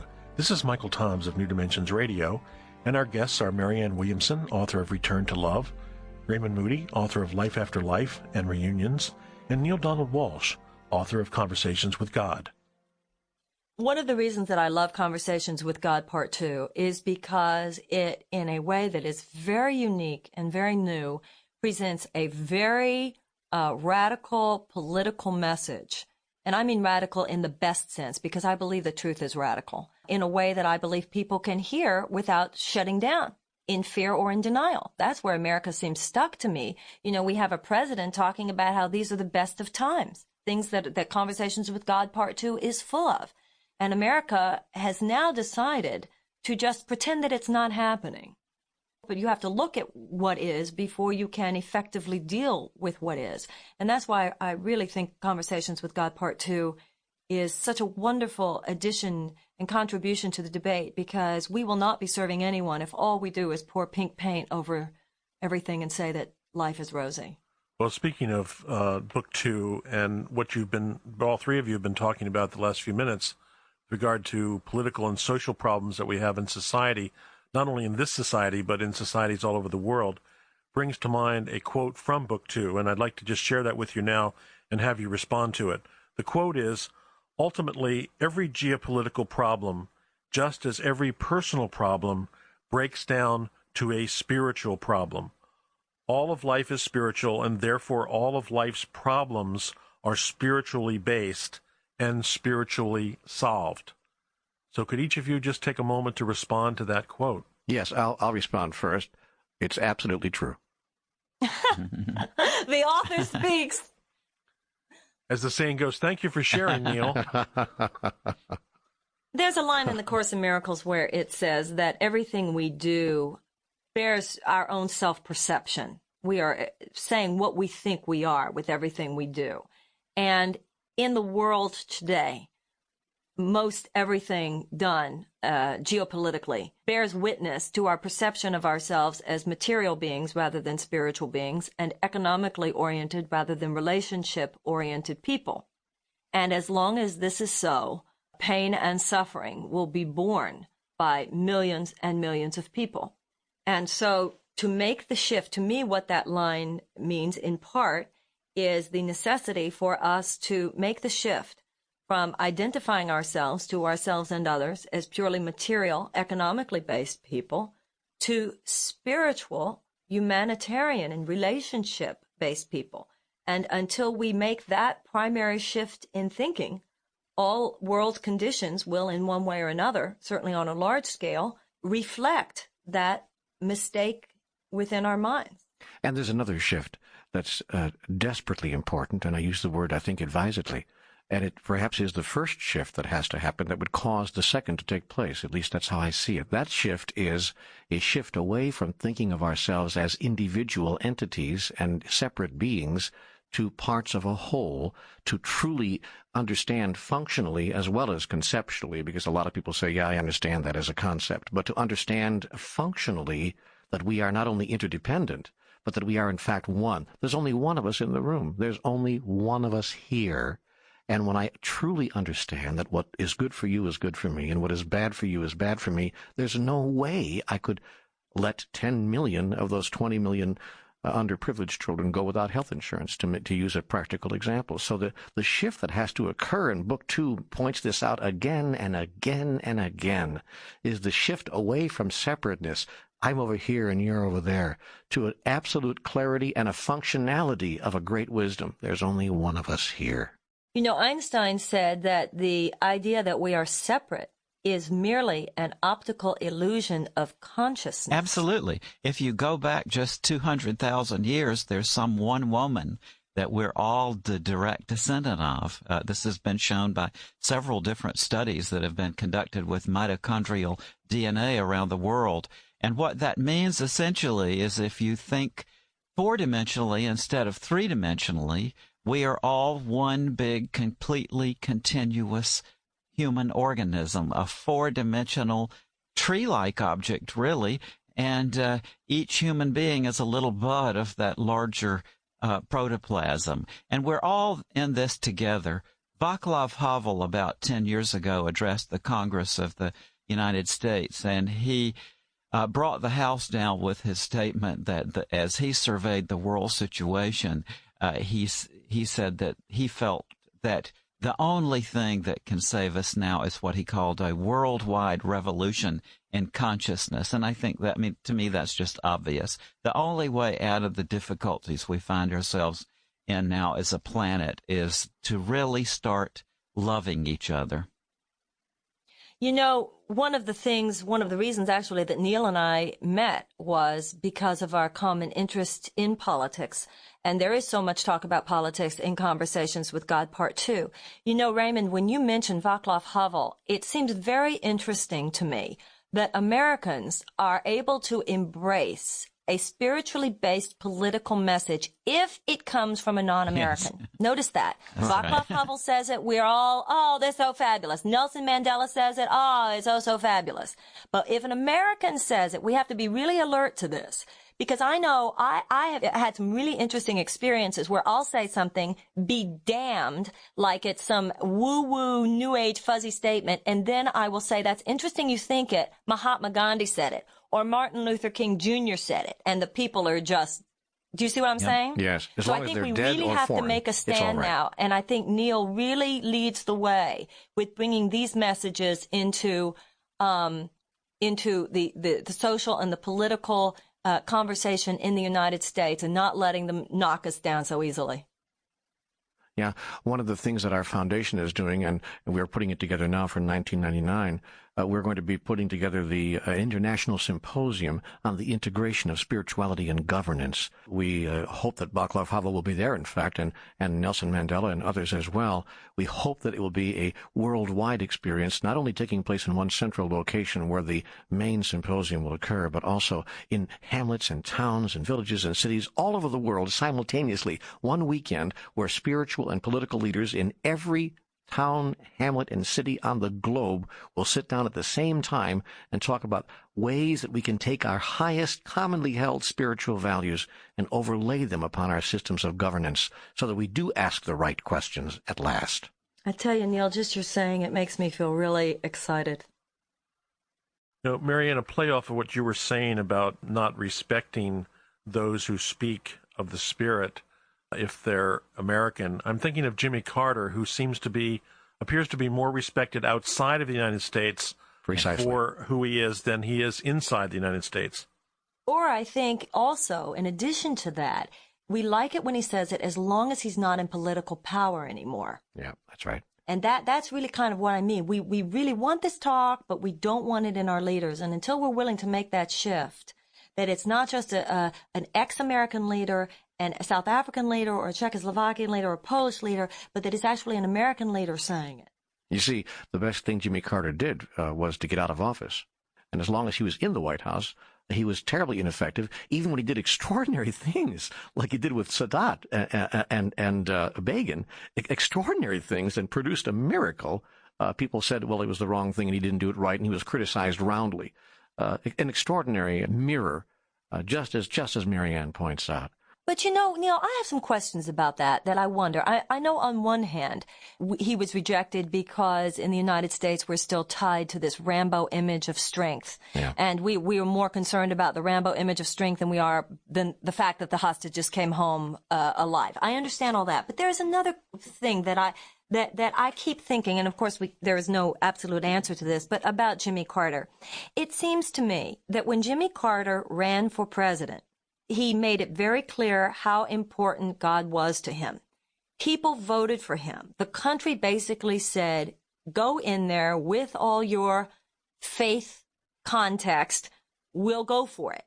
But when he got to Washington, he stopped explaining the larger faith-based context. And I think that made him lose people more than the actions. I think sometimes the conservatives, obviously in America, need to walk their talk.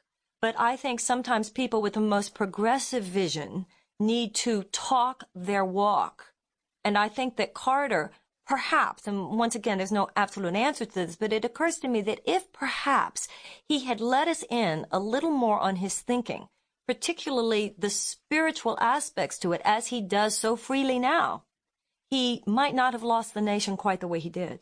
That's an extraordinary insight, and I hadn't thought about it until you just said it, and I think I agree with you. I think it's absolutely true that he stopped talking about that aspect of the decision-making process because I think he felt that the system required him to. I think he had advisors saying, for heaven's sake, Jimmy, don't for what the last thing you're going to go out there and do is say, I'm taking this action because it's right, because it's spiritually and correct, and because it's the higher consciousness thing to do. But it's interesting because we voted for him. Basically, to me, America's vote for him as president was saying, we know you're going to do that and we're okay with it. Yeah. I think it's universally true. Now that you bring it up, I noticed that it's universally true, or at least I observe it's true.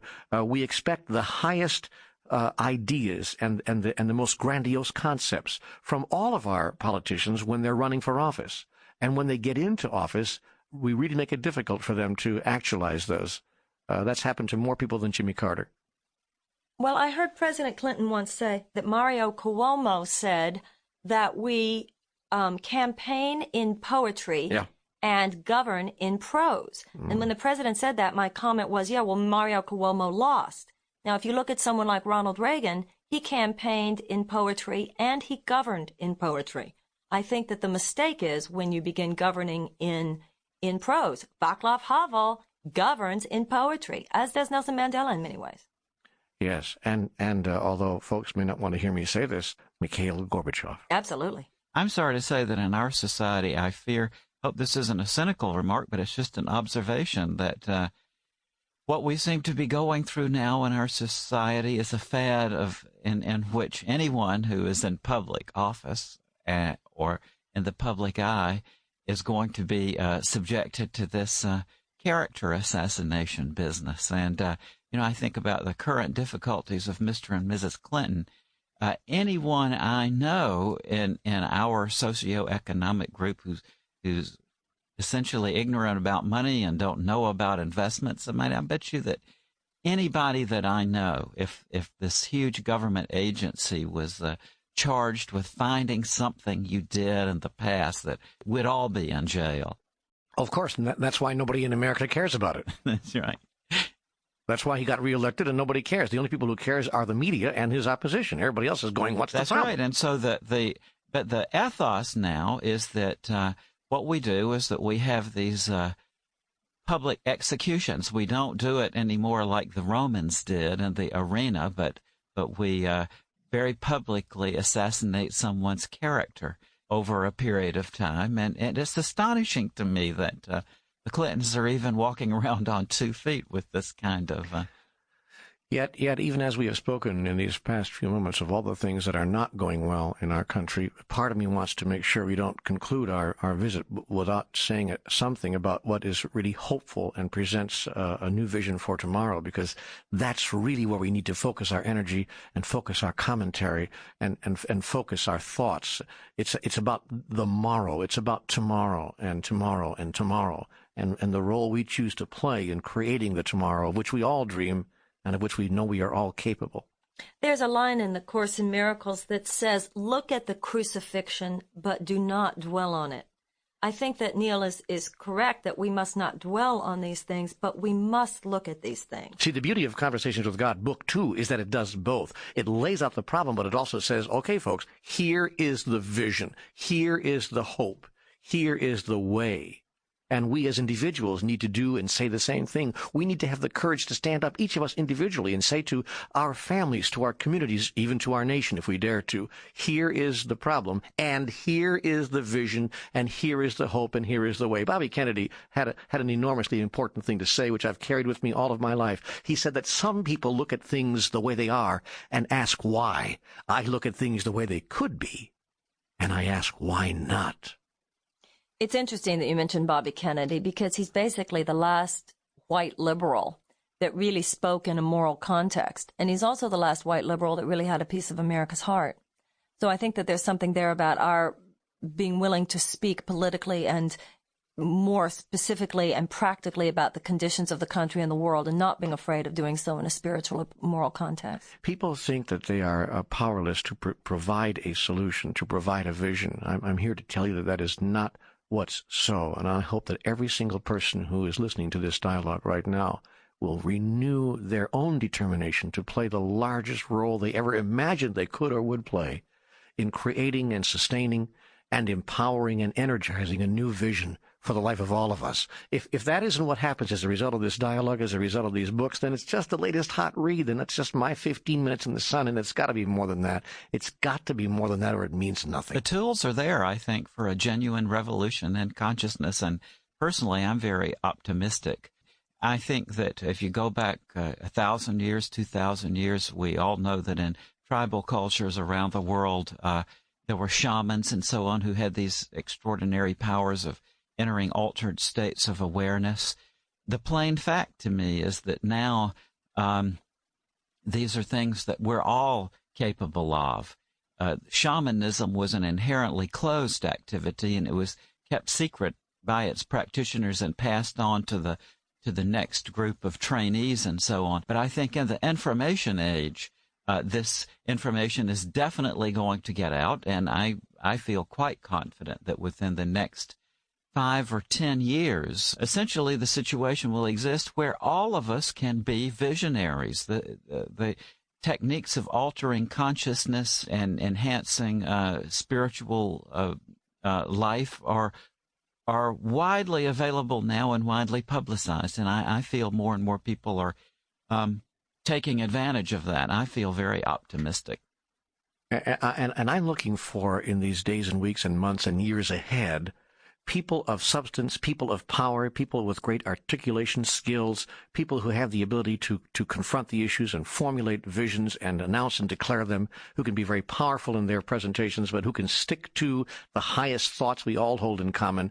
I'm speaking, I guess, of people who are spiritually based, who are coming from a place of high consciousness, and who can step forward in the public arena and provide the kind of vision that we all need. And it's going to be difficult for people to do that, because generally the people I'm describing are people who would be, as you pointed out, Raymond, attacked, crucified by the media, and they would have apparently much to lose if you look at it from one point of view. And yet it is true that of those to whom much is given, much is asked.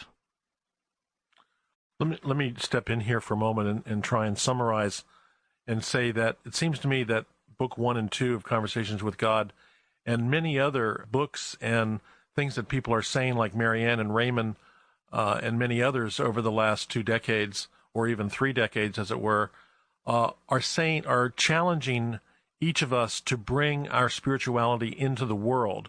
That's what I hear you, all three of you, saying in these last few minutes about that what's important is not to keep it in a closet anymore, but recognizing that the Spirit is already present and is out there, that we need to, each of us in our own way, is to make the Spirit visible in our own lives and make it visible in everyone else's life. Because if it's not visible in our lives, it can't be visible to anyone else. Well, that's the bottom line message of Book 2, Michael. Absolutely. And I must confess, 10 years ago, 15 years ago, I had what I call a couch potato model of spirituality. That was something you watched in other people and heard other people's fantastic experiences and so on. I think naturally as we get into midlife, and tens of millions of people in the United States are now the baby boomers, there's a natural opening of spirituality. And I think our society is in a uniquely privileged position to be able to take advantage of that. I think that there's a psychological syndrome out there. I really care, therefore I don't have to do anything. And I think that that's what we have to address now. We are beginning to see, at first the change was from I'm not in touch with what my heart feels to we must be in touch with what our heart feels. And now the next, it seems to me, big step is that we have to go from knowing what our heart is saying to doing what our heart is telling us to do. And I think, as Neil said, that's when you really get the wheat and the chaff. The big issue is not whether or not you're in touch with your heart. The real issue is to deal with the personal risk involved in dealing with the character assassination, the public humiliation, invalidation that both of you were referring to that comes about if we really stand up. We're talking here about practical spirituality. Yeah. Earlier in the conversation, I don't know if both of you were talking, I think Raymond said something about this idea that miracles happen before and don't happen now, and that we have to counter that. I think it's not only that God it has not stopped being in process, but much like you're talking about, not only are miracles not over, prophecy is not over. And I think that there is a new prophetic voice seeking to emerge in the world today. I don't think it's a soloist. I think it's a choir. But it's time for everybody to really sing our notes and really sing our songs, because otherwise what will happen is what happened in the 60s. If it's personality-based rather than principle-based, then the old order can just kill 1, 2, or 3 leaders, and the whole impulse is stymied for a few decades. Yes. But if it's enough of a choir rather than just amazing soloists, then they're, just getting rid of a few soloists won't stymie it anyway. Bravo, bravo. Well said.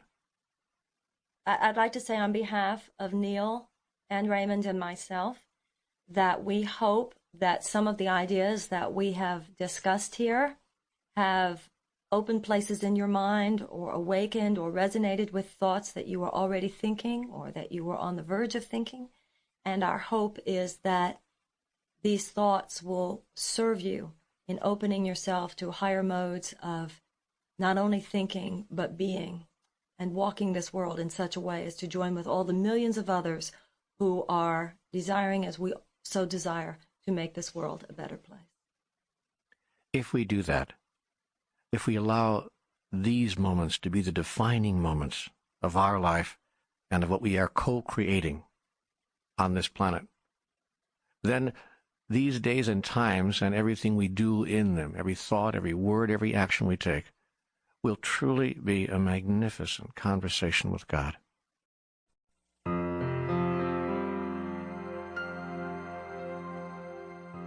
Now, here is Michael Toms talking with author Neale Donald Walsch.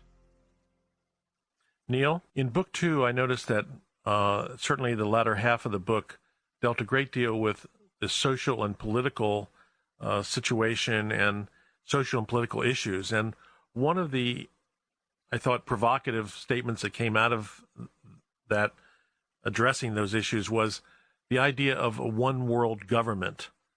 And I'd like you to just sort of comment on that as to what you think that means.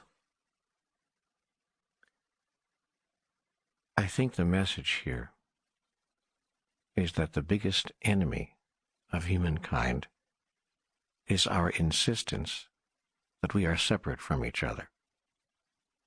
Separate spiritually, separate psychologically, separate politically, separate economically, and separate socially, separate in just about every way that we could possibly imagine. And it is our imagination, because we're not separate. We're imagining that we are. And the point that's being made here in Conversations with God, Book 2, in this section, is that until we divorce ourselves from that thought that we're separate and move into a realization of our unity, of our basic oneness, and then take that oneness realization and overlay it upon our systems of governance, that is to say, govern ourselves as one community. Until we do that, we will always have the clashing of interests that has produced in the past the sorry history which has been visited upon this nation. A history of wanton killing, of war, of deprivation, a history of the haves and the have-nots, a history that does not reflect even our own collective highest thought about ourselves. No human being on this planet, not a single one, I don't believe, could possibly announce or declare, much less really think, that how we've been doing things in the past several thousand years has either been effective or appropriate. And yet, knowing that it has not been effective, and in many cases has not been appropriate, we insist on clinging to our old ways.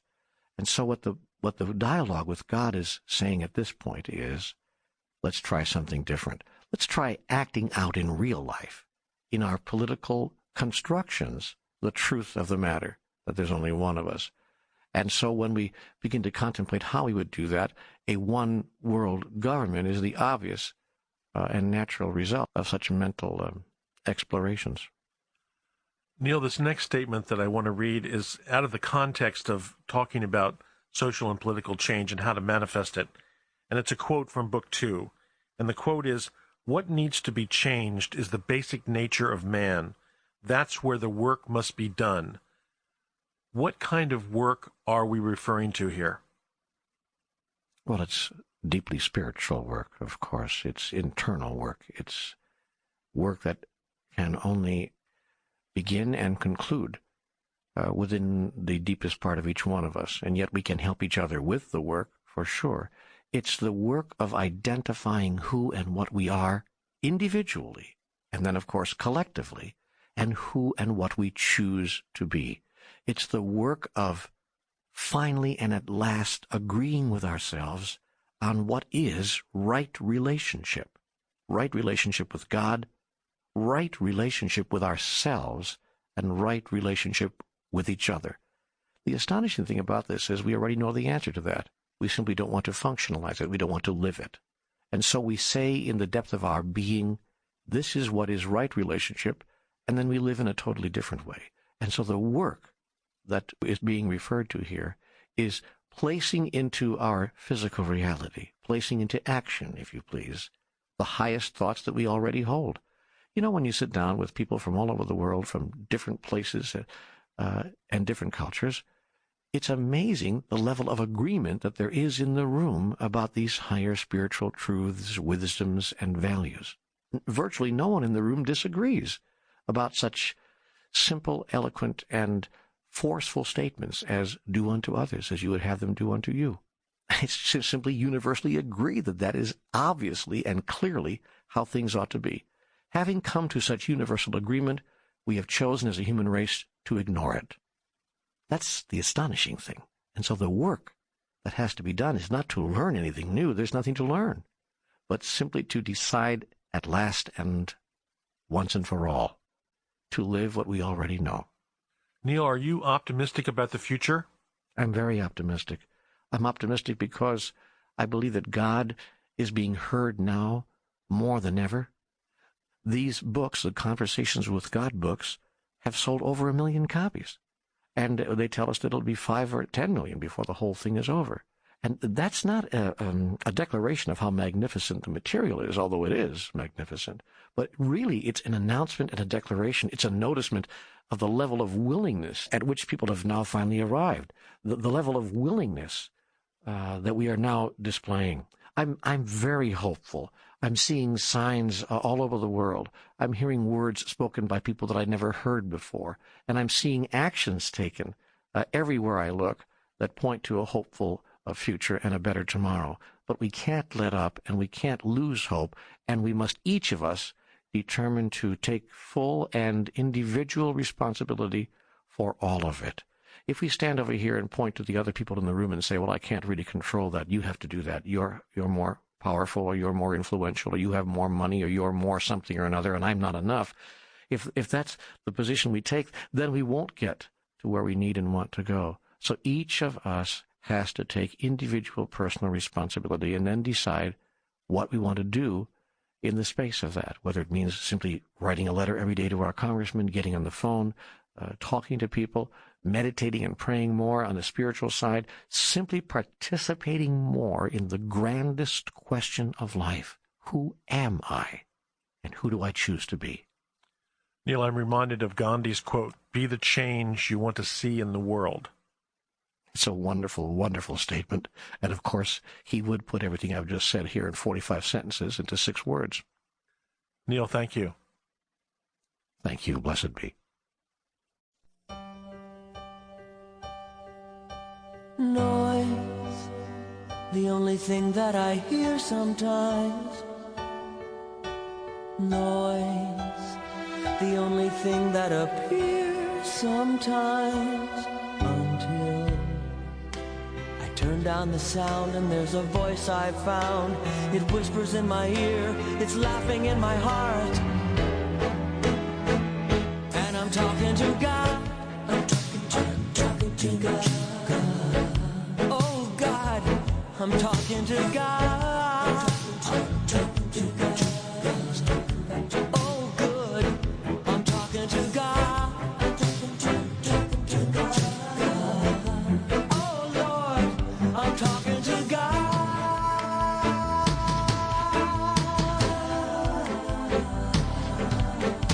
Me, why does he talk to me when I'm not especially religious, enlightened or prodigious? I'm just listening with my heart, and it blows me all apart when I find her inside of me. And I'm talking to God. Oh God, I'm talking to God. Oh good, I'm talking to God. Oh yes, I'm talking to God.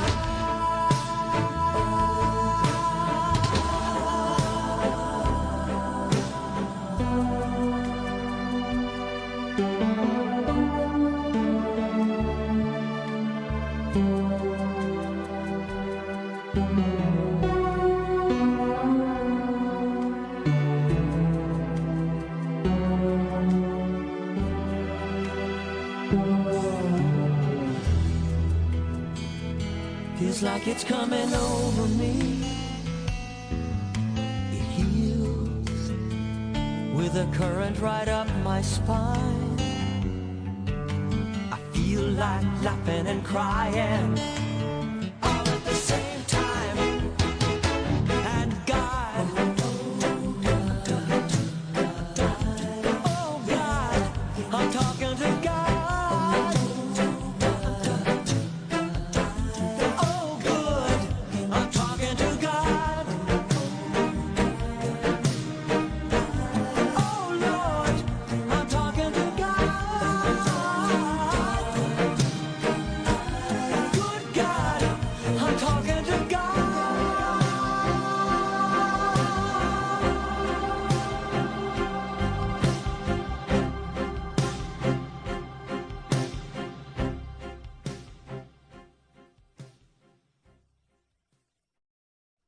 Hello, my name is Neil Donald Walsh. This program touches on subjects such as the fastest way to wisdom, the 5 natural emotions and how to use them as our friends, and the nature of psychic ability.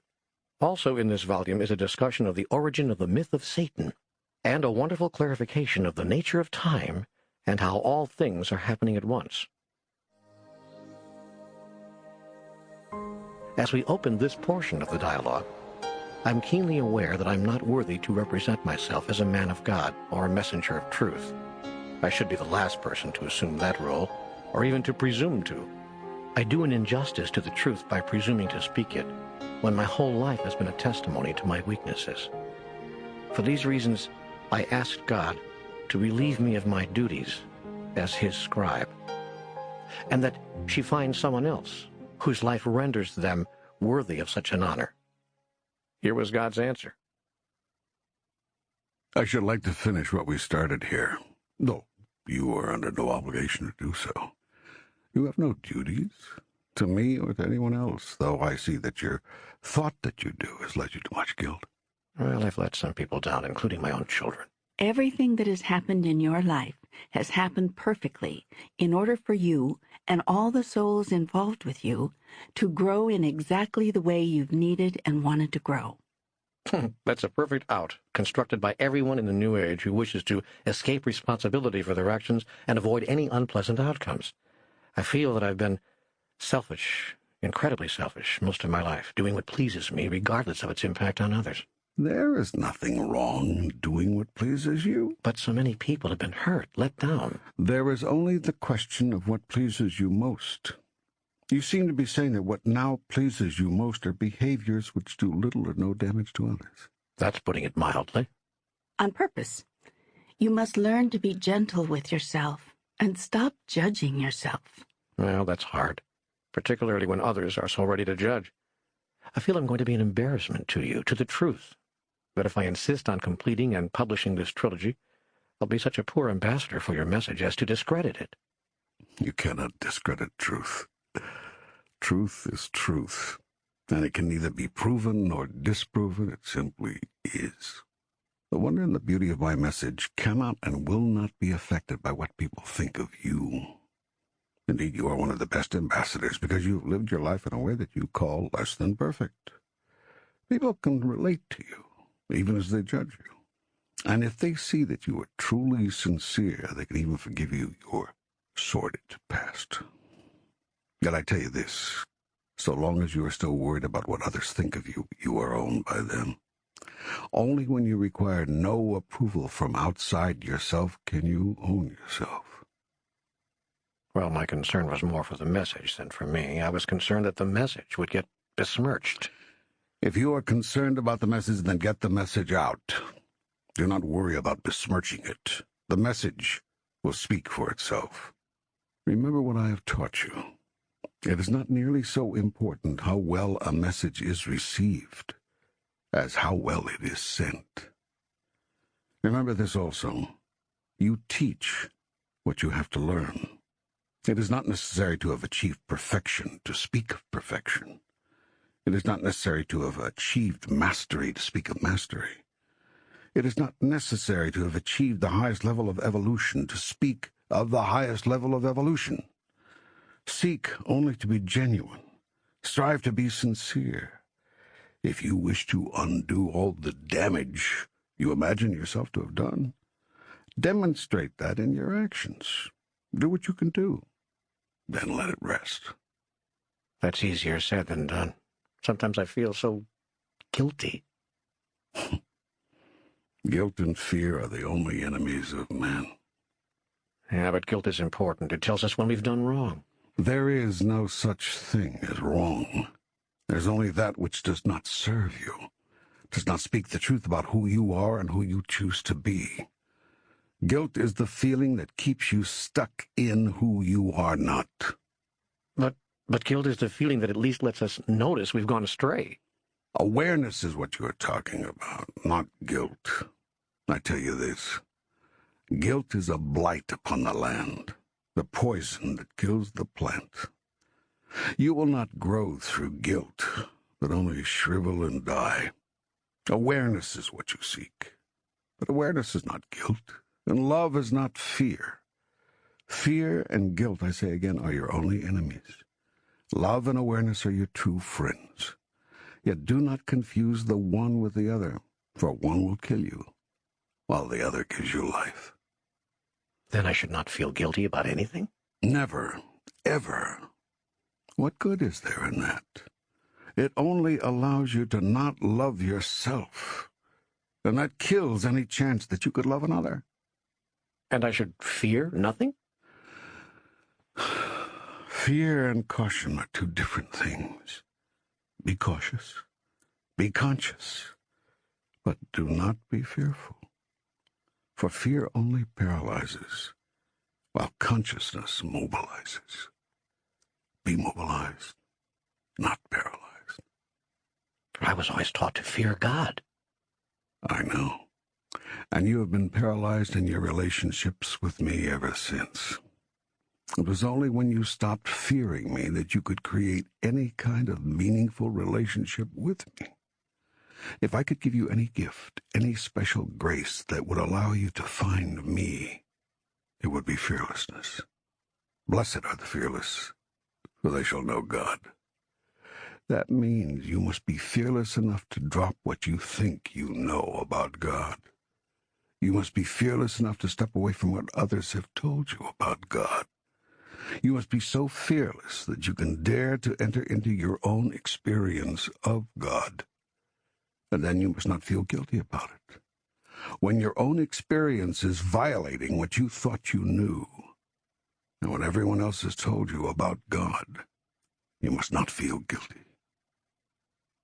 Fear and guilt are the only enemies of man. Yet there are those who say that to do as you suggest is trafficking with the devil, that only the devil would suggest such a thing. There is no devil. That's something else the devil would say. The devil would say everything that God says. Is that it? Only more cleverly. The devil is more clever than God. Well, let's say more cunning. Ah, and so the devil connives by saying what God would say? Well, with just a little twist, just enough to get one off the path, to lead one astray. I think we have to have a little talk about the devil. Well, we talked a lot about this in Book 1. Not enough, apparently. Besides, there may be those who haven't read Book 1, or Book 2 for that matter. So I think a good place for us to begin would be to summarize some of the truths found in those books. That will set the stage for the larger universal truths in this third book. And we'll get to the devil again, too, early on. I want you to know how and why such an entity was invented. Okay, all right, you win. I'm already into the dialogue, so apparently it's going to continue. But there's one thing people should know as I enter this third conversation. Half a year has passed since I wrote the first words presented here. It's now November 25th, 1994, the day after Thanksgiving. It's taken 25 weeks to get this far. 25 weeks since your last words to my words. A lot has happened in those 25 weeks, but one thing that's not happened is that this book has not moved 1 inch forward. Why is this taking so long? Do you see how you can block yourself? Do you see how you can sabotage yourself? Do you see how you can stop yourself in your tracks just when you're onto something good? You've been doing this all your life. Hey, wait a minute. I'm not the one who's been stalling on this project. I can't do anything. Can't write a single word unless I feel moved to, unless I feel, I hate to use the word, but I guess I have to, inspired to come to a yellow legal pad and continue. And inspiration is your department, not mine. I see. So you think I've been stalling, not you. Something like that, yes. My wonderful friend. This is so much like you and other human beings. You sit on your hands for half a year doing nothing about your highest good, actually pushing it from you, then blame someone or something outside of yourself for not getting anywhere. Do you not see a pattern here? Well, I tell you this, there is never a time when I am not with you. Never a moment when I am not ready. Have I not told you this before? well, yes, but I am always with you, even unto the end of time. Yet I will not impose my will on you ever. I choose your highest good for you, but above that, I choose your will for you. And this is the surest measure of love. When I want for you what you want for you, then I truly love you. When I want for you what I want for you, then I am loving me through you. So too, by the same measure, can you determine whether others love you and whether you truly love others. For love chooses not for itself, but only seeks to make possible the choices of the beloved other. Well, that seems to directly contradict what you put in Book 1 about love being not at all concerned with what the other is being, doing, and having, and only with what the self is being, doing, and having. It brings up other questions as well, like, what of the parent who shouts at the child, "Hey, get out of the street," or better yet, risks his own life to run out into swirling traffic and snatch the child up? What of that parent? Is she not loving her child? Yet she's imposed her own will. Remember, the child was in the street because it wanted to be. How do you explain these contradictions? There is no contradiction, yet you cannot see the harmony, and you will not understand this divine doctrine about love until you understand that my highest choice for me is the same as your highest choice for you. And that is because you and I are one. You see, the divine doctrine is also a divine dichotomy. And that is because life itself is a dichotomy, an experience within which two apparently contradictory truths can exist in the same space at the same time. In this case, the apparently contradictory truths are that you and I are separate, and you and I are one. The same apparent contradiction appears in the relationship between you and everyone else. I stand by what I said in Book 1. The biggest mistake people make in human relationships is to be concerned for what the other is wanting, being, doing, or having. Be concerned only for the self. What is the self being, doing, or having? What is the self wanting, needing, choosing? What is the highest choice for the self? I also stand by another statement I made in that book. The highest choice for the self becomes the highest choice for another when the self realizes that there is no one else. The mistake, therefore, is not in choosing what is best for you, but rather in not knowing what is best. This stems from not knowing who you really are, much less who you are seeking to be. I don't understand. Well, let me give you an illustration. If you're seeking to win the Indianapolis 500, driving 150 miles per hour might be what is best for you. If you're seeking to get to the grocery store safely, it might not. You're saying it's all contextual. Yes, all of life is. What is best depends on who you are and who you seek to be. You cannot intelligently choose what is best for you until you intelligently decide who and what you are. Now, I, as God, know what I am seeking to be. I therefore know what is best for me. And what is that? Tell me, what is best for God? This ought to be interesting. What is best for me is giving you what you decide is best for you. Because what I am trying to be is myself expressed, and I am being this through you. Are you following this? Yes. Believe it or not, I actually am. Good. Now I will tell you something you may find difficult to believe.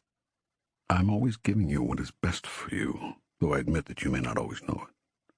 This mystery clears up a bit now that you begin to understand what I am up to. I am God. I am the goddess. I am the supreme being. The all of everything. The beginning and the end. The Alpha and Omega. I am the sum and the substance, the question and the answer, the up and the down of it, the left and the right, the here and the now, the before and the after. I am the light, and I am the darkness that creates the light and makes it possible. I am the goodness without end, and the badness which makes the goodness good. I am all of these things, the all of everything, and I cannot experience any part of myself without experiencing all of myself. And this is what you do not understand about me. You want to make me the one and not the other, the high and not the low, the good and not the bad. Yet in denying half of me, you deny half of yourself, and in so doing, you can never be who you really are. I am the magnificent everything, and what I am seeking is to know myself experientially. I am doing this through you and through everything else that exists, and I am experiencing myself as magnificent through the choices I make, for each choice is self-creative. Each choice is definitive. Each choice represents me. That is, represents me as who I choose to be right now. Yet I cannot choose to be magnificent unless there is something to choose from.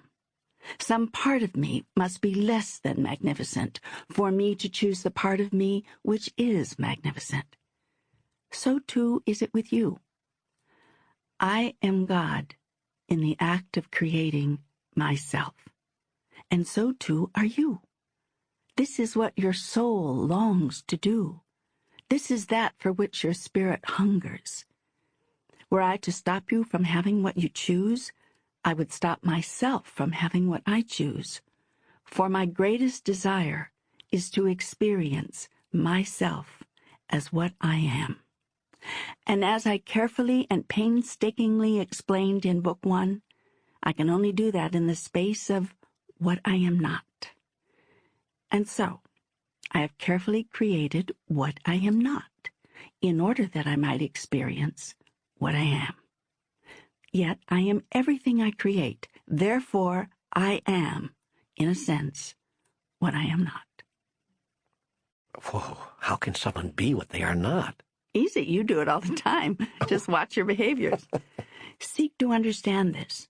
There is nothing that I am not. Therefore, I am what I am, and I am what I am not. This is the divine dichotomy. This is the divine mystery which, until now, only the most sublime minds could understand. I have revealed it for you here in a way that more can understand. This was the message of Book 1, and this basic truth you must understand. You must deeply know if you are to understand and know the even more sublime truths to come here in Book 3. Yet let me now get to one of those more sublime truths, for it is contained in the answer to the second part of your question. I was hoping we were going to get back to that part of my question. How is the parent loving the child if he says or does what is best for the child, even if he has to thwart the child's own will to do it? Or does the parent demonstrate the truest love by letting the child play in traffic? Oh, this is a wonderful question, and it's the question asked by every parent in some form or another since parenting began. The answer is the same for you as a parent as it is for me as God. So what is the answer? Patience, my son. Patience. All good things come to those who wait. Have you never heard of that? Yeah, my father used to say it, and I hated it. I can understand that. But do have patience with yourself, especially if your choices are not bringing you what you think you want. The answer to the second part of your question, for example. You say that you want the answer, but you are not choosing it. You know you are not choosing it because you do not experience having it. In truth, you have the answer, and have had it all along. You simply are not choosing it. You are choosing to believe you do not know the answer, and so you do not. Yes, we went all over this, too, in Book 1. I have everything I choose to have right now, including a complete understanding of God, yet I will not experience that I have it until I know that I do. Precisely. You've put it perfectly. But how can I know that I do until I experience that I do? How can I know something I haven't experienced? Wasn't there a great mind who said, all knowing is experience? He was wrong. Knowing does not follow experience. It precedes it. In this, half the world has it backwards. So you mean that I have the answer to the second part of my question, and I just don't know that I do? Exactly. Yet if I don't know that I do, then I don't. That's the paradox, yes. I don't get it. Except that I do. Indeed. So how can I get to this place of knowing that I know something if I don't know that I know? To know that you know, act as if you do. You mentioned something about that in Book 1 also. Yes. A good place to start here would be to recap what's gone before in the previous teaching. And you just happen to be asking the right questions, allowing me to summarize in short form at the beginning of this book the information we discussed in prior material in some detail. Now, in Book 1, we talked about the be, do, have paradigm and how most people have it reversed. Most people believe if they have a thing, more time, money, love, whatever, then they can finally do a thing, write a book, take up a hobby, go on vacation, buy a home, undertake a relationship, which will allow them to be a thing, happy, peaceful, content, or in love. In actuality, they are reversing the be, do, have paradigm. in the universe as it really is, as opposed to how you think it is. Havingness does not produce beingness, but the other way around. First you be the thing called happy, or knowing, or wise, or compassionate, or whatever. Then you start doing things from this place of beingness. And soon you discover that what you are doing winds up bringing you the things you've always wanted to have. The way to set this creative process, and that's what this is, the process of creation, into motion, is to look at what it is you want to have. Ask yourself what you think you would be if you had that. Then go right straight to being. In this way, you reverse the way you've been using the be, do, have paradigm.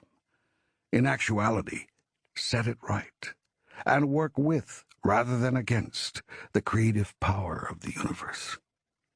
Here's a short way of stating this principle. In life, you do not have to do anything. It is all a question of what you are being. This is one of the 3 messages I will touch on again at the end of our dialogue. I will close the book with it. For now, and to illustrate this, think of a person who just knows that if he could only have a little more time, a little more money, or a little more love, he'd be truly happy. He doesn't get the connection between his not being very happy right now and not having the time, money, or love he wants. That's right. On the other hand, the person who is being happy seems to have time to do everything that's really important, all the money that's needed, and enough love to last a lifetime. He finds he has everything he needs to be happy by being happy to begin with. Exactly. Deciding ahead of time what you choose to be produces that in your experience. To be or not to be, that is the question. Precisely. Happiness is a state of mind, and like all states of mind, it reproduces itself in physical form. A statement for a refrigerator magnet. All states of mind reproduce themselves. But how can you be happy to begin with, or be anything you're seeking to be, more prosperous, for instance, or more loved, if you're not having what you think you need in order to be that? Act as if you are, and you will draw it to you. What you act as if you are, you become. In other words, fake it until you make it. Something like that, yes. Only you can't really be faking. Your actions have to be sincere. Everything you do, do out of sincerity, or the benefit of the action is lost. This is not because I won't reward you. God does not reward and punish, as you know. But natural law requires the body, mind, and spirit to be united in thought, word, and action for the process of creation to work. You cannot fool your mind. If you are insincere, your mind knows it, and that's that. You've just ended any chance that your mind can help you in the creative process. You can, of course, create without your mind. It's just a great deal more difficult. You can ask your body to do something your mind doesn't believe, and if your body does it long enough, your mind will begin to let go of its former thought about that and create a new thought. Once you have a new thought about a thing, you're well on your way to creating it as a permanent aspect of your being, rather than something you're just acting out. This is doing things the hard way, and even in such instances, the action must be sincere. Unlike what you can do with people, you cannot manipulate the universe. So here we have a very delicate balance. The body does something in which the mind does not believe, yet the mind must add the ingredient of sincerity to the body's action for it to work. How can the mind add sincerity when it does not believe in what the body is doing? By taking out the selfish element of personal gain. How? The mind may not be able to sincerely agree that the actions of the body can bring you that which you choose, but the mind seems very clear that God will bring good things through you to another. Therefore, whatever you choose for yourself, give to another. Would you say that again, please? Of course. Whatever you choose for yourself, give to another. If you choose to be happy, cause another to be happy. If you choose to be prosperous, cause another to prosper. If you choose more love in your life, cause another to have more love in theirs. Do this sincerely, not because you seek personal gain, but because you really want the other person to have that.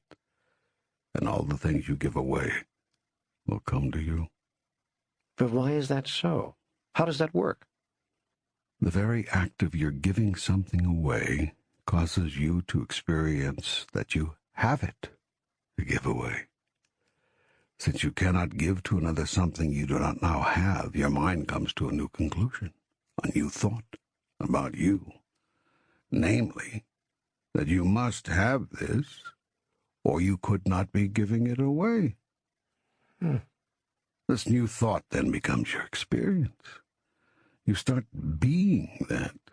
And once you start being a thing, you've engaged the gears of the most powerful creation machine in this universe, your divine self. Whatever you are being, you are creating. The circle is complete, and you will create more and more of that in your life. It will be made manifest in your physical experience. This is the greatest secret of life. It is what Book 1 and Book 2 were written to tell you. It was all there in far greater detail.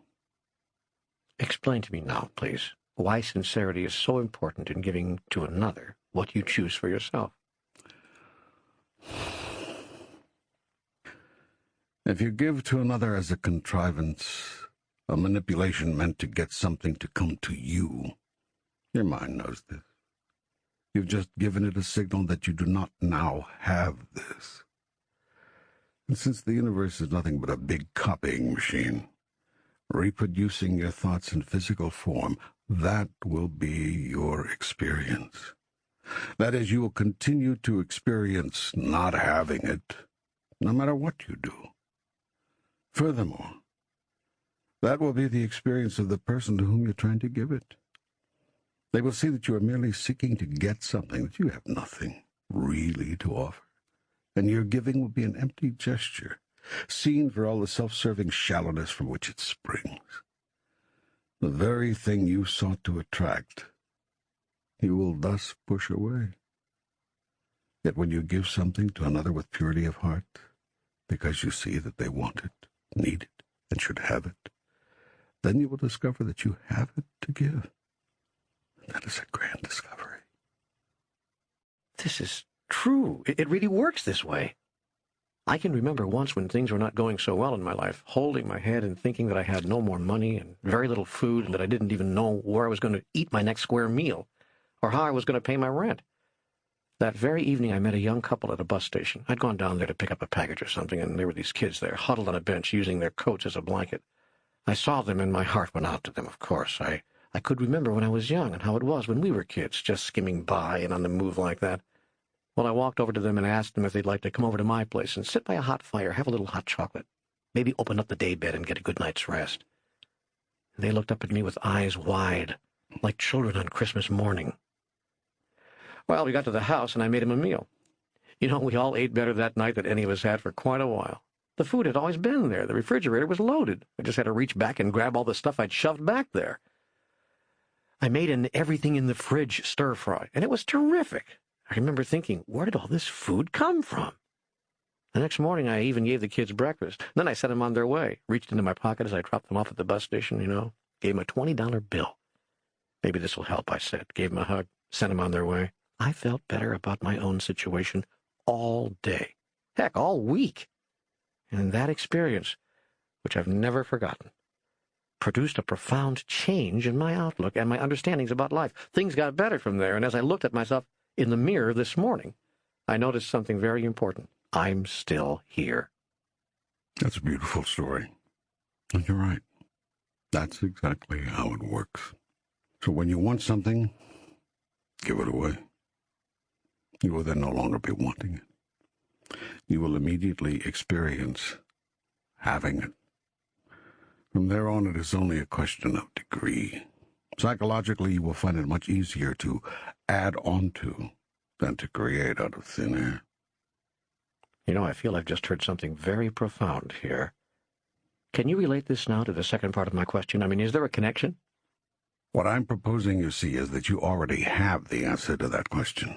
Right now you are living the thought that you do not have the answer, that if you had the answer, you would have wisdom. So you come to me for wisdom. Yet I say to you, be wisdom, and you will have it. And what is the fastest way to be wisdom? Cause another to be wise. Do you choose to have the answer to this question? Give the answer to another. So now, I'll ask you the question. I'll pretend that I don't know, and you give me the answer. How can the parent who pulls a child out of traffic be truly loving the child if love means that you want for the other what they want for themselves? I don't know. I know you don't, but if you thought you did, what would your answer be? Well, I'd say that the parent did want for the child what the child wanted, which was to stay alive. I'd say that the child did not want to die, but simply did not know that wandering around in traffic would cause that, so that in running out there to get the child, the parent wasn't depriving the child of the opportunity to exercise its will at all, but simply getting in touch with the child's true choice, its deepest desire. That would be a very good answer. If that's true, then you, as God, should be doing nothing but stopping us from hurting ourselves. It can't be our deepest desire to do damage to ourselves. Yet we do damage to ourselves all the time, and you just sit around and watch us. I am always in touch with your deepest desire, and always I give you that.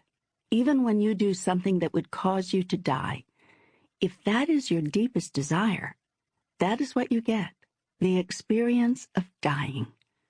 I never, ever interfere with your deepest desire. Do you mean that when we do damage to ourselves, that's what we wanted to do? That's our deepest desire? You cannot do damage to yourself. You are incapable of being damaged. Damage is a subjective reaction, not an objective phenomenon. You can choose to experience damage to yourself out of any encounter or phenomenon, but that is entirely your decision. Given that truth, the answer to your question is yes. When you have damaged yourself, it is because you wanted to. But I'm speaking on a very high esoteric level, and that is not really where your question is coming from. In the sense that you mean it, as a matter of conscious choice, I would say that no. Every time you do something that damages yourself, it is not because you wanted to. The child who gets hit by a car because he wandered into the street did not want, desire, seek, consciously choose to get hit by a car. The man who keeps marrying the same kind of woman, one who is all wrong for him, packaged in different forms, does not want, desire, seek, consciously choose to keep creating bad marriages. The person who hits a thumb with a hammer could not be said to have wanted the experience. It was not desired, sought, consciously chosen. Yet all objective phenomena are drawn to you subconsciously. All events are created by you unconsciously.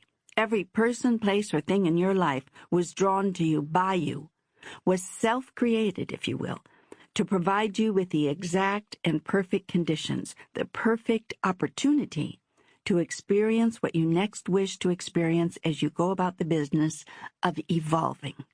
Nothing can happen in your life, I say to you, nothing can occur which is not a precisely perfect opportunity for you to heal something, create something, or experience something that you wish to heal, create, or experience in order to be who you really are. And who really am I? Whomever you choose to be. Whatever aspect of divinity you wish to be, that's who you are. That can change at any given moment. Indeed, it often does from moment to moment. Yet, if you want your life to settle down, to stop bringing you such a wide variety of experiences, there's a way to do that. Simply stop changing your mind so often about who you are and who you choose to be. Well, that may be easier said than done.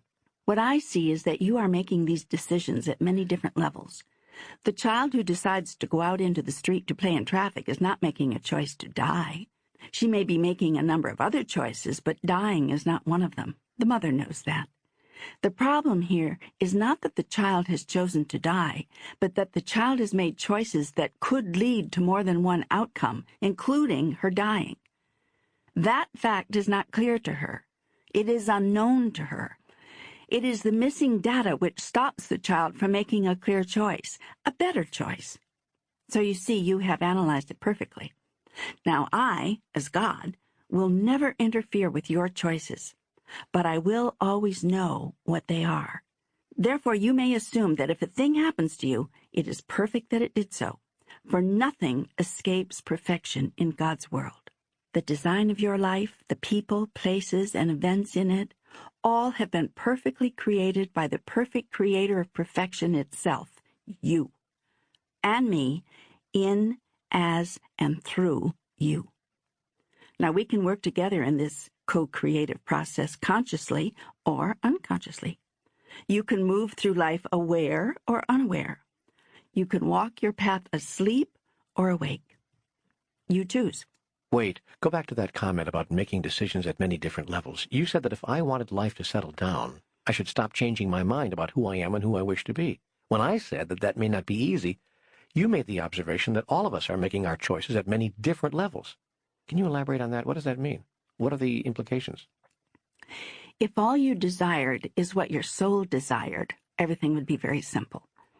If you listen to the part of you which is pure spirit, all of your decisions would be easy and all the outcomes joyous. That is because the choices of spirit are always the highest choices. They don't need to be second-guessed. They don't need to be analyzed or evaluated. They simply need to be followed, acted on. Yet you are not only a spirit. You are a triune being made up of body, mind, and spirit. That is both the glory and the wonder of you. For you often make decisions and choices at all three levels simultaneously, and they by no means always coincide. It is not uncommon for your body to want one thing, while your mind seeks another, and your spirit desires yet a third. This can be especially true of children, who are often not yet mature enough to make distinctions between what sounds like fun to the body and what makes sense to the mind, much less what resonates with the soul. So the child waddles into the street. Now, as God, I am aware of all your choices, even those you make subconsciously. I will never interfere with them, but rather just the opposite. It is my job to ensure that your choices are granted. In truth, you grant them to yourself. What I have done is put a system into place that allows you to do that. This system is called the process of creation and is explained in detail in Book 1. When your choices conflict, when body, mind, and spirit are not acting as one, the process of creation works at all levels, producing mixed results. If, on the other hand, your being is in harmony and your choices are unified, astonishing things can occur. Your young people have a phrase, having it all together, which could be used to describe this unified state of being. There are also levels within levels in your decision-making. This is particularly true at the level of the mind.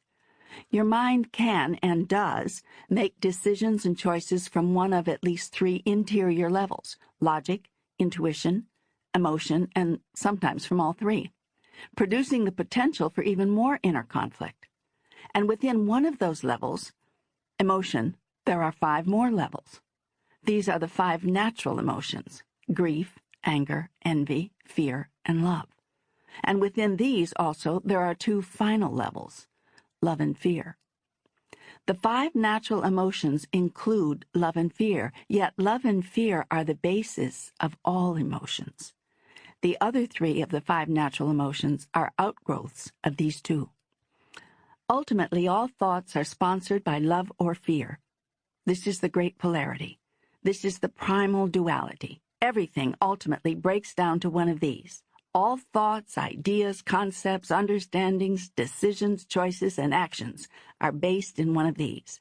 And in the end, there is really only one: love. In truth, love is all there is. Even fear is an outgrowth of love, and when used effectively, expresses love. Fear expresses love? In its highest form, yes. Everything expresses love, when the expression is in its highest form. Does the parent who saves the child from being killed in traffic express fear or love? Well, both, I suppose. Fear for the child's life and love, enough to risk one's own life to save the child. Precisely.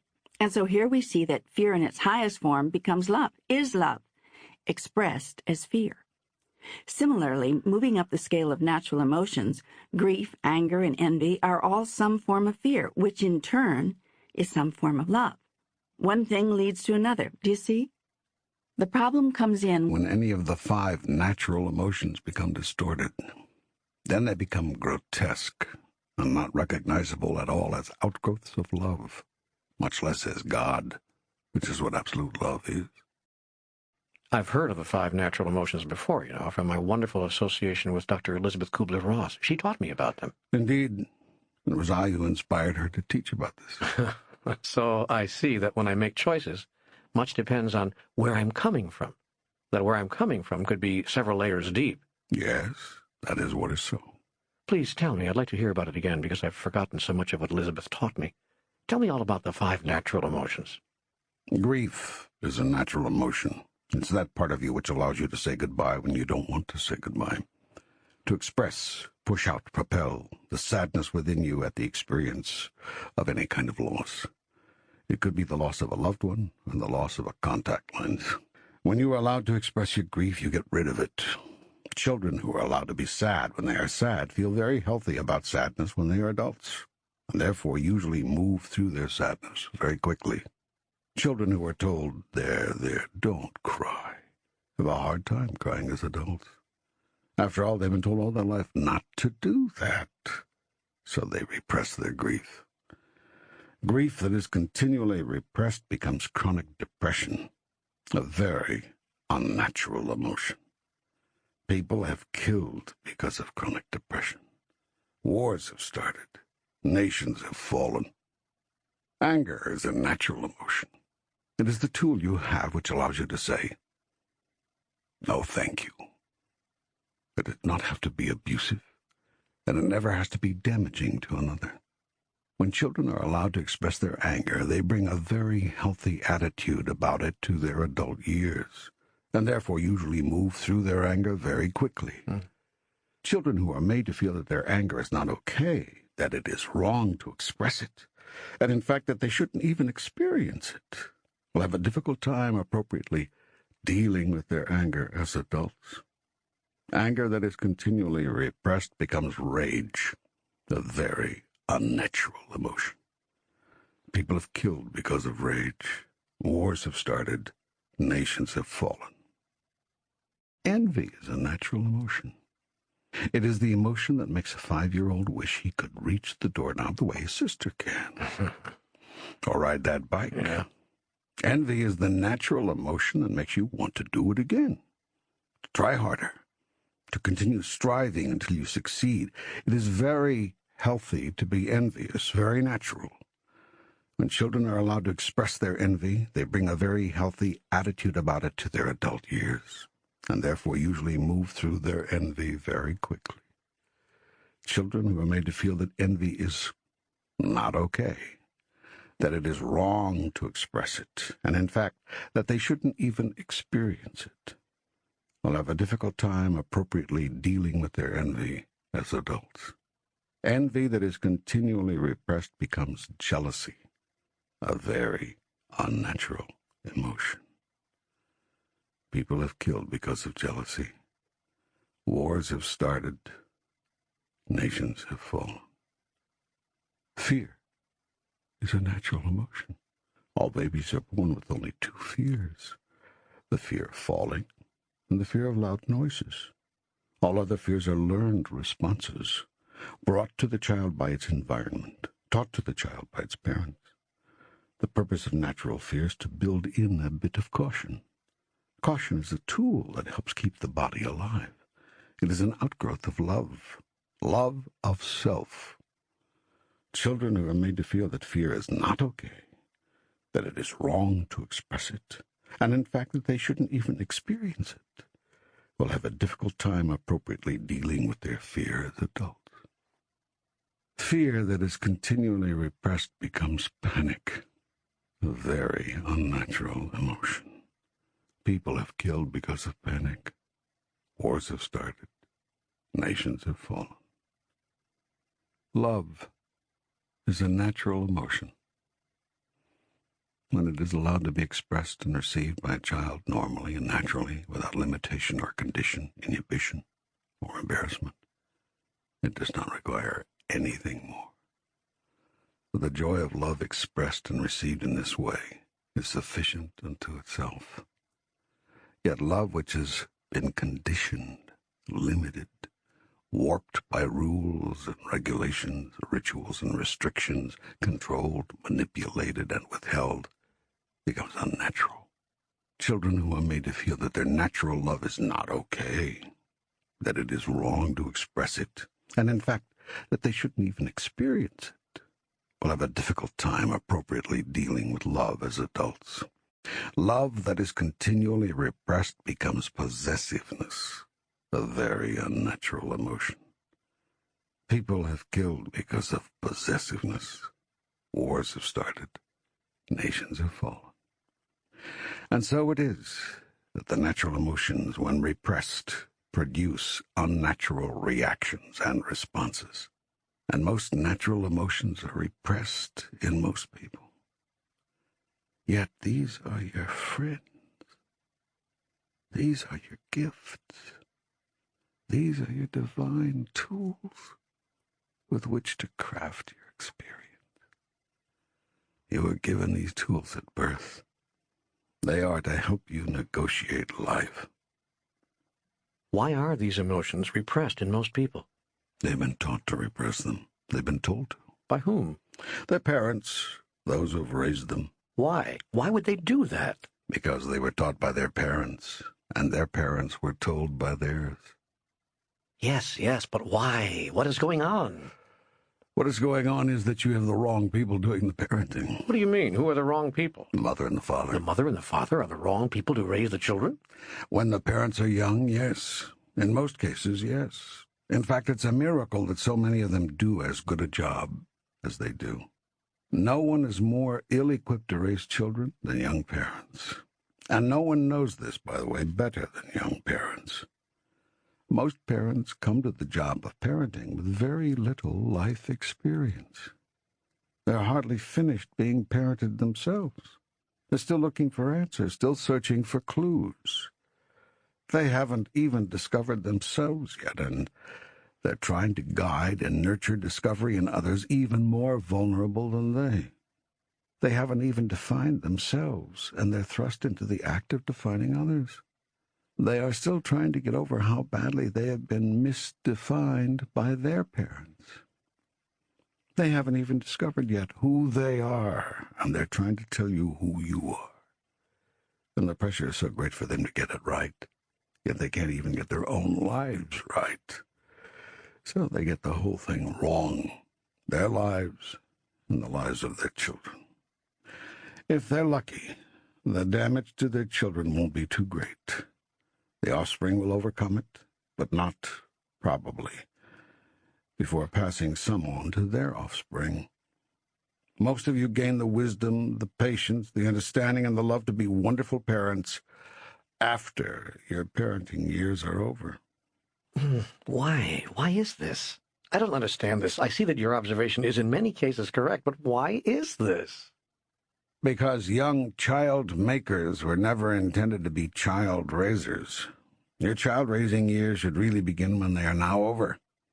Well, I'm still a little lost here. Human beings are biologically capable of creating children while they are children themselves, which, it may surprise most of you to know, they are for 40 or 50 years. Wait a minute. Human beings are children themselves for 40 or 50 years? From a certain perspective, yes. I know this is difficult to hold as your truth, but look around you. Perhaps the behaviors of your race might help prove my point. The difficulty is that in your society you are said to be all grown up and ready for the world at 21. Add to this the fact that many of you were raised by mothers and fathers who were not much older than 21 themselves when they began raising you. And you can begin to see the problem. If child bearers were meant to be child raisers, childbearing would not have been made possible until you were 50. Childbearing was meant to be an activity of the young, whose bodies are well developed and strong. Child raising was meant to be an activity of the elders, whose minds are well developed and strong.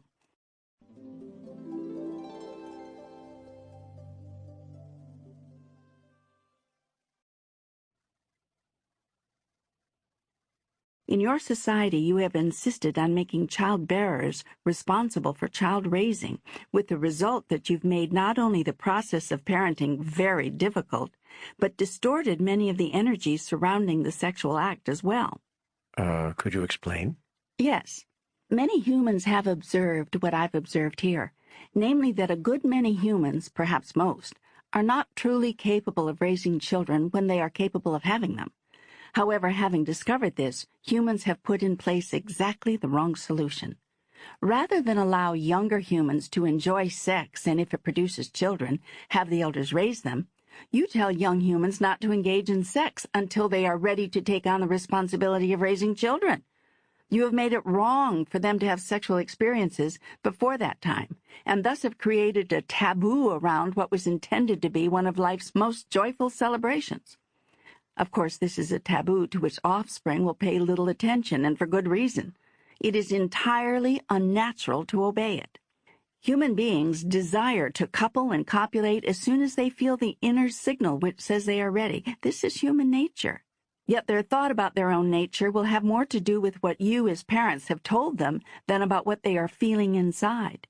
Your children look to you to tell them what life is all about.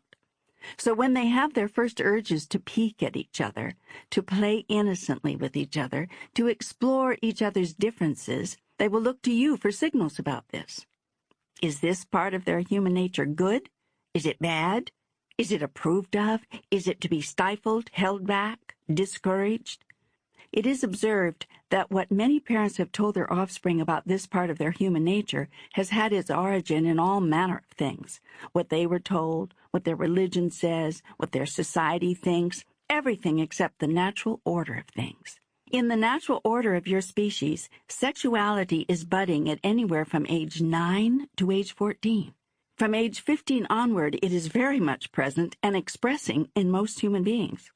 Thus begins a race against time, with children stampeding toward the fullest release of their own joyful sexual energy, and parents stampeding to stop them.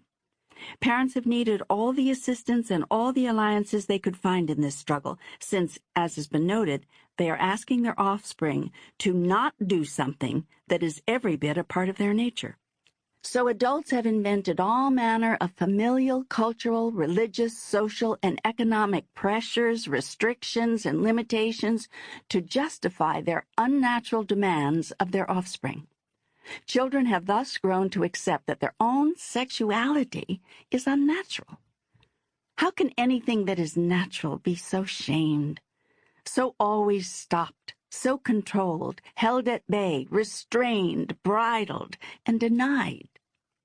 Well, I think you're exaggerating a bit here. Don't you think you're exaggerating? Really? What do you think is the impact on a 4 or 5-year-old child when parents won't even use the correct name for certain of their body parts? What are you telling the child about your level of comfort with that and what you think theirs should be? Yes, indeed. Well, we just don't use those words, as my Grammy used to say. It's just that wee and your bottom sounds better. Only because you have so much negative baggage attached to the actual names of these body parts that you can barely use the words in ordinary conversation. At the youngest ages, of course, children don't know why parents feel this way, but merely are left with the impression, the often indelible impression, that certain body parts are not okay, and that anything having to do with them is embarrassing, if not wrong. As children grow older and move into their teens, they may come to realize that this is not true, but then they are told in very clear terms about the connection between pregnancy and sexuality, and about how they will have to raise the children they create. And so they now have another reason for feeling that sexual expression is wrong, and the circle is complete. What this has caused in your society is confusion, and not a little havoc, which is always the result of fooling around with nature. You have created sexual embarrassment, repression, and shame, which has led to sexual inhibition, dysfunction, and violence.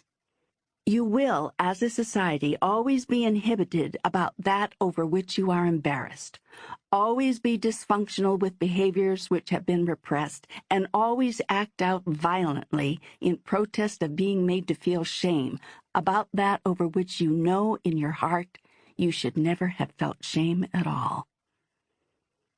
Ah, then Freud was onto something when he said that a huge amount of the anger in the human species might be sexually related. Deep-seated rage over having to repress basic and natural physical instincts, interests, and urges. More than one of your psychiatrists has ventured as much. The human being is angry because it knows it should feel no shame over something that feels so good, and yet it does feel shame and guilt.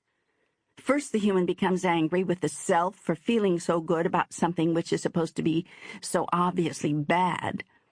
Then, when they finally realize they've been duped, that sexuality is supposed to be a wonderful, honorable, glorious part of the human experience, they become angry with others.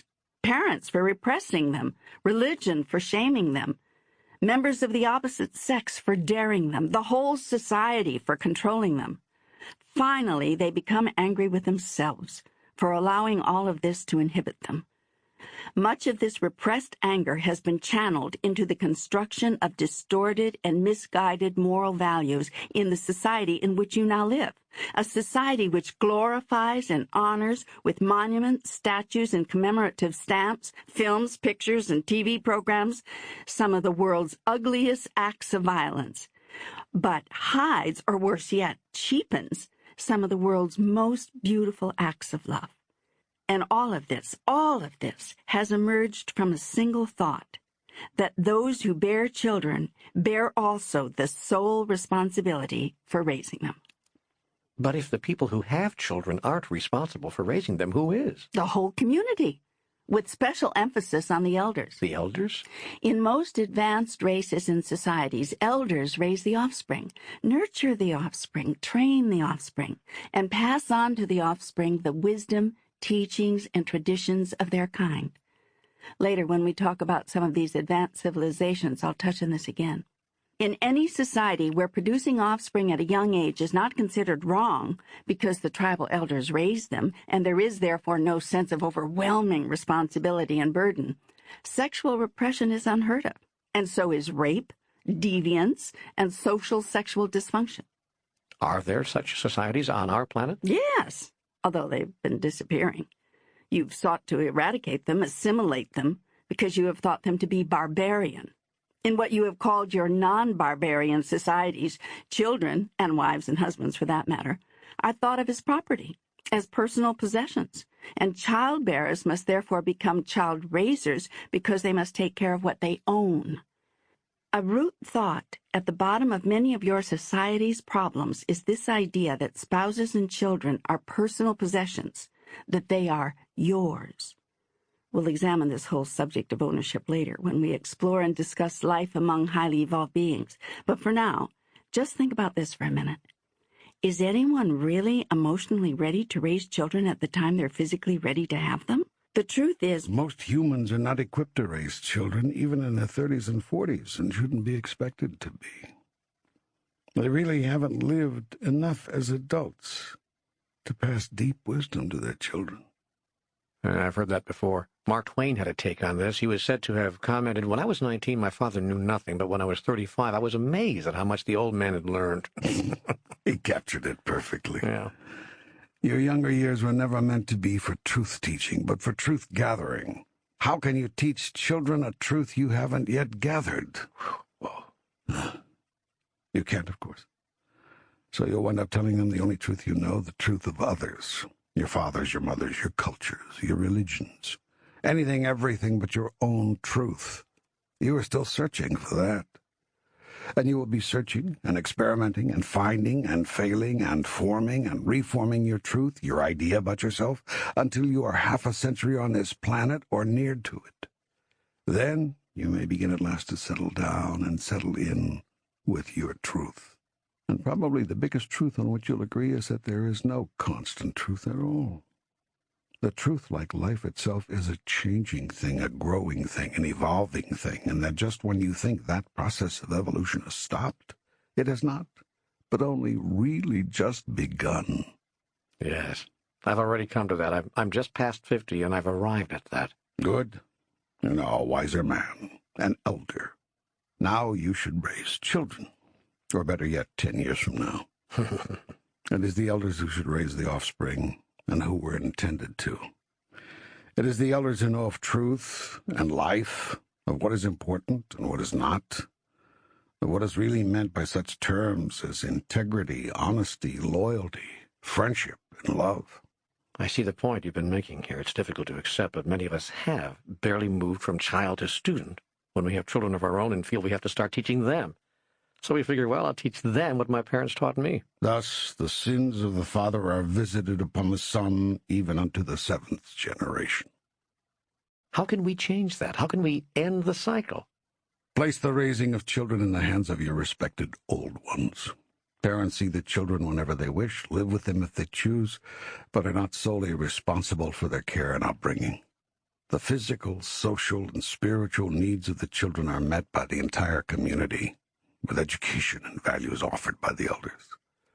Later in our dialogue, when we talk about those other cultures in the universe, we'll look at some new models for living, but these models won't work the way you've currently structured your lives.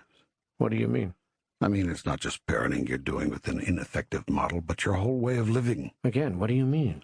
You've moved away from each other. You've torn apart your families, disassembled your smaller communities in favor of huge cities. In these big cities, there are more people, but fewer tribes, groups, or clans whose members see their responsibility as including responsibility for the whole. So, in effect, you have no elders. None at arm's reach in any event. Worse than moving away from your elders, you've pushed them aside, marginalized them, taken their power away, and even resented them. Yes, some members of your society are even resenting the seniors among you, claiming that they're somehow leeching on the system, demanding benefits that the young have to pay for with ever-increasing proportions of their income. It's true. I know it's true. Some sociologists are now predicting a generation war, with older people being blamed for requiring more and more while contributing less and less. And there are so many more older citizens now, what with the baby boomers moving into their senior years and people living longer in general. And if your elders aren't contributing, it's because you have not allowed them to contribute. You've required them to retire from their jobs just when they could really do the company some good, and to retire from most active, meaningful participation in life, just when their participation could bring some sense to the proceedings. Not just in parenting, but in politics, economics, and even in religion, where elders at least had a toehold. You've become a youth-worshipping, elder-dismissing society. Yours has also become a singular society rather than a plural one, that is, a society made up of individuals rather than groups. As you have both individualized and youthened your society, you have lost much of its richness and resource. Now you are without both, with too many of you living in emotional and psychological poverty and depletion. I'm going to ask you again, is there any way we can end this cycle? First, recognize and acknowledge that it's real. So many of you are living in denial. So many of you are pretending that what's so is simply not so. You are lying to yourselves, and you do not want to hear the truth, much less tell it. This, too, we'll talk about again later when we take that look at the civilizations of highly evolved beings, because this denial, this failure to observe and acknowledge what's so, is not an insignificant thing. And if you truly want to change things, I hope you will just allow yourself to hear me. The time has come for truth-telling, plain and simple. Are you ready? I am. That's why I came to you. That's how this whole conversation began. Truth is often uncomfortable.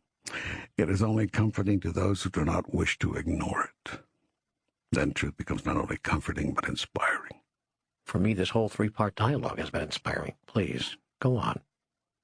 There's some good reason to be upbeat, to feel optimistic. I observe that things have begun to change. There's more emphasis among your species on creating community and building extended families than ever in recent years. And more you are honoring your elders, producing meaning and value in and from their lives. This is a big step in a wonderfully useful direction. So things are turning around. Your culture seems to have taken that step. Now it's onward from there. You cannot make these changes in one day. You cannot, for instance, change your whole way of parenting, which is how this current train of thought began, in one fell swoop. Yet you can change your future step by step. Hearing these words is one of those steps. This dialogue will circle back over many important points before we are finished. That repetition will not be by accident. It is for emphasis. Now, you asked for ideas for the construction of your tomorrows. Let us begin by looking at your yesterdays. What does the past have to do with the future? When you know about the past, you can better know about all your possible futures. You have come to me asking how to make your life work better. It will be useful for you to know how you got to where you are today. I would speak to you of power and of strength, and the difference between the two. And I would chat with you about this Satan figure you have invented, how and why you invented him, and how you decided that your God was a he and not a she. I would speak to you of who I really am, rather than who you have said I am in your mythologies. I would describe to you my beingness in such a way that you will gladly replace the mythology with the cosmology, the true cosmology of the universe, in its relationship to me. I would have you know about life, how it works, and why it works the way it works. When you know those things, then you can decide what you wish to discard of that which your race has created. For this third portion of our conversation, this third book, is about building a newer world, creating a new reality. You have been living too long, my children, in a prison of your own devise. It is time to set yourself free. You have imprisoned your 5 natural emotions, repressing them and turning them into very unnatural emotions, which have brought unhappiness, death, and destruction to your world. The model of behavior for centuries on this planet has been, do not indulge your emotions. If you're feeling grief, get over it. If you're feeling angry, stuff it. If you're feeling envious, be ashamed of it. If you're feeling fear, rise above it. If you're feeling love, control it, limit it, wait with it, run from it, do whatever you have to do to stop from expressing it full out, right here, right now. It is time to set yourself free. In truth, you have imprisoned your holy self, and it is time to set yourself free. Boy, I'm starting to get excited here. How do we start? Where do we begin? In our brief study of how it all got to be this way, let us go back to the time when your society reorganized itself. That is when men became the dominant species and then decided it was inappropriate to display emotions, or in some cases, to even have them. What do you mean when society reorganized itself? What are we talking about here? In an earlier part of your history, you lived on this planet in a matriarchal society. Then there was a shift, and the patriarchy emerged. When you made that shift, you moved away from expressing your emotions. You labeled it weak to do so. It was during this period that males also invented the devil and the masculine god. Males invented the devil? Yes. Satan was essentially a male invention. Ultimately, all of society went along with it, but the turning away from emotions and the invention of an evil one was all part of a male rebellion against the matriarchy, a period during which women ruled over everything from their emotions. They held all governmental posts, all religious positions of power, all places of influence in commerce, science, academia, healing. Well, what power did men have? None. Men had to justify their existence, for they had very little importance beyond their ability to fertilize female eggs and move heavy objects. They were very much like worker ants and bees. They did the heavy physical labor and made sure that children were produced and protected. It took men hundreds of years to find and to create a larger place for themselves in the fabric of their society. Centuries passed before males were even allowed to participate in their clan's affairs, to have a voice or a vote in community decisions. They weren't considered by women to be intelligent enough to understand such matters. Boy, it's difficult to imagine that any society would actually prohibit one whole class of people from even voting, based simply on gender. I like your sense of humor about this, I really do. Shall we go on? Please. Centuries more passed before they could think of actually holding the positions of leadership for which they finally had the chance to vote. Other posts of influence and power within their culture were similarly denied them. When males finally obtained positions of authority within society, when they at last rose above their former place as baby makers and virtual physical slaves, it's to their credit that they did not ever turn the tables on women, but have always accorded females the respect, power, and influence that all humans deserve regardless of gender. There's that humor again. Oh, I'm sorry. Do I have the wrong planet? Let's get back to our narrative. But before we go on about the invention of the devil, let us talk a bit about power. Because this, of course, is what the invention of Satan was all about. You're going to make the point now that men have all the power in today's society, right? Well, let me just jump ahead of you and tell you why I think this happened. You said that in the matriarchal period, men were very much like worker bees serving the queen bee. You said they did the difficult physical work and made sure that children were produced and protected. And I felt like saying, so what's changed? What do they do now? That's what they do. And I'll bet that many men would probably say that not a great deal has changed, except that men have extracted a price for maintaining their thankless role. They do have more power. Actually, most of the power. Okay, most of the power. But the irony I see here is that both genders think that they're handling the thankless tasks while the other is having all the fun. Men resent women who are attempting to take back some of their power because men say they'll be damned if they'll do all that they have to do for the culture and not at least have the power it takes to do it. And women resent men keeping all the power, saying they'll be damned if they'll continue doing for the culture what they do and still remain powerless. You've analyzed it correctly. And both men and women are damned to repeat their own mistakes in an endless cycle of self-inflicted misery until one side or the other gets that life is not about power, but about strength, and until both see that it's not about separation, but unity. For it is in the unity that inner strength exists, and in the separation that it dissipates, leaving one feeling weak and powerless, and hence struggling for power. I tell you this, heal the rift between you, end the illusion of separation, and you shall be delivered back to the source of your inner strength. That is where you will find true power, the power to do anything, the power to be anything, the power to have anything. For the power to create is derived from the inner strength that is produced through unity. This is true of the relationship between you and your God, just as it is remarkably true of the relationship between you and your fellow humans.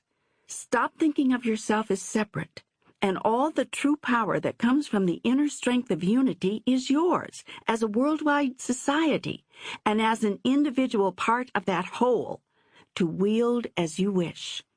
Yet remember this, power comes from inner strength. Inner strength does not come from raw power.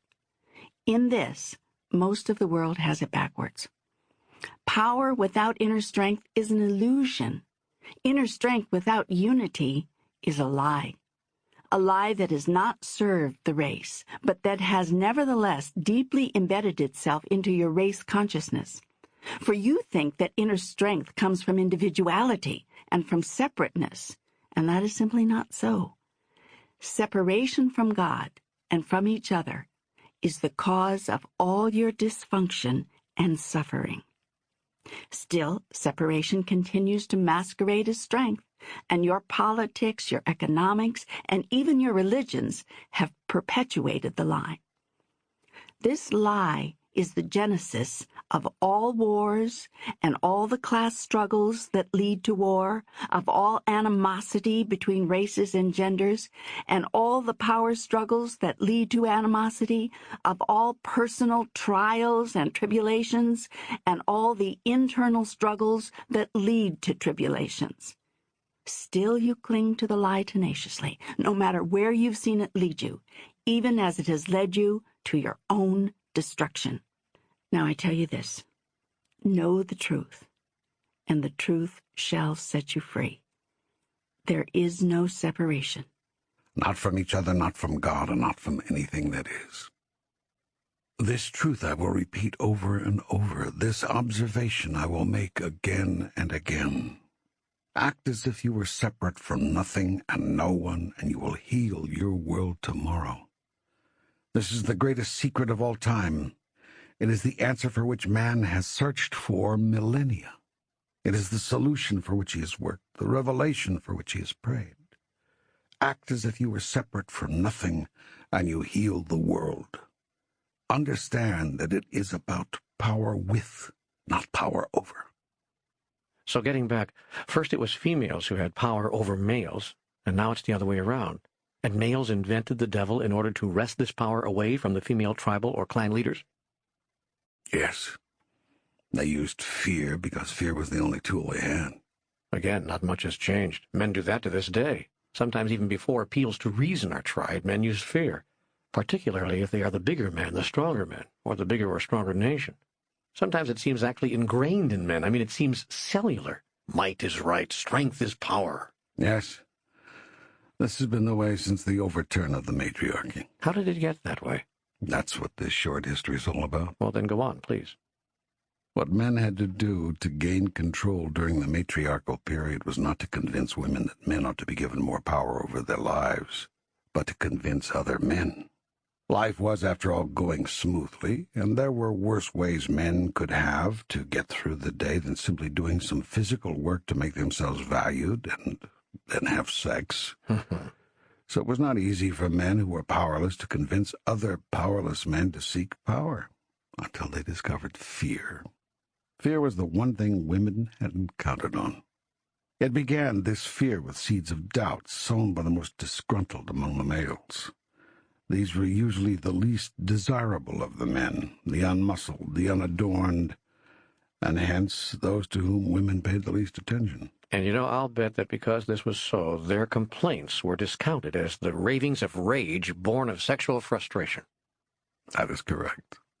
Still, the disgruntled men had to use the only tool they had, so they sought to grow fear from the seeds of doubt. What if the women were wrong? What if their way of running the world wasn't the best? What if it was, in fact, leading the whole society, all of the race, into sure and certain annihilation? This is something many men could not imagine. After all, didn't women have a direct line to the goddess? Were they not, in fact, exact physical replicas of the goddess? Was not the goddess good? The teaching was so powerful, so pervasive, that men had no choice but to invent a devil, a Satan, to counteract the unlimited goodness of the great mother imagined and worshipped by the people of the matriarchy. How did they manage to convince anyone that there was such a thing as an evil one? The one thing all of their society understood was the theory of the rotten apple. Even the women saw and knew from their experience that some children simply turned out bad, no matter what they did. Especially as everybody knew the boy children who could just not be controlled. So a myth was created. One day the myth went, the great mother, the goddess of goddesses, brought forth a child who turned out to be not good. No matter what the mother tried, the child would not be good. Finally, he struggled with his mother for her very throne. This was too much, even for a loving, forgiving mother. The boy was banished forever, but continued to show up in clever disguises and clever costumes, sometimes even posing as the great mother herself. This myth laid the basis for men to ask, how do we know the goddess we worship is a goddess at all?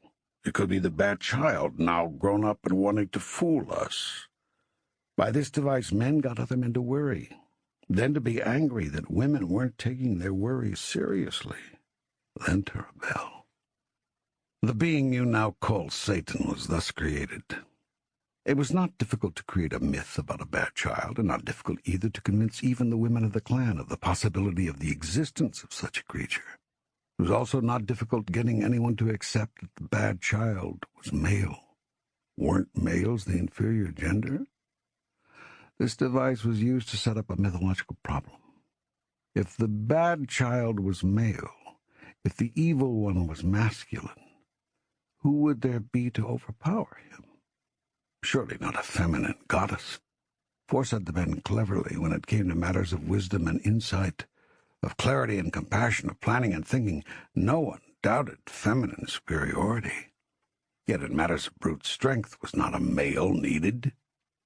Previously in goddess mythology, males were merely consorts, companions to the females, who acted as servants and fulfilled their robust desire for lustful celebration of their goddess magnificence. But now a male was needed who could do more. A male who could also protect the goddess and defeat the enemy.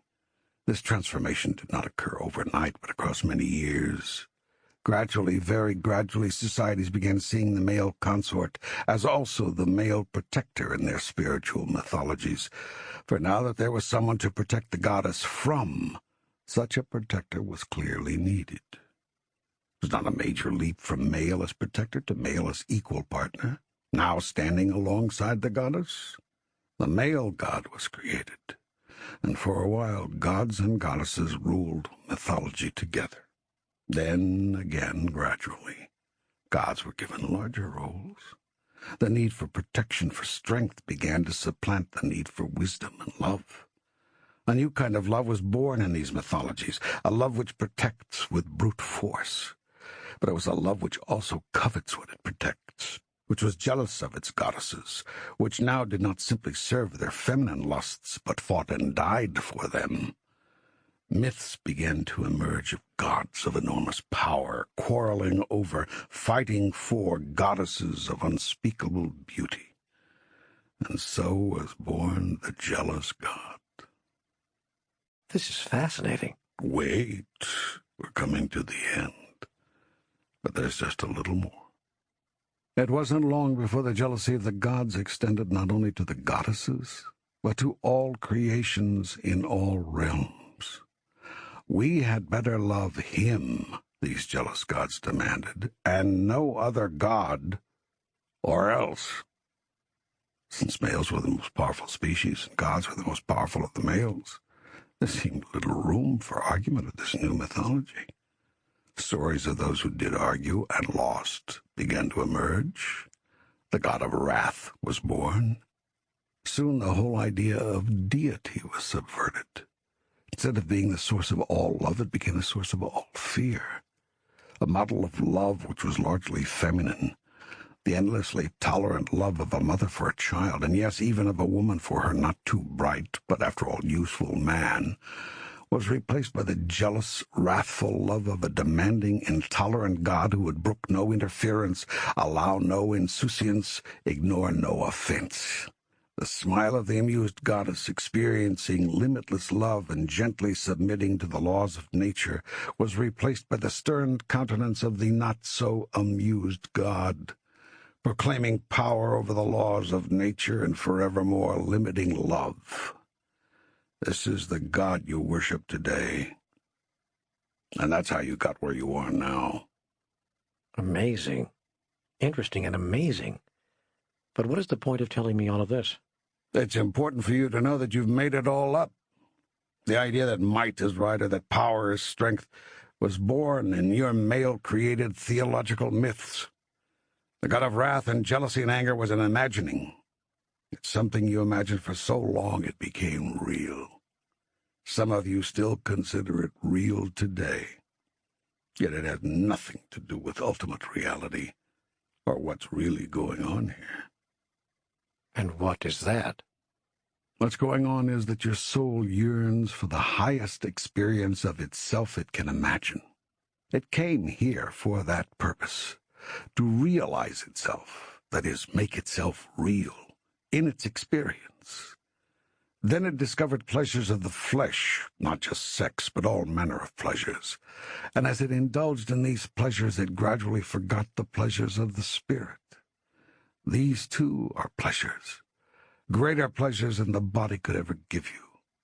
But the soul forgot this. Okay, now we're getting away from all the history and back into something you've touched on before in this dialogue. Could you go over this again? Well, we're not actually getting away from the history. We're tying everything in together. You see, it's really quite simple. The purpose of your soul, its reason for coming to the body, is to be and express who you really are. The soul yearns to do this, yearns to know itself and its own experience. This yearning to know is life seeking to be. This is God choosing to express. The God of your histories is not the God who really is, That is the point. Your soul is the tool through which I express and experience myself. Doesn't that pretty much limit your experience? It does, unless it doesn't. That's up to you. You get to be the expression and the experience of me at whatever level you choose. There have been those who have chosen very grand expressions. There have been none higher than Jesus the Christ, though there have been others who have been equally as high. Christ is not the highest example. He is not God-made man. Christ is the highest example. He is simply not the only example to reach that highest state. Christ is God made man. He is simply not the only man made of God. Every man is God made man. You are me expressing in your present form. Yet don't worry about limiting me, about how limited that makes me, for I am not limited and never have been. Do you think you are the only form that I have chosen? Do you think you are the only creatures whom I've imbued with the essence of me? I tell you, I am in every flower, every rainbow, every star in the heavens, and everything in and on every planet rotating around every star. I am the whisper of the wind, the warmth of your sun, the incredible individuality and the extraordinary perfection of every snowflake. I am the majesty in the soaring flight of eagles, and the innocence of the doe in the field, the courage of lions, the wisdom of the ancient ones. And I am not limited to the modes of expression seen on your planet alone. You do not know who I am, but only think you do. Yet think not that who I am is limited to you, or that my divine essence, this most Holy Spirit, was given to you and you alone. That would be an arrogant thought and a misinformed one. My beingness is in everything, everything. The allness is my expression. The wholeness is my nature. There is nothing that I am not, and something I am not cannot be. My purpose in creating you, my blessed creatures, was so that I might have an experience of myself as the creator of my own experience. Some people don't understand. Help all of us to understand. The one aspect of God that only a very special creature could create was the aspect of myself as the creator. I am not the god of your mythologies, nor am I the goddess. I am the creator, that which creates. Yet I choose to know myself in my own experience. Just as I know my perfection of design through a snowflake, my awesome beauty through a rose, so too do I know my creative power through you. To you I have given the ability to consciously create your experience, which is the ability I have. Through you I can know every aspect of me. The perfection of the snowflake, the awesome beauty of the rose, the courage of lions, the majesty of eagles, all resides in you. In you I have placed all of these things, and one thing more, the consciousness to be aware of it. Thus have you become self-conscious, and thus have you been given the greatest gift, for you have been aware of yourself, being yourself, which is exactly what I am. I am myself, aware of myself, being myself. This is what is meant by the statement, I am that I am. You are that part of me which is the awareness experienced. And what you are experiencing and what I am experiencing through you is me. creating me. I am in the continual act of creating myself. Does that mean that God is not a constant? Does that mean that you do not know what you're going to be in the next moment? How can I know? You haven't decided yet. Let me get this straight. I am deciding all of this? Yes. You are me, choosing to be me. You are me, choosing to be what I am and choosing what I am going to be. All of you, collectively, are creating that. You are doing it on an individual basis as each of you decides who you are and experiences that, and you are doing it collectively as the co-creative collective being that you are. I am the collective experience of the lot of you. And you really don't know who you're going to be in the next moment? I was being lighthearted a moment ago. Of course I know. I already know all of your decisions, so I know who I am, who I have always been, and who I will always be. How can you know what I'm going to choose to be, do, and have in the next moment, much less what the whole human race is going to choose? Simple. You've already done the choosing. Everything you're ever going to be, do, or have, you've already done. You're doing it right now. Do you see? There's no such thing as time. Yeah, well, this too we've discussed before. It's worth reviewing here. Yes, tell me again how this works. Past, present, and future are concepts you have constructed, realities you have invented, in order to create a context within which to frame your present experience. Otherwise, all of our experiences would be overlapping. They actually are overlapping, that is, happening at the same time. You simply don't know this. You've placed yourself in a perception shell that blocks out the total reality. I've explained this in detail in Book 2. It might be good for you to reread that material in order to place what's being said here into context.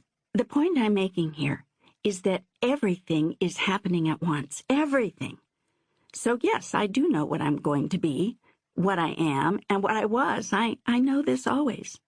That is, always. So you see, there is no way you can surprise me.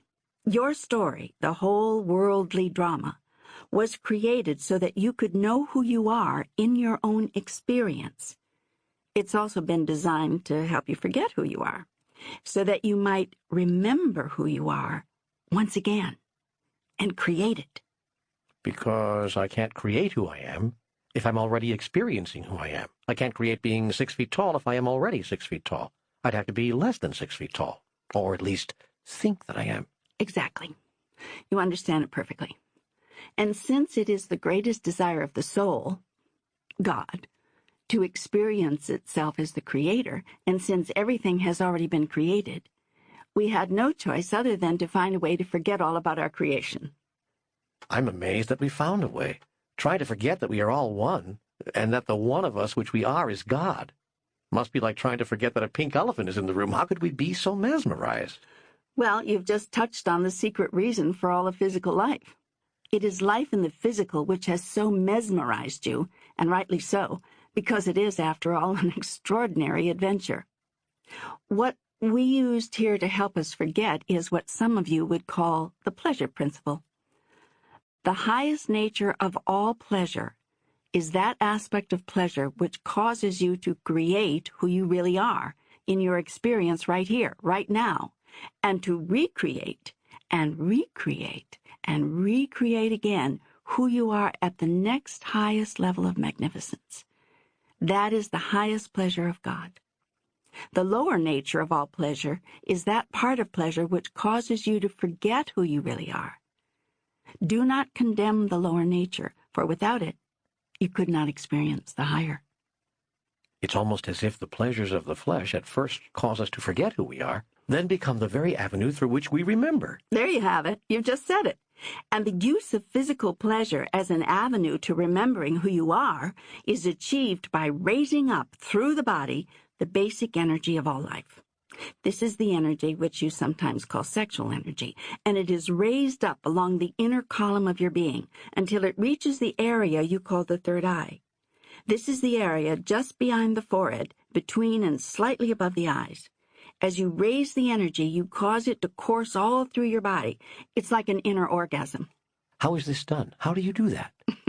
You think it up.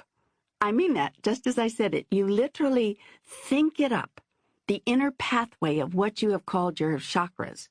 Once the life energy is raised up repeatedly, one acquires a taste for this experience, just as one acquires a hunger for sex. The experience of the energy being raised is very sublime. It quickly becomes the experience most desired.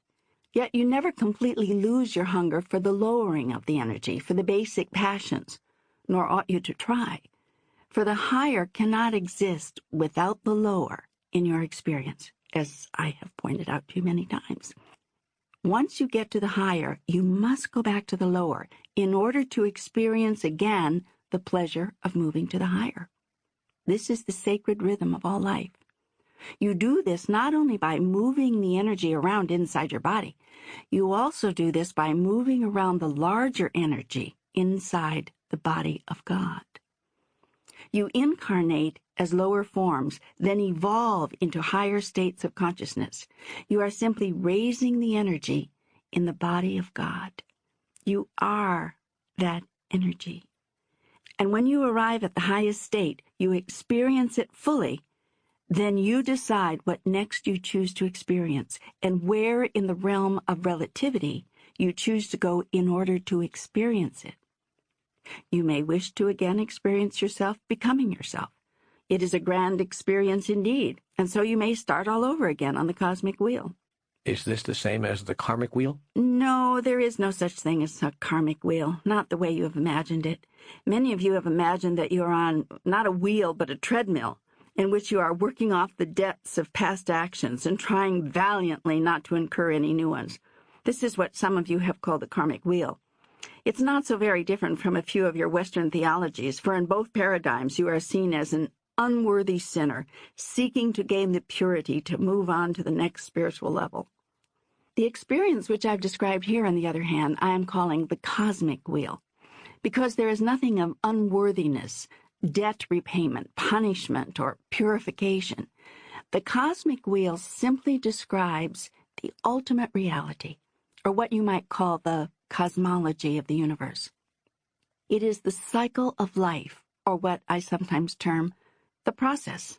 It is a picture phrase describing the no beginning and no end nature of things, the continually connected path to and from the all of everything, on which the soul joyfully journeys throughout eternity. It is the sacred rhythm of all life, by which you move the energy of God. Wow, I've never had that all explained to me so simply. I don't think I've ever understood all of this so clearly. Well, clarity is what you brought yourself here to experience. That was the purpose of this dialogue. So I'm glad you're achieving that. In truth, there is no lower or higher place on the cosmic wheel. How can there be? It's a wheel, not a ladder. That's excellent. That is an excellent imagery and an excellent understanding. Therefore, condemn not that which you call lower, basic animal instincts of man, yet bless them, honoring them as the path through which and by which you find your way back home. This is going to relieve a lot of people of a lot of guilt around sex. It's why I've said play, play, play with sex and with all of life. Mix what you call the sacred with the sacrilegious, for until you see your altars as the ultimate place for love and your bedrooms as the ultimate place for worship, you see nothing at all. You think sex is separate from God? I tell you this, I am in your bedroom every night. So go ahead, mix what you call the profane and the profound, so that you can see that there is no difference, and experience all as one. Then when you continue to evolve, you will not see yourself as letting go of sex, but simply enjoying it at a higher level. For all of life is SEX, synergistic energy exchange. And if you understand this about sex, you will understand this about everything in life, even the end of life, what you call death. At the moment of your death, You will not see yourself as letting go of life, but simply enjoying it at a higher level. When at last you see that there is no separation in God's world, that is, nothing which is not God, then at last will you let go of this invention of man which you have called Satan. If Satan exists, he exists as every thought you ever had of separation from me. You cannot be separate from me, for I am all that is. Men invented the devil to scare people into doing what they wanted, under the threat of separation from God if they did not. Condemnation, being hurled into the everlasting fires of hell, was the ultimate scare tactic. Yet now you need be afraid no more, for nothing can or ever will separate you from me. You and I are one. We cannot be anything else if I am what I am, all that is. Why then would I condemn myself? And how would I do it? How could I separate myself from myself when myself is all there is and there is nothing else? My purpose is to evolve, not to condemn, to grow, not to die, to experience, not to fail to experience. My purpose is to be, not to cease to be. I have no way to separate myself from you or anything else. Hell is simply not knowing this. Salvation is knowing and understanding it completely.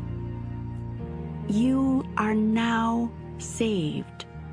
You needn't worry about what's going to happen to you after death anymore.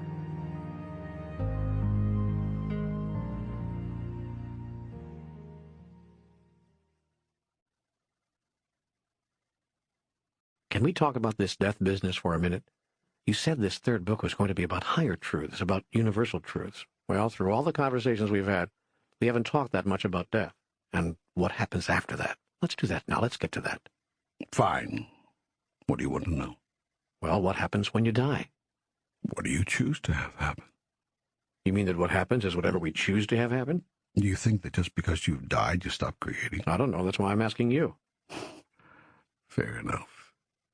You do know, incidentally, but I see you've forgotten, which is great. Everything's gone according to plan. When you die, you do not stop creating. Is that definitive enough for you? Yes. Good. Now, the reason you do not stop creating when you die is that you don't ever die. You cannot. For you are life itself, and life cannot not be life. Therefore, you cannot die. So at the moment of your death, what happens is you go on living. This is why so many people who have died do not believe it, because they do not have the experience of being dead. On the contrary, they feel, because they are, very much alive. So there's confusion. The self may see the body lying there, all crumpled up, not moving, yet the self is suddenly moving all over the place.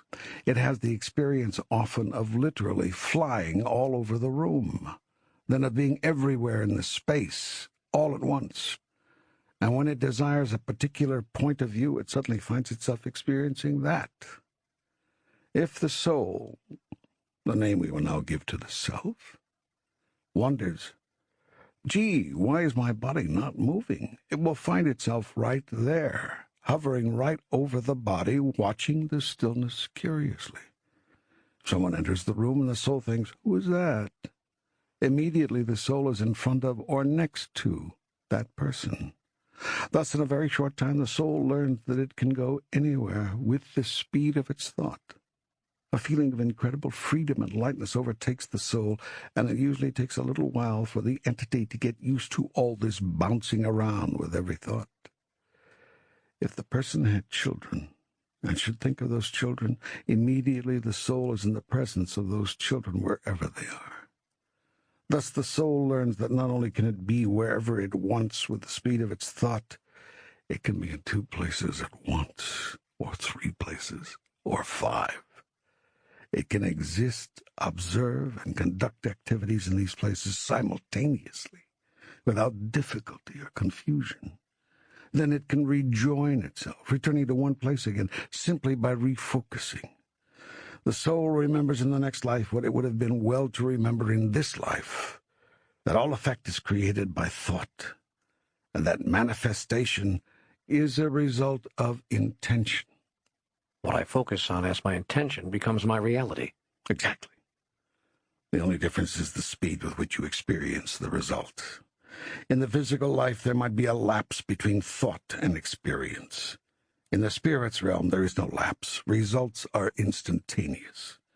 Newly departed souls therefore learn to monitor their thoughts very carefully, because whatever they think of, they experience. I use the word learn here very loosely, more as a figure of speech than an actual description. The term remember would be more accurate. If physicalized souls learn to control their thoughts as quickly and as efficiently as spiritualized souls, their whole lives would change. In the creation of individual reality, thought control, or what some might call prayer, is everything. Prayer? Thought control is the highest form of prayer. Therefore, think only on good things and righteous. Dwell not in negativity and darkness. And even in moments when things look bleak, especially in those moments, see only perfection, express only gratefulness, and then imagine only what manifestation of perfection you choose next. In this formula is found tranquility. In this process is found peace. In this awareness is found joy. That's extraordinary. That's an extraordinary piece of information. Thanks for bringing that through me. Thanks for letting it come through. Sometimes you are cleaner than at other times. Some moments you are more open, like a strainer which has just been rinsed. It is more open. There are more holes open. Good way of putting it. I do my best. To recap then, souls released from the body quickly remember to monitor and control their thoughts very carefully, for whatever they think of, that is what they create and experience. I say again, it is the same for souls still residing with the body, except the results are usually not as immediate. And it is the time lapse between thought and creation, which can be days, weeks, months, or even years, which creates the illusion that things are happening to you, not because of you. This is an illusion, causing you to forget that you are at cause in the matter.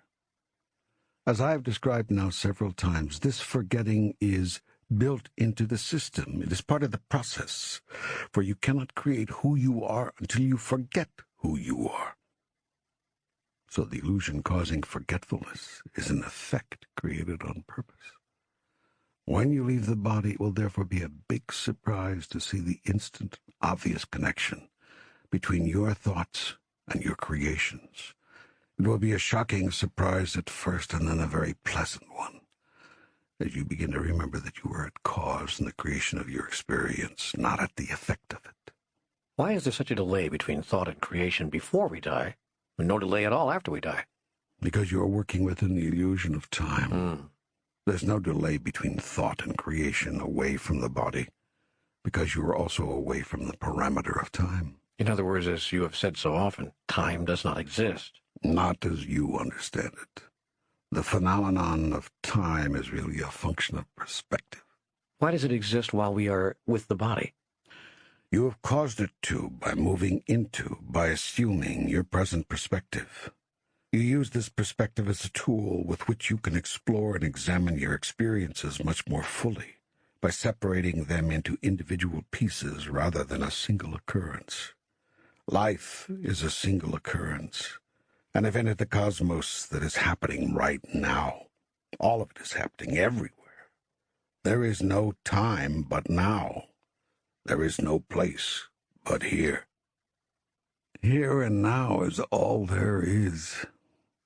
Yet you chose to experience the magnificence of here and now in its every detail, and to experience your divine self as the here and now creator of that reality. There are only two ways, two fields of experience in which you could do that: time and space. So magnificent was this thought that you literally exploded with delight. In that explosion of delight was created space between the parts of you, and the time it took to move from one part of yourself to another. In this way, you literally tore yourself apart to look at the pieces of you. You might say that you were so happy you fell to pieces. You've been picking up the pieces ever since. That's all my life is. I'm just putting together the pieces, trying to see if they make any sense. And it is through the device called time that you've managed to separate the pieces, to divide the indivisible, thus to see it and experience it more fully as you are creating it. Even as you look at a solid object through a microscope, seeing that it is not solid at all, but actually a conglomeration of a million different effects, different things all happening at once, and thus creating the larger effect. So too do you use time as the microscope of your soul. Consider the parable of the rock. Once there was a rock filled with countless atoms, protons, neutrons, and subatomic particles of matter.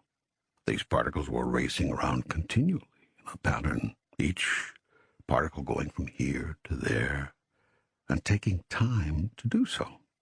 Yet going so fast that the rock itself seemed to move not at all. It just was. There it lay, drinking in the sun, soaking up the rain, and moving not at all. "What is this inside of me that is moving?" the rock asked. "It is you," said a voice from afar. "Me?" replied the rock. "Why, that is impossible. I'm not moving at all. Anyone can see that." "Yes, from a distance," the voice agreed. "From way over here, you do look as if you were solid, still, not moving. But when I come closer, when I look very closely at what is actually happening, I see that everything that comprises what you are is moving. It is moving at incredible speed through time and space in a particular pattern which creates you as the thing called rock. And so you are like magic. You are moving and not moving at the same time." "But," asked the rock, "which then is the illusion? The oneness, the stillness of the rock? Or the separateness and the movement of its parts?" To which the voice replied, "Which then is the illusion? The oneness, the stillness of God, or the separateness and movement of its parts?" And I tell you this, upon this rock I will build my church, for this is the rock of ages. This is the eternal truth that leaves no stone unturned. I've explained it all for you here in this little story. This is the cosmology. Life is a series of minute, incredibly rapid movements. These movements do not affect at all the immobility and the beingness of everything that is. Yet, just as with the atoms of the rock, it is the movement which is creating the stillness right before your eyes. From this distance there is no separateness. There cannot be. For all that is all there is, and there is nothing else. I am the unmoved mover, from the limited perspective with which you view all that is. You see yourself as separate and apart, not one unmovable being, but many, many beings constantly in motion. Both observations are accurate. Both realities are real. And when I die, I don't die at all, but simply shift into awareness of the macrocosm, where there is no time or space now and then, before and after. Precisely. You've got it. Let me see if I can say it back to you. Let me see if I can describe it. Go ahead. Well, from a macro perspective, there is no separateness, and from way back there, all the particles of everything merely look like the whole. As you look at the rock at your feet, you see the rock, right then and there, as whole, complete, and perfect. Yet even in the fraction of a moment that you hold that rock in your awareness, There's a lot going on within that rock. There's incredible movement at incredible speed of the particles of that rock.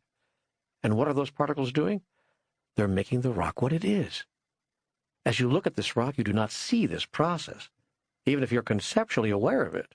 To you, it's all happening now. The rock isn't becoming a rock. It is a rock right here, right now. Yet if you were the consciousness of one of the submolecular particles inside that rock, you would experience yourself moving at insane speed, first here, then there. And if some voice outside the rock said to you, it's all happening at once, you would call it a liar or a charlatan. Still, from the perspective of a distance from the rock, the idea that any part of the rock is separate from any other part, and further is moving around at insane speed, would appear to be the lie. From that distance could be seen what could not be seen up close, that all is one, and that all the movement hasn't moved anything. You have it. You have a grasp of it. What you are saying, and you are correct, is that life is all a matter of perspective. If you continue to see this truth, you will begin to understand the macro-reality of God, and you will have unlocked a secret of the whole universe. All of it is the same thing. The universe is a molecule in the body of God. That's actually not so very far off. And it is to the macro-reality that we return in consciousness when we do the thing called die? Yes. Yet even the macro-reality to which you return is but a micro-reality of an even larger macro-reality, which is a smaller part of a larger reality still, and so on, and on, and on, forever and ever, and even forevermore, world without end. We are God, the it that is, constantly in the act of creating ourselves, constantly in the act of being what we are now, until we aren't that anymore, but become something else. Even the rock will not be a rock forever, but only what seems like forever. Before it was a rock, it was something else. It fossilized into that rock through a process taking hundreds of thousands of years. It was once something else and will be something else again. The same is true of you. You are not always the you that you are now. You are something else. And today, as you stand there in your utter magnificence, you truly are something else again. Whoa, that's amazing. I mean, that's absolutely amazing. I've never heard anything like that. You've taken the whole cosmology of life and put it in terms I can hold in my mind. That's amazing. Well, thank you. I appreciate that. I'm doing my best. You're doing a damn good job. That's probably not the phrase you should have chosen there. Whoops. Just kidding. Lightening things up here. Having a little fun. I cannot actually be offended. Yet your fellow human beings often allow themselves to be offended on my behalf. So I've noticed. But getting back, I think I've just caught hold of something. What's that? This whole explanation rolled out when I asked a single question. How come time exists when we're in the body, but not when the soul is released? And what you seem to be saying is that time is really perspective, that it neither exists nor ceases to exist, but that as the soul alters its perspective, we experience ultimate reality in different ways. That's exactly what I'm saying. You've got it. And you are making the larger point that in the macrocosm, the soul is aware of the direct relationship between thought and creation, between one's ideas and one's experience. Yes. At the macro level, it's like seeing the rock and seeing the movement within the rock. There is no time between the movement of the atoms and the appearance of the rock it creates. The rock is, even as the movements occur. Indeed, because the movements occur. This cause and effect is instant. The movement is occurring and the rock is being, all at the same time. This is what the soul realizes at the moment of what you call death. It is simply a change in perspective. You see more, so you understand more. After death, you are no longer limited in your understanding. You see the rock, and you see into the rock. You will look at what now seem to be the most complex aspects of life and say, of course, it will all be very clear to you. Then there will be new mysteries for you to ponder. As you move around the cosmic wheel, there will be larger and larger realities, bigger and bigger truths. Yet if you can remember this truth, Your perspective creates your thoughts, and your thoughts create everything. And if you can remember it before you leave the body, not after, your whole life will change. Ah, and the way to control your thoughts is to change your perspective. Precisely. Assume a different perspective, and you will have a different thought about everything. In this way, you will have learned to control your thought, and in the creation of your experience, controlled thought is everything. Some people call this constant prayer. You said this before, but I don't think I've ever thought of prayer in this way. Why not see what happens if you do so? If you imagined that the controlling and directing of your thoughts is the highest form of prayer, you would think only on good things and righteous. You would dwell not in negativity and darkness, though you may be immersed in it. And in moments when things look bleak, perhaps especially in those moments, you would see only perfection. You have come back to that over and over again. I am giving you tools. With these tools, you can change your life. I am repeating the most important of them, over and over again. I am repeating them, for repetition will produce recognition, knowing again, when you need it most. Everything that occurs, everything that has occurred, is occurring, ever will occur, is the outward physical manifestation of your innermost thoughts, choices, ideas, and determinations regarding who you are and who you choose to be. Condemn not, therefore, those aspects of life with which you disagree. Seek instead to change them and the conditions that made them possible. Behold the darkness, yet curse it not. Rather be a light unto the darkness, and so transform it. Let your light so shine before men that those who stand in the darkness will be illumined by the light of your being, and all of you will see at last who you really are. Be a bringer of the light, for your light can do more than illuminate your own path. Your light can be the light which truly lights the world. Shine on, then, O Illuminati, shine on, that the moment of your greatest darkness may yet become your grandest gift. And even as you are gifted, so too will you gift others, giving to them the unspeakable treasure, themselves. Let this be your task. Let this be your greatest joy, to give people back to themselves, even in their darkest hour, especially in that hour. The world waits for you. Heal it. Now. In the place where you are, there is much you can do. For my sheep are lost and must now be found. Be ye therefore as good shepherds, and lead them back to me.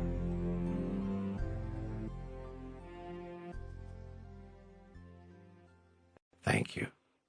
Thank you for that call and for that challenge. Thank you for that placement of the goal before me. Thank you for always keeping me heading in the direction you know I really want to take.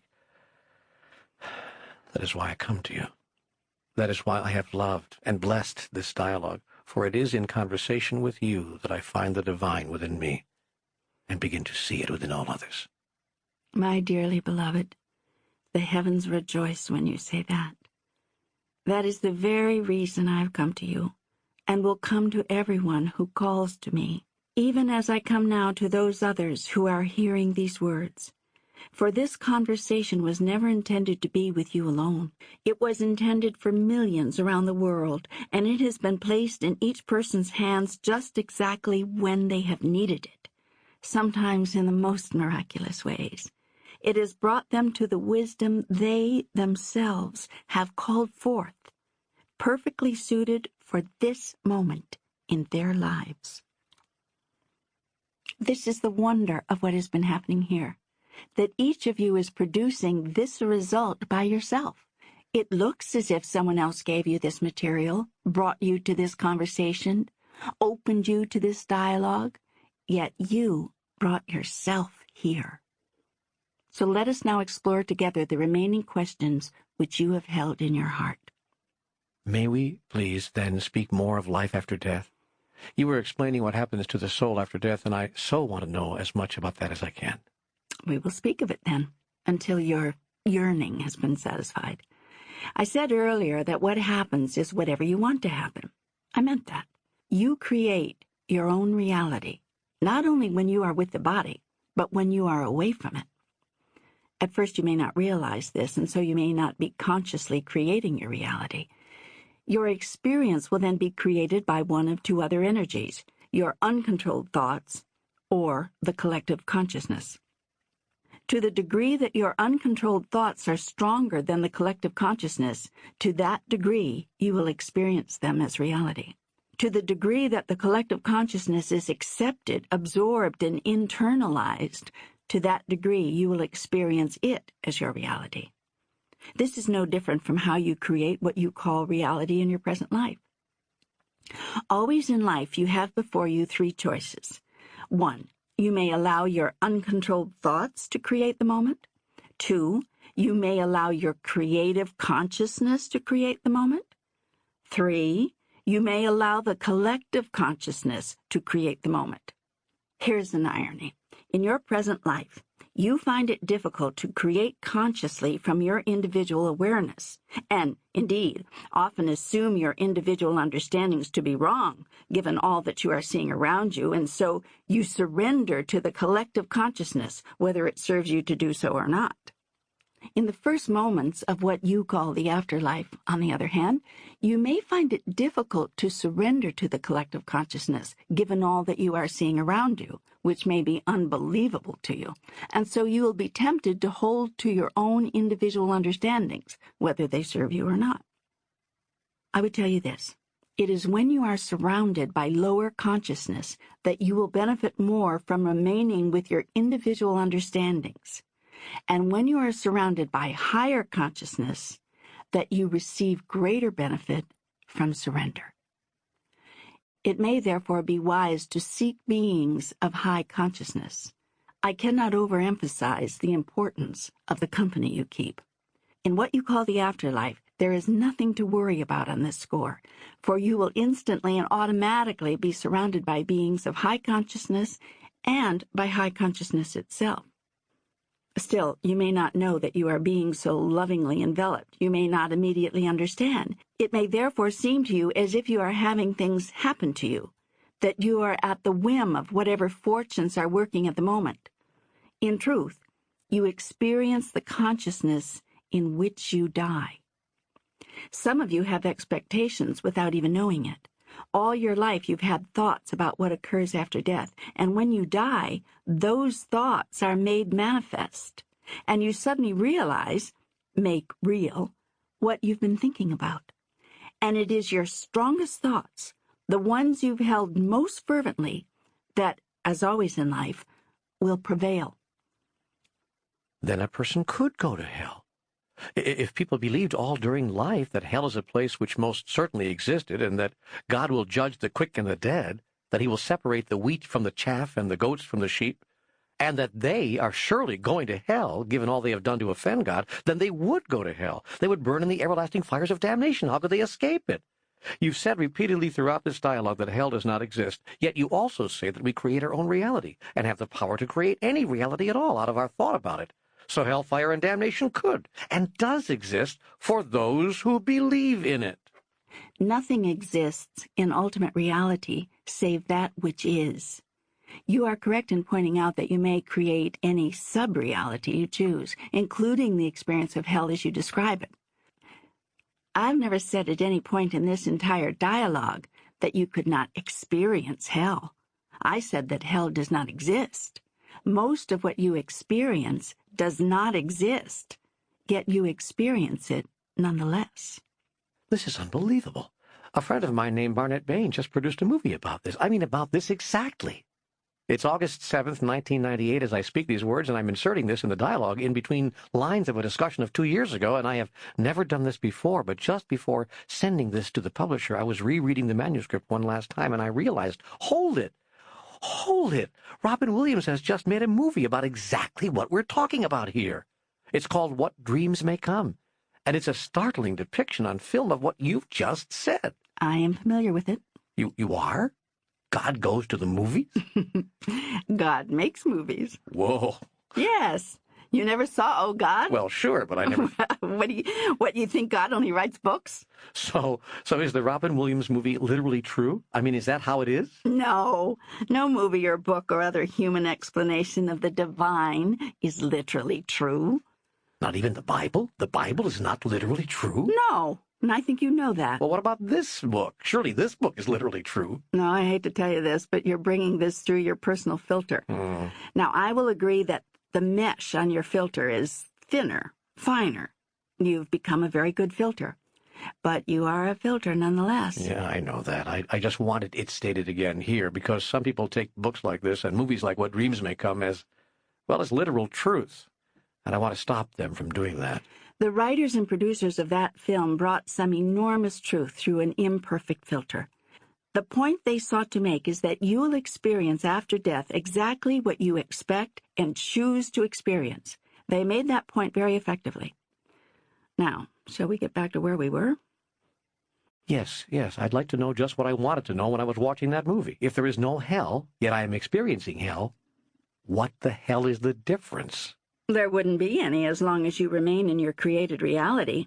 Yet you will not create such a reality forever.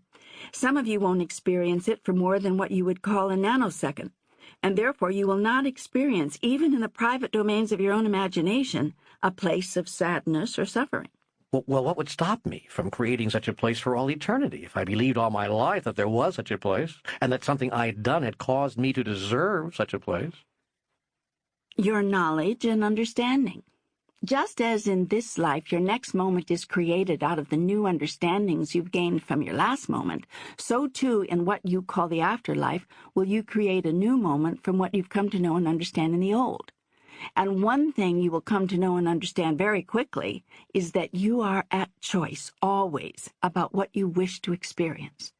That is because in the afterlife, results are instantaneous, and you will not be able to miss the connection between your thoughts about a thing and the experience those thoughts create.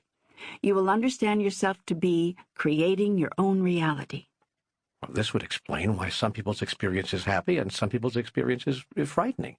Why some people's experience is profound while other people's experience is virtually non-existent. And why so many different stories exist about what happens in the moments after death. Some people come back from near-death experiences filled with peace and love, and with no fear ever again of death, while others return very frightened, certain that they've just encountered dark and evil forces.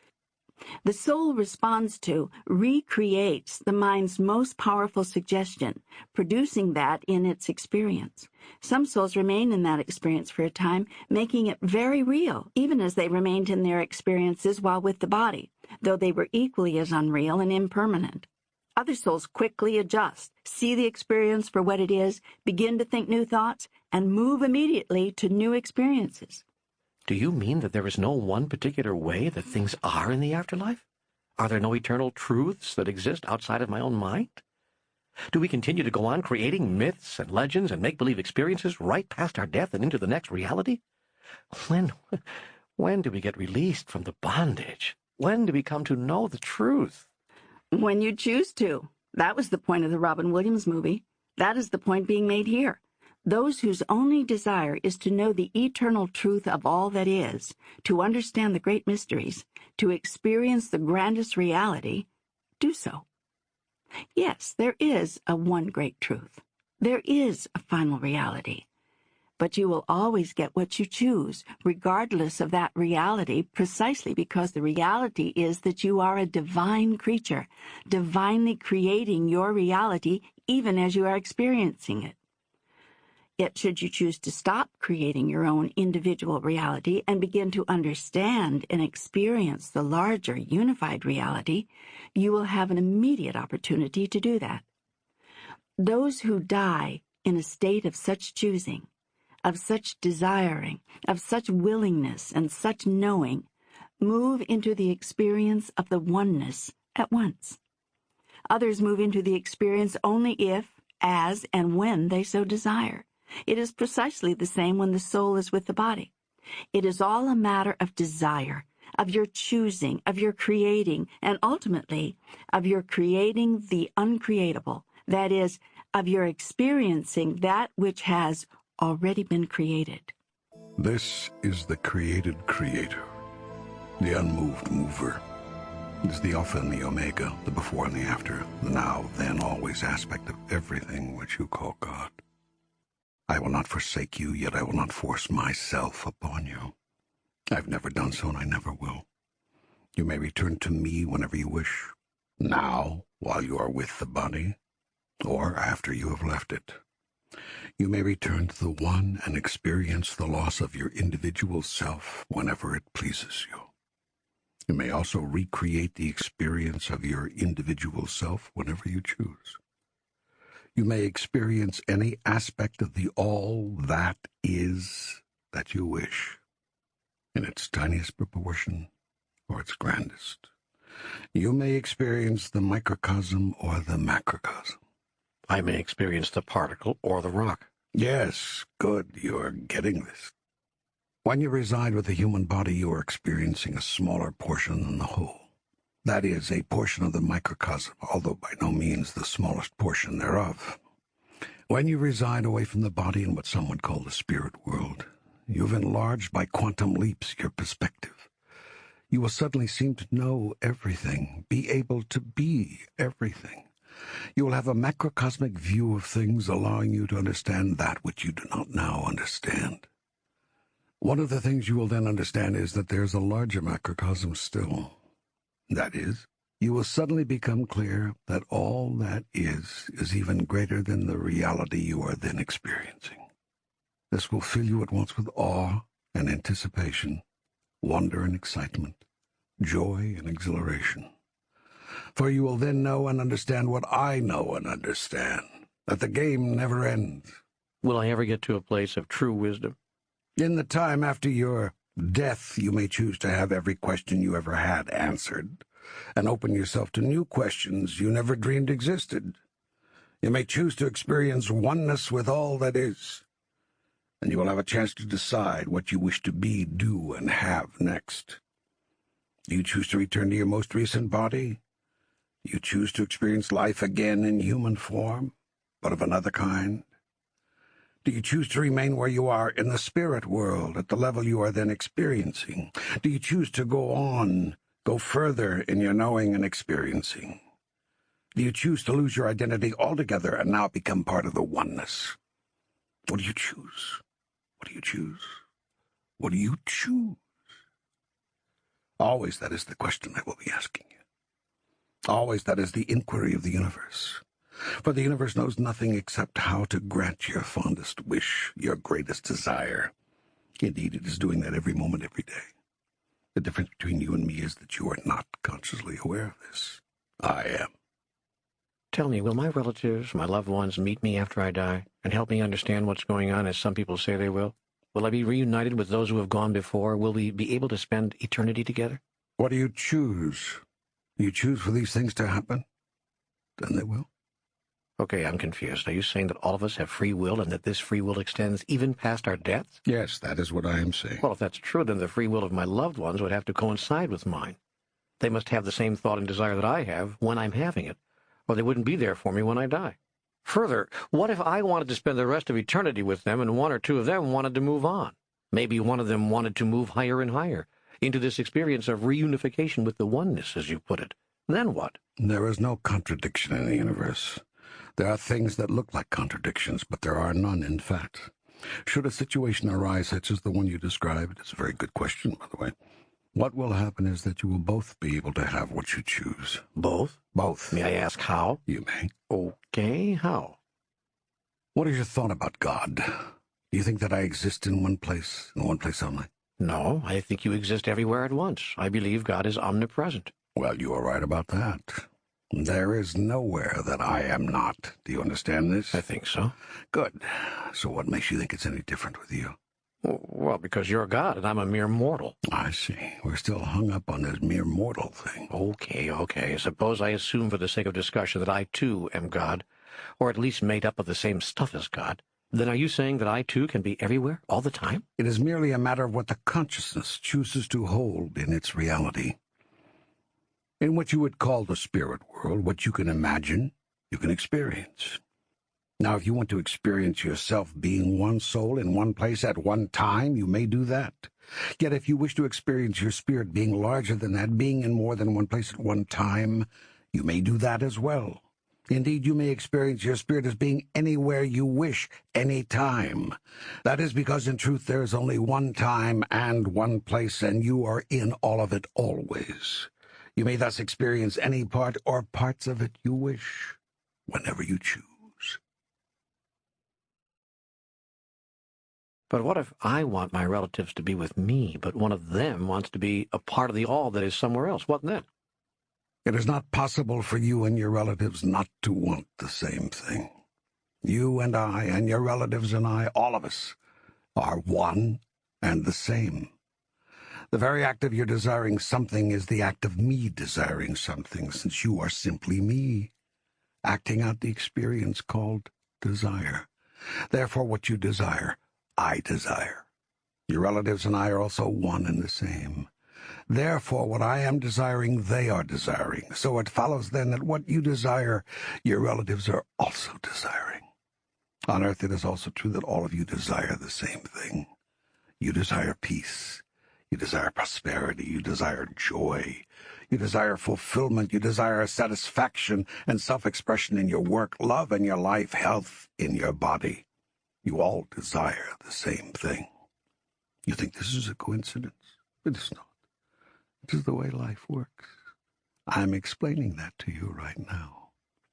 Now, the only thing that's different on earth from the way it is in what you call the spirit world is that on earth, while you all desire the same thing, you all have different ideas about how to go about having it. So you're all going in different directions, seeking the same thing. It is these differing ideas you have that produce your differing results. These ideas might be called your sponsoring thoughts. I have spoken to you of this before. Yes, in Book 1.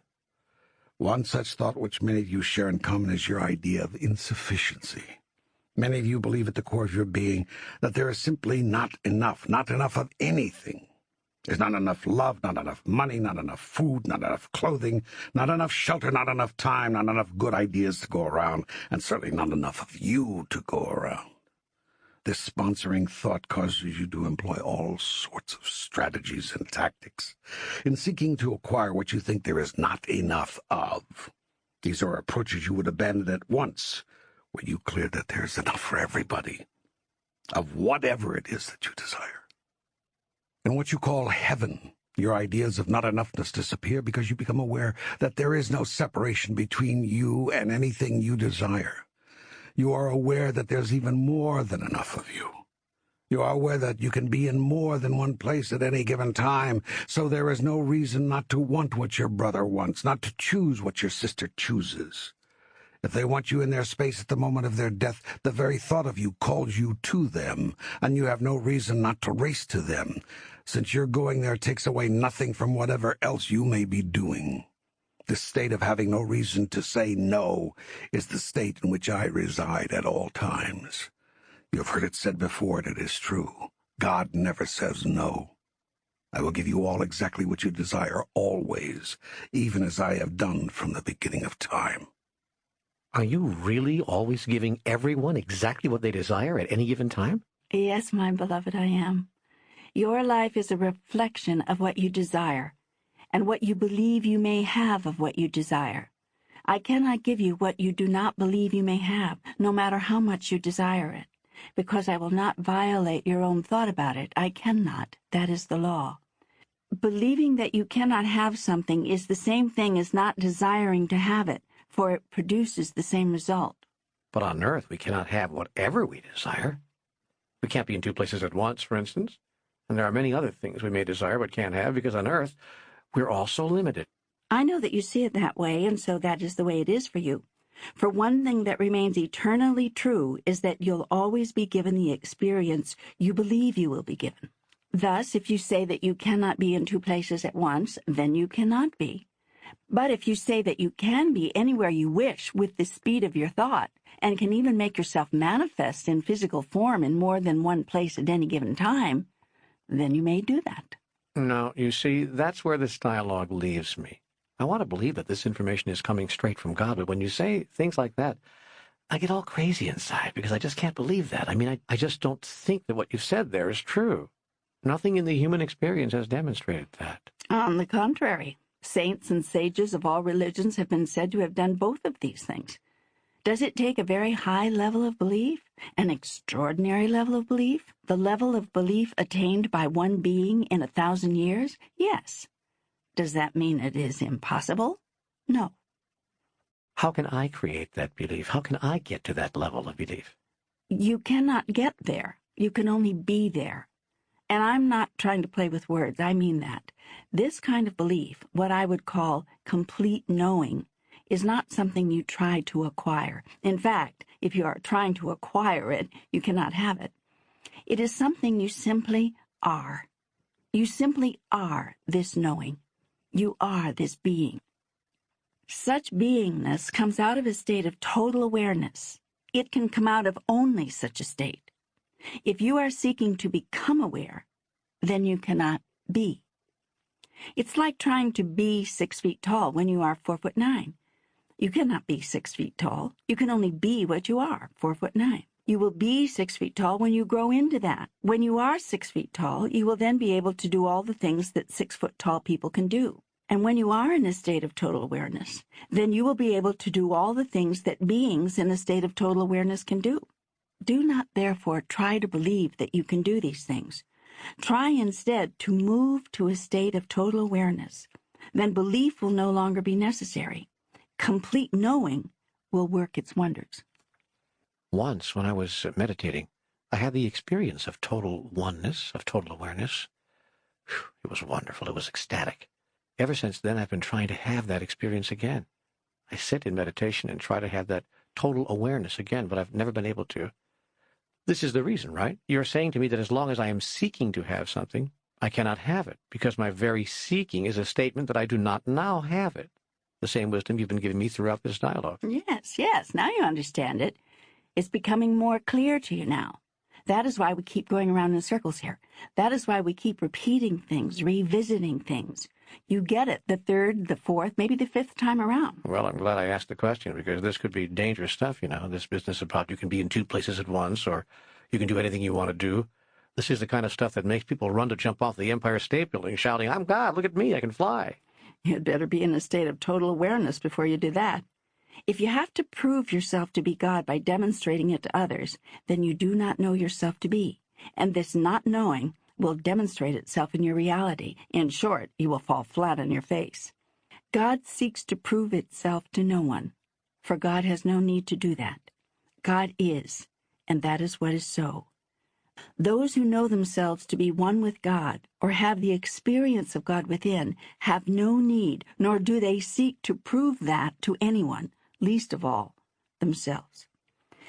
And so it was that when they taunted him, saying, "If you are the Son of God, come down from that cross," the man called Jesus did nothing. Yet 3 days later, quietly and unobtrusively, when there were no witnesses and no crowds and no one to whom to prove anything, he did something a great deal more astonishing, and the world has been talking about it ever since. And in this miracle is found your salvation, for you have been shown the truth, not only of Jesus, but of who you are, and may thus be saved from the lie about yourself, which you have been told, and which you have accepted as your truth.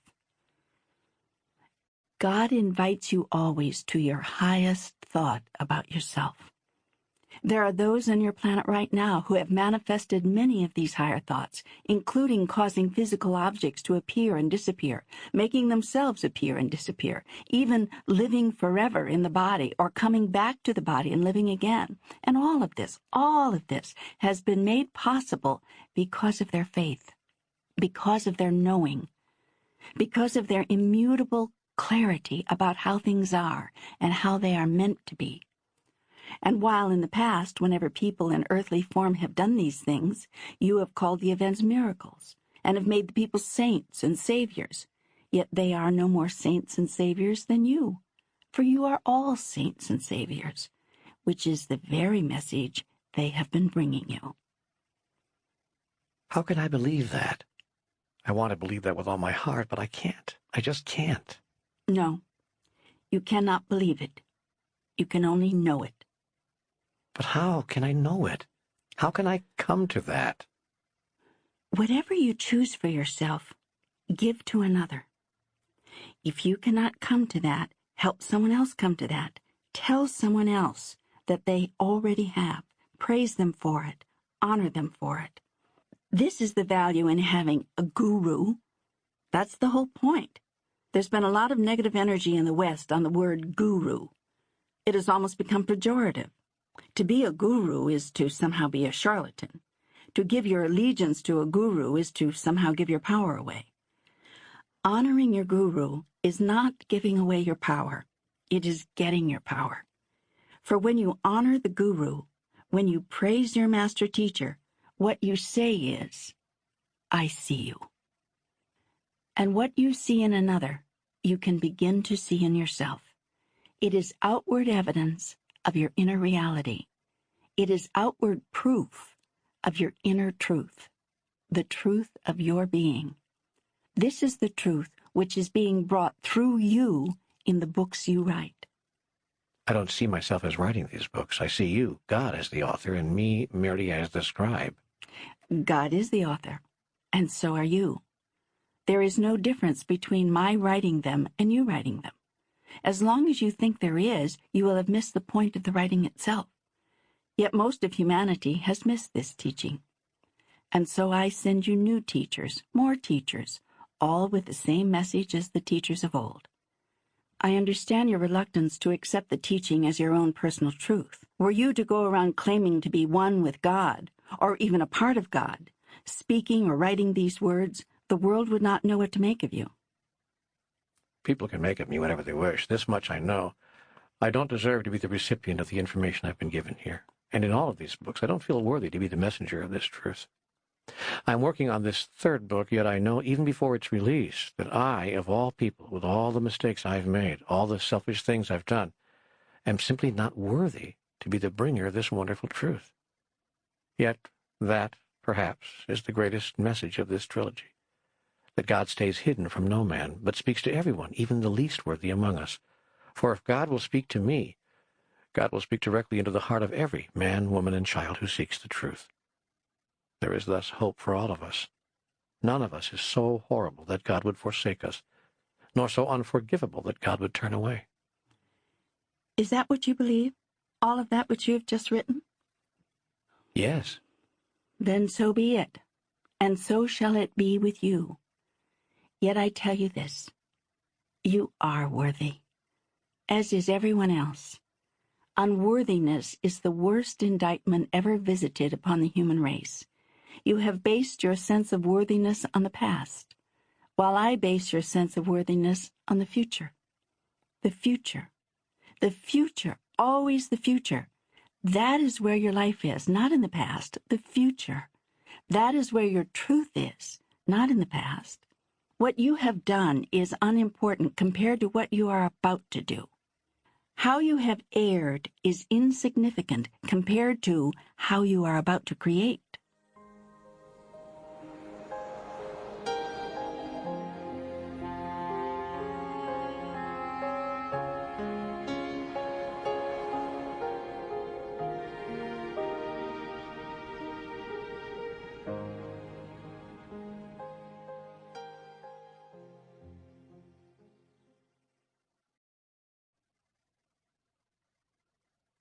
I forgive your mistakes, all of them.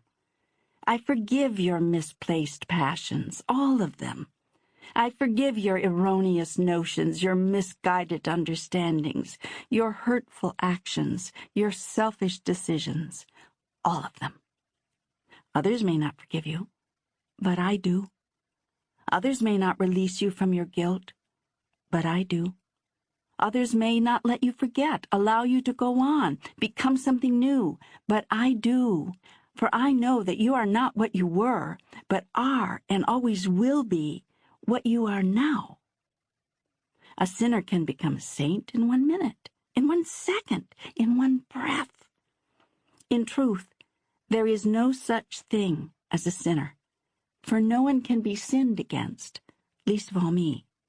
That is why I say that I forgive you. I use the phrase because it is one you seem to understand. In truth, I do not forgive you, and will not forgive you ever for anything. I do not have to. There is nothing to forgive, but I can release you, and I hereby do. Now, once again, as I have done so often in the past, through the teachings of so many other teachers. Why have we not heard them? Why have we not believed this, your greatest promise? Because you cannot believe in the goodness of God. Forget then about believing in my goodness. Believe instead in simple logic. The reason I have no need to forgive you is that you cannot offend me, nor can I be damaged or destroyed. That you imagine yourself capable of offending, even damaging me. What a delusion. What a magnificent obsession. You cannot hurt me, nor can I be harmed in any way, for I am the unharmable, and that which cannot be harmed cannot and would not harm another. You understand now the logic behind the truth that I do not condemn, nor shall I punish, nor have I a need to seek retribution. I have no such need, for I have not been and cannot be offended or damaged or hurt in any way. The same is true of you, and of all others, though all of you imagine that you can be and have been hurt and damaged and destroyed. Because you imagine damage, you require revenge. Because you experience pain, you need another to experience pain as retribution for your own. Yet what possible justification can that be for inflicting pain upon another? Because you imagine someone has inflicted injury upon you, you feel it right and proper to inflict injury in return. That which you say is not okay for human beings to do to each other is okay for you to do so long as you are justified. This is insanity. And what you do not see in this insanity is that all people who inflict pain on others assume themselves to be justified. Every action a person takes is understood by that person to be the right action, given what it is they seek and desire. By your definition, what they seek and desire is wrong, but by their definition, it is not. You may not agree with their model of the world, with their moral and ethical constructions, with their theological understandings, nor with their decisions, choices, and actions, but they agree with them based on their values. You call their values wrong, but who's to say your values are right? Only you. Your values are right because you say they are. Even this might make some sense if you kept your word about it. But you yourself change your mind constantly about what you consider right and wrong. You do this as individuals, and you do this as societies.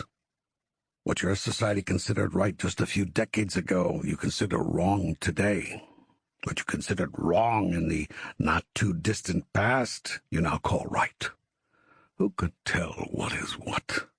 How do you know the players without a scorecard? And yet we dare to sit in judgment of one another. We dare to condemn because some other person has failed to keep up with our own changing ideas about what is permitted and what is not. We're really something. We can't even keep our own minds made up about what's okay and what's not.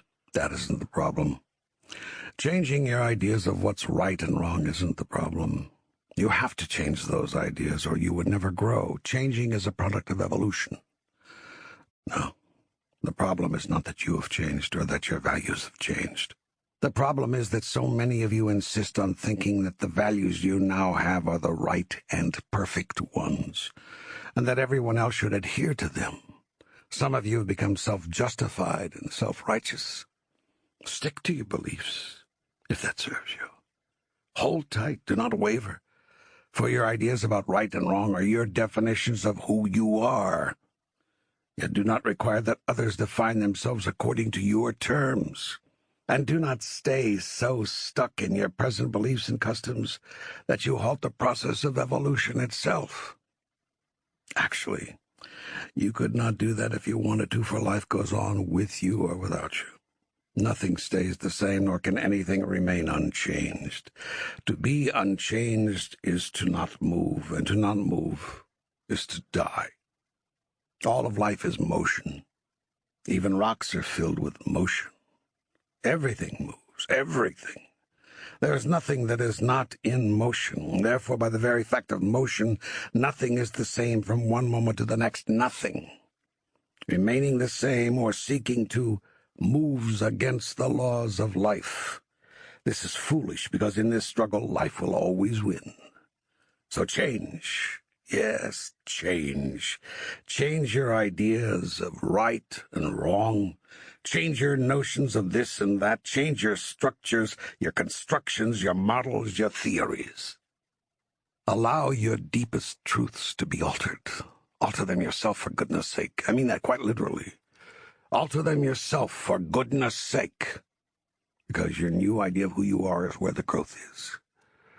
Your new idea of what is so is where evolution accelerates. Your new idea of the who, what, where, when, how, and why of it is where the mystery gets solved, the plot unravels, the story ends. Then you can begin a new story, and a grander one. Your new idea about all of it is where the excitement is, where the creation is, where God in you is made manifest and becomes fully realized. No matter how good you think things have been, they can be better. No matter how wonderful you think your theologies, your ideologies, your cosmologies, they can be full of even more wonder. For there are more things in heaven and earth than are dreamt of in your philosophy. Be open, therefore. Be open. Don't close off the possibility of new truths because you've been comfortable with an old one. Life begins at the end of your comfort zone. Yet be not quick to judge another. Rather seek to avoid judgment, for another person's wrongs were your rights of yestermorn. Another person's mistakes are your own past actions, now corrected. Another person's choices and decisions are as hurtful and harmful, as selfish and unforgivable, as many of your own have been. It is when you just can't imagine how another person could do such a thing that you've forgotten where you came from and where both you and the other person are going. And to those of you who think yourselves to be the evil ones, who think yourselves to be unworthy and irredeemable, I tell you this: there's not a one among you who is lost forever, nor will there ever be. For you are all in the process of becoming. You are all moving through the experience of evolution. That is what I am up to, through you. I remember a prayer I was taught as a child. Lord, I am not worthy that thou shouldst enter under my roof, yet say but the word, and my soul shall be healed. You have said these words, and I feel healed. I no longer feel unworthy. You have a way of making me feel worthy. If I could give one gift to all human beings, that would be it. You have given them that gift with this dialogue. I would like to keep on giving it when this conversation is over. This conversation will never be over. Well, then, when this trilogy is complete. There will be ways for you to do that. For that, I'm very happy, because this is the gift my soul yearns to give. All of us have a gift to give. I'd like this to be mine. Go then, and give it. Seek to make everyone whose life you touch feel worthy. Give everyone a sense of their own worthiness as a person, a sense of the true wonder of who they are. Give this gift, and you will heal the world. I humbly ask your help. You will always have it. We're friends. Meanwhile, I'm loving this dialogue. I would like to ask a question about something you said before. I'm here. When you were talking about life between lives, so to speak, you said you may recreate the experience of your individual self whenever you choose. What does that mean? It means you may emerge from the all anytime you wish, as a new self or the same self you were before. You mean I can retain and return to my individual consciousness, my awareness of me? Yes, You may have at all times whatever experience you desire. And so I can return to this life, to the earth, as the same person I was before I died? Yes. In the flesh? Have you heard of Jesus? Oh, yes, but I'm not Jesus, nor would I ever claim to be like him. Did he not say, "These things and more shall you also do"? Well, yes, but he wasn't talking about miracles like that, I don't think. I'm sorry you don't think so, because Jesus was not the only one to have risen from the dead. He wasn't? Others have risen from the dead? Yes. My God, that's blasphemy. It's blasphemy that someone other than Christ has risen from the dead? Well, some people would say that it is. Then those people have never read the Bible. The Bible? The Bible says that people other than Jesus came back to the body after death? Ever hear of Lazarus? Oh, no fair. It was through the Christ's power that he was raised from the dead. Precisely. And you think that Christ's power, as you call it, was reserved only for Lazarus? One person in the history of the world? I hadn't thought about it that way. I tell you this. Many have there been who have been risen from the dead. Many have there been who have come back to life. It's happening every day, right now, in your hospitals. Oh, come on. No fair again. That's medical science, not theology. Oh, I see. God has nothing to do with today's miracles, only yesterday's. Okay. Okay, I'll give you the point on technical grounds, but no one has raised himself from the dead on their own like Jesus did. No one has come back from the dead that way. Are you sure? Well, pretty sure. Have you ever heard of Mahavatar Babaji? I don't think we should bring Eastern mystics into this. A lot of people don't buy that stuff. I see. Well, of course, they must be right. Well, let me get this straight. Are you saying that souls can return from the so-called dead in spirit form or in physical form, if that's what they desire? You're beginning to understand now. All right, then why haven't more people done it? Why don't we hear about it every day? This kind of thing would make international news. Actually, a lot of people do it in spirit form. Not many, I'll admit, choose to return to the body. Ha, there, I gotcha. Why not? If this is so easy, why don't more souls do it? It's not a question of ease. It's a question of desirability. Meaning? Meaning it's a very rare soul who desires to return to physicality in the same form as before. If a soul chooses to return to the body, it almost always does so with another body, a different one. In this way, it begins a new agenda, experiences new rememberings, undertakes new adventures. Generally, souls leave bodies because they're finished with them. They've completed what they joined with the body to do. They've experienced the experience they were seeking. What about people who die by accident? Were they finished with their experience, or was it cut off? Do you still imagine people die by accident? You mean they don't? Nothing in this universe occurs by accident. There is no such thing as an accident, nor is there any such thing as coincidence. If I could convince myself that was true, I would never mourn again for those who have died. Mourning for them is the last thing they would want you to do. If you knew where they were, and that they were there by their own higher choice, you would celebrate their departure. If you experienced what you call the afterlife for one moment, having come to it with your grandest thought about yourself and God, you would smile the biggest smile at their funeral and let joy fill your heart. We cry at funerals for our loss. It's our sadness in knowing that we will never see them again, never hold or hug or touch or be with someone we loved. And that is a good crying. That honors your love and your beloved. Yet even this mourning would be short if you knew what grand realities and wondrous experiences await the joyous soul leaving the body. What is it like in the afterlife? Really, tell me all of it. There are some things which cannot be revealed, not because I do not choose to, but because in your present condition, at your present level of understanding, you would be unable to conceive of what is being told to you. Still, there is more which can be said.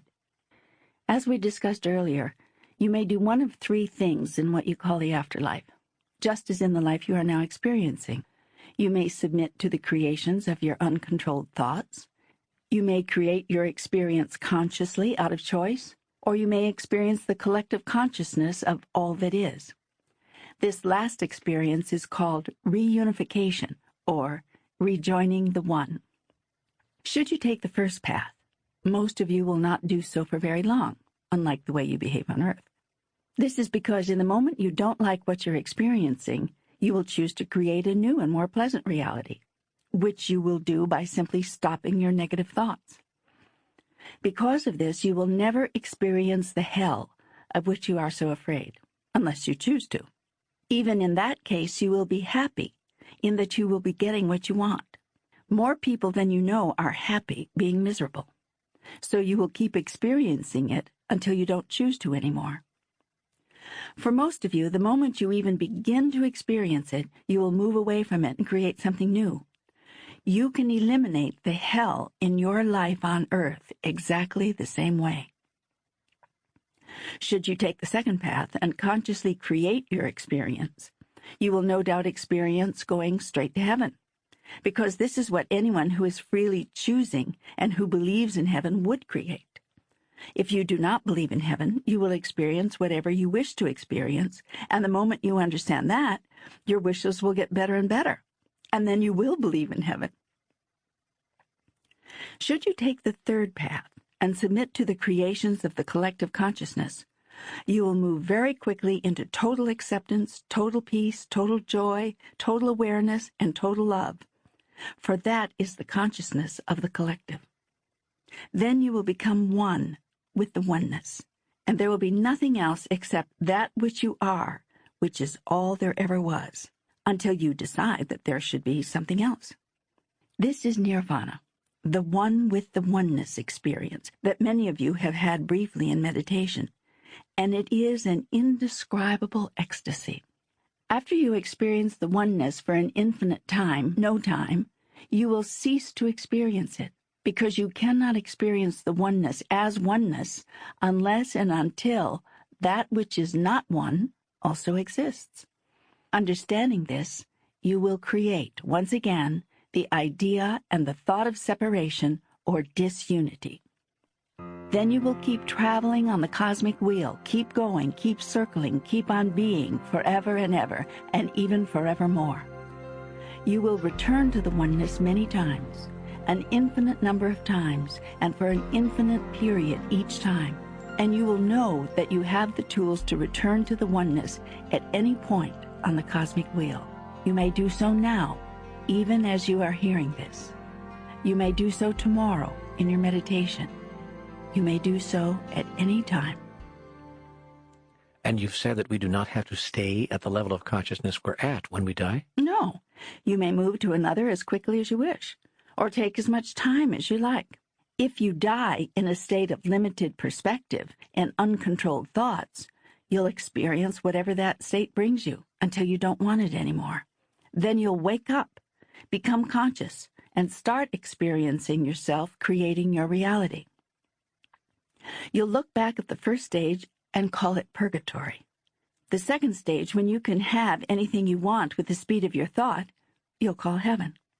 The third stage, when you experience the bliss of the oneness, you'll call nirvana.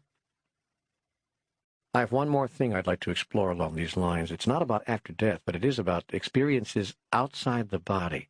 Can you explain those to me? What's happening there?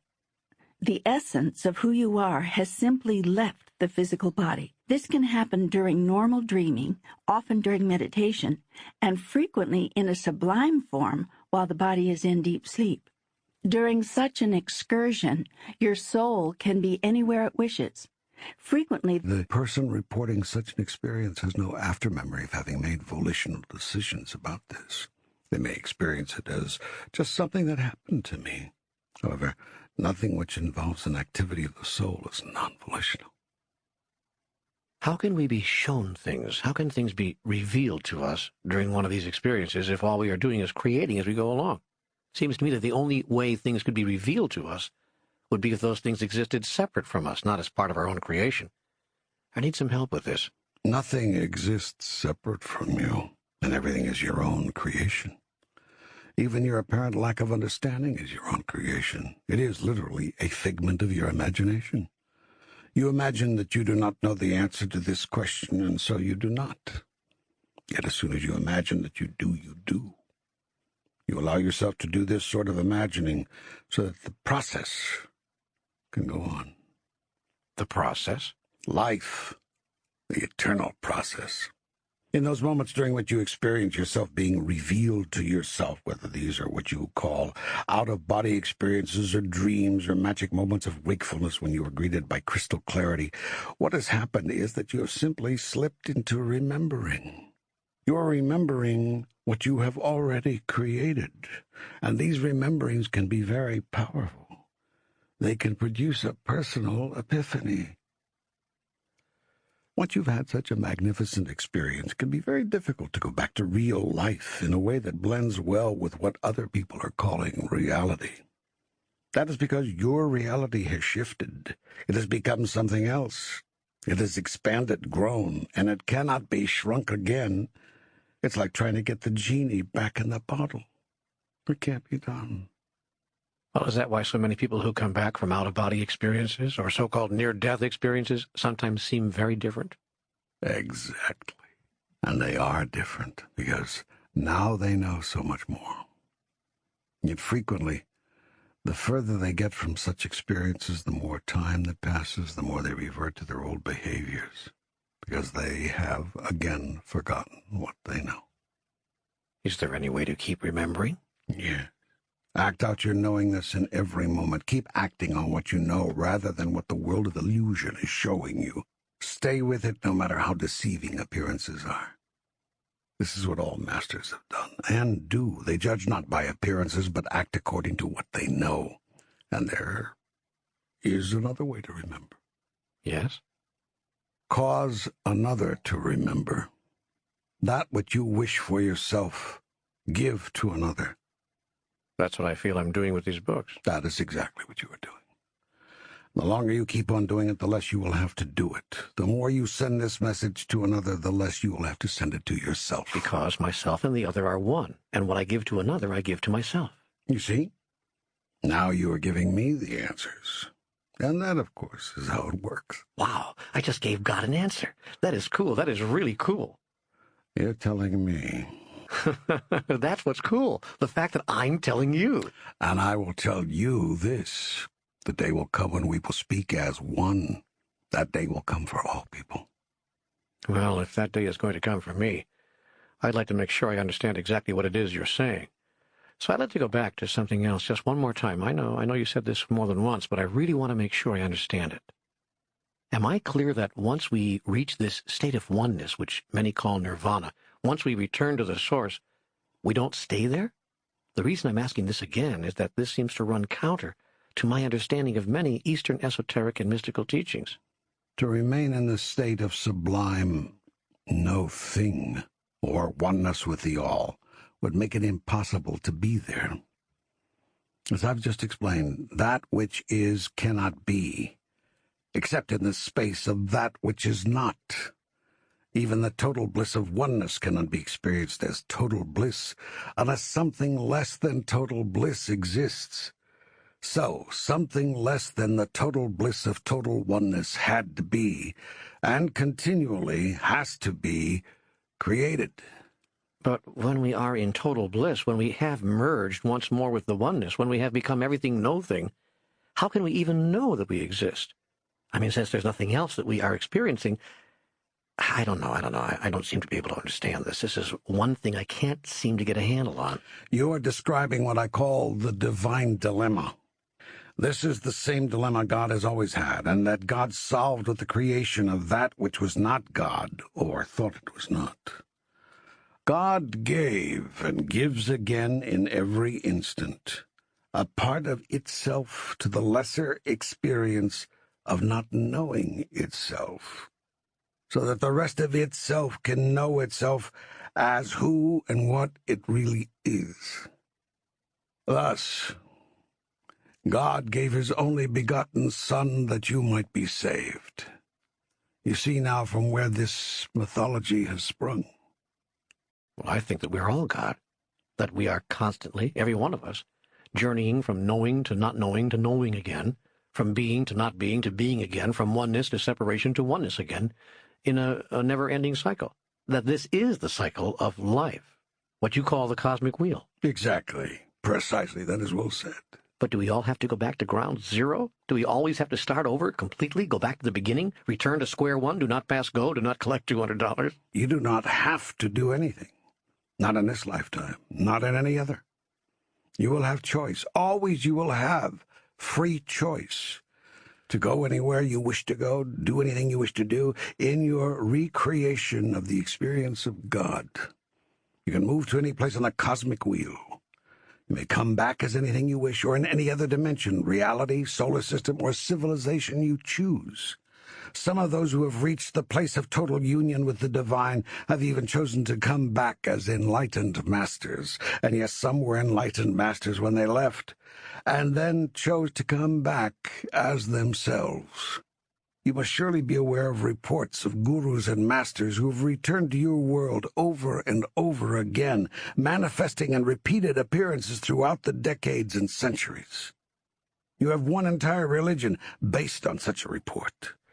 It is called the Church of Jesus Christ of Latter-day Saints, and it is based on the report of Joseph Smith that the being calling himself Jesus returned to Earth many centuries after his apparently final departure, this time appearing in the United States. So you may return to any point on the cosmic wheel to which it pleases you to return. Still, even that could be depressing. Don't we ever get to rest? Don't we ever get to stay in nirvana? To remain there? Are we doomed forever to this coming and going? This now you see it, now you don't treadmill? Are we on an eternal journey to nowhere? Yes, that's the greatest truth. There's nowhere to go, nothing to do, and no one you have to be. Except exactly who you're being right now. The truth is that there is no journey. You are right now what you are attempting to be. You are right now where you are attempting to go. It is the master who knows this, and thus ends the struggle. And then does the master seek to assist you in ending your struggle, even as you will seek to end the struggle of others when you reach mastery. Yet this process, this cosmic wheel, is not a depressing treadmill. It is a glorious and continual reaffirmation of the utter magnificence of God and all life, and there is nothing depressing about that at all. Still seems depressing to me. Let me see if I can change your mind. Do you like sex? I love it. Most people do, except those with really weird ideas about it. So what if I told you that beginning tomorrow, you can have sex with every single person for whom you felt attraction and love? Would that make you happy? Would this have to be against their will? No, I would arrange it so that everyone you wish to celebrate the human experience of love with in this way also wishes to do so with you. They would feel great attraction and love for you. Wow, hey, okay. There's just one condition. You have to stop between each one. You can't just go from one to the other without interruption. You're telling me. So in order to experience the ecstasy of this kind of physical union, you have to also experience not being united sexually with someone, if only for a while. I think I see where you're going. Yes, even the ecstasy would not be ecstasy were there not a time when there was no ecstasy. This is as true with spiritual ecstasy as it is with physical. There is nothing depressing about the cycle of life. There is only joy. Simply joy and more joy. True masters are never less than joyful. This staying at the level of mastery is what you may now find desirable. Then you can move in and out of the ecstasy and still be joyful always. You do not need the ecstasy to be joyful. You are joyful simply knowing that ecstasy is.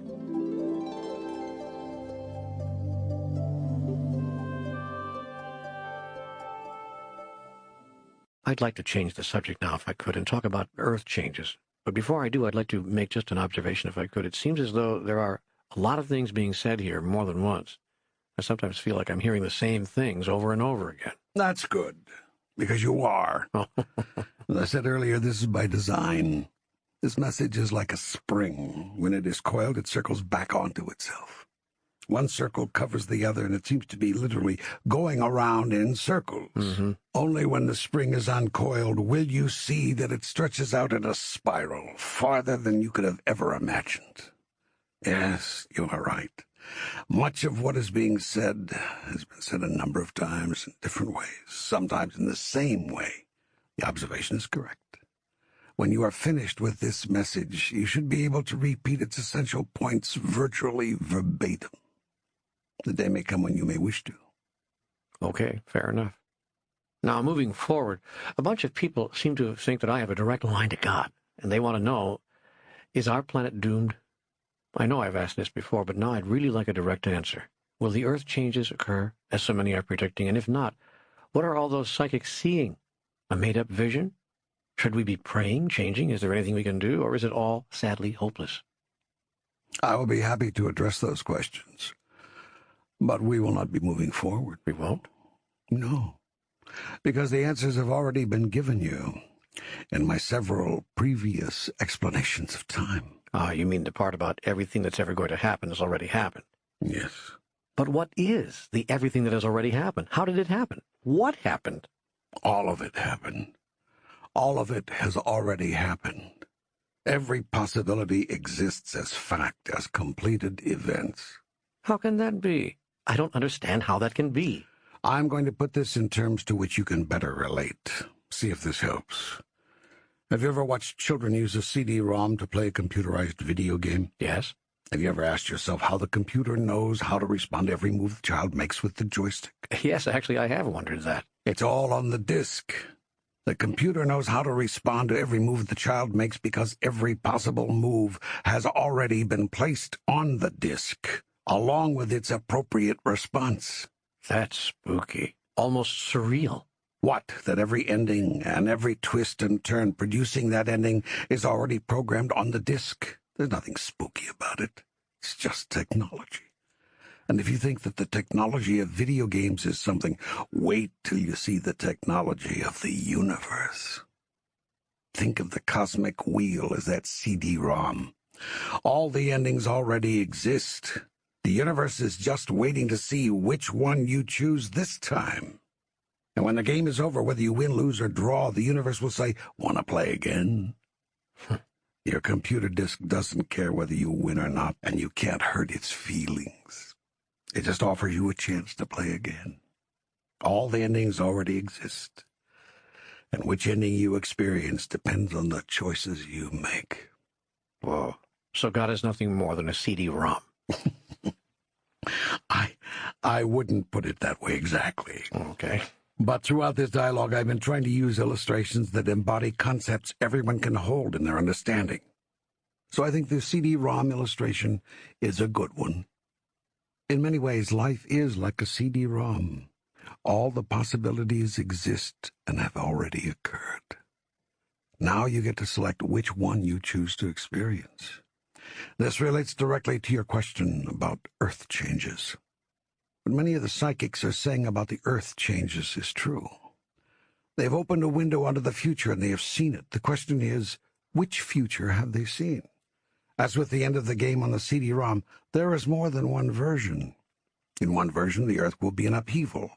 In another version, it won't. Actually, all of the versions have already happened. Remember? Time... I know. Time does not exist. That's right.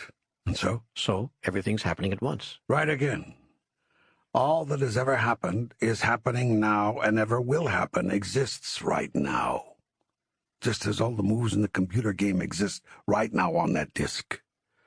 So if you think it would be interesting for the doomsday predictions of the psychics to come true, focus all your attention on that, and you can draw that to yourself. And if you think you would like to experience a different reality, focus on that, and that is the outcome you can draw to you.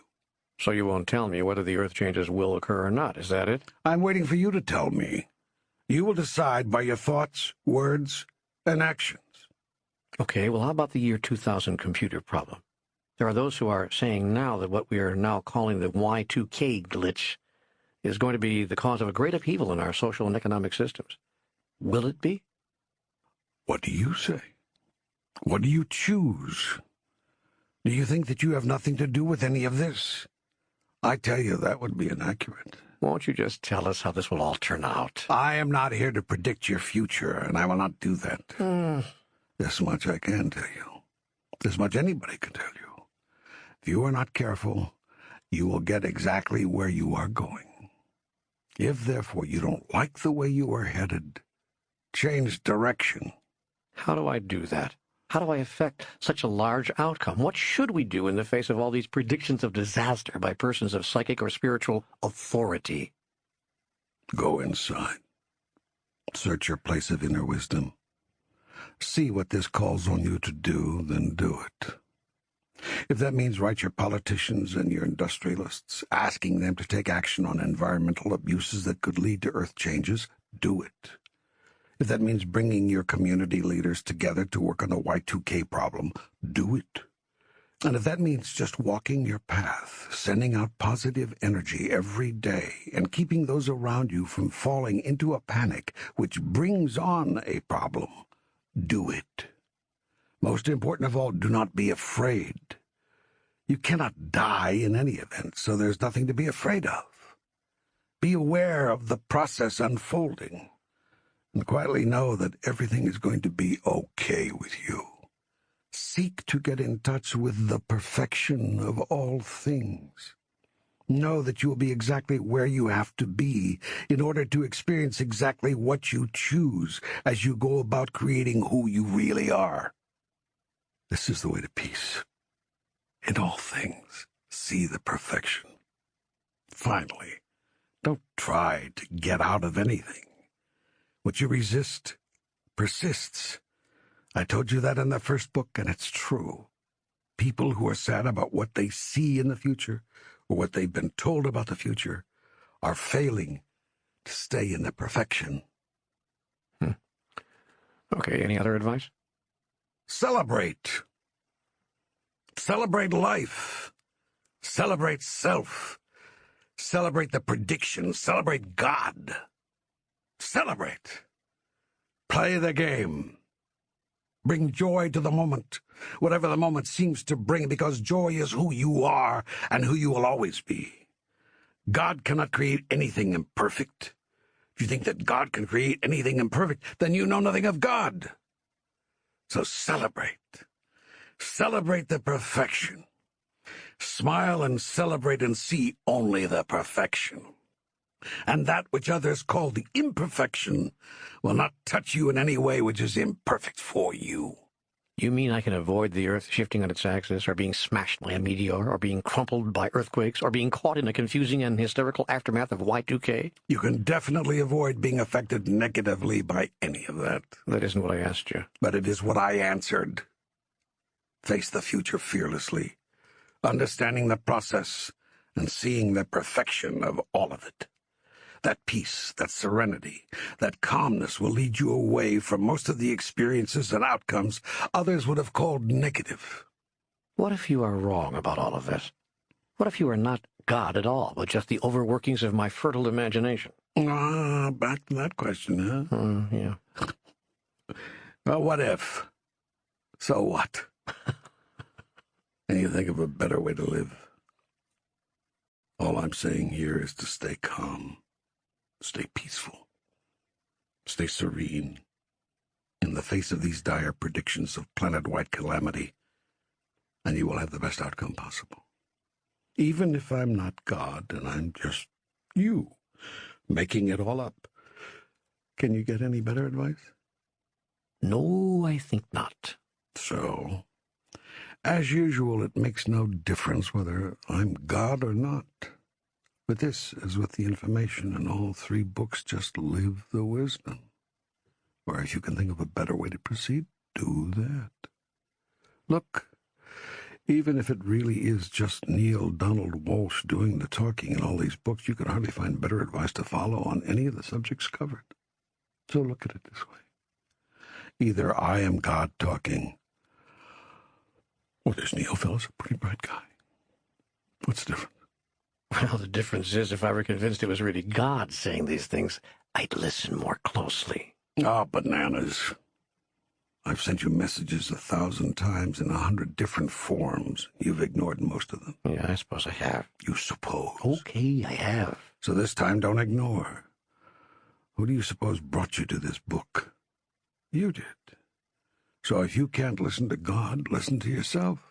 Or my friendly psychic. Or your friendly psychic. You're kidding with me now, I know, but this does bring up another subject I wanted to discuss. I know. You know?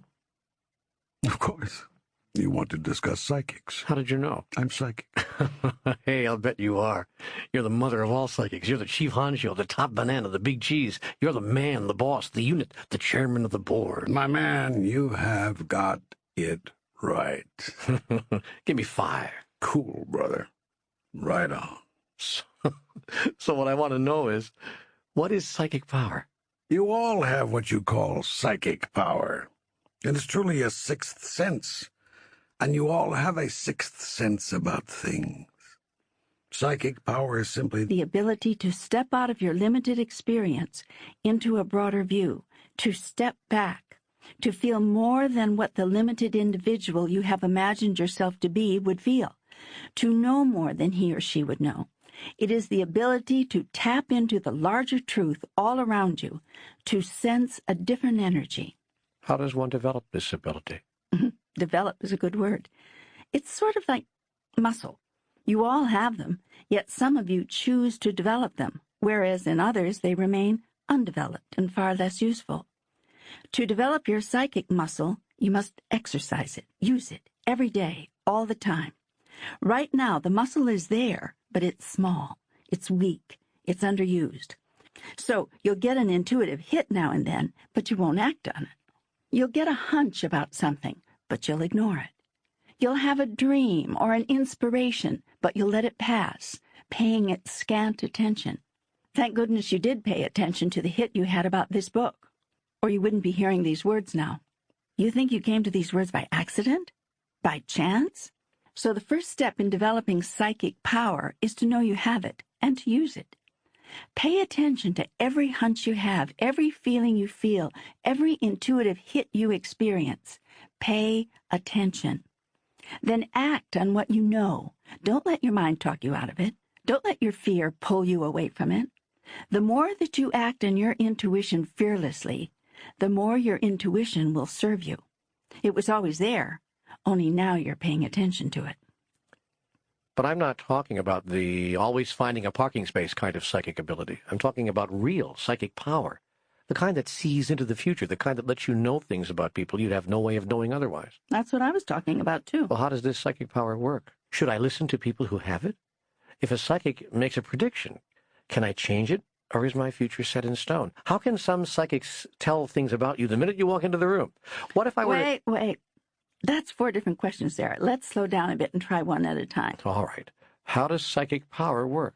There are 3 rules of psychic phenomena that will allow you to understand how psychic power works. Let's go over them. 1. All thought is energy. 2. All things are in motion. 3. All time is now. Psychics are people who have opened themselves to the experiences these phenomena produce, vibrations. Sometimes formed as pictures in the mind, sometimes a thought in the form of a word. The psychic becomes adept at feeling these energies. This may not be easy at first because these energies are very light, very fleeting, very subtle, like the slightest breeze on a summer night that you think you felt rustle your hair, but maybe didn't. Like the faintest sound in the farthest distance that you think you heard but can't be sure. Like the dimmest flicker of an image at the corner of your eye that you swore was there, but when you look head-on, is gone, vanished. Was it there at all? That's the question the beginning psychic is always asking. The accomplished psychic never asks, because to ask the question sends the answer away. Asking the question engages the mind, and that's the last thing a psychic wants to do. Intuition does not reside in the mind. To be psychic, you've got to be out of your mind, because intuition resides in the psyche, in the soul. Intuition is the ear of the soul. The soul is the only instrument sensitive enough to pick up life's faintest vibrations, to feel these energies, to sense these waves in the field, and to interpret them.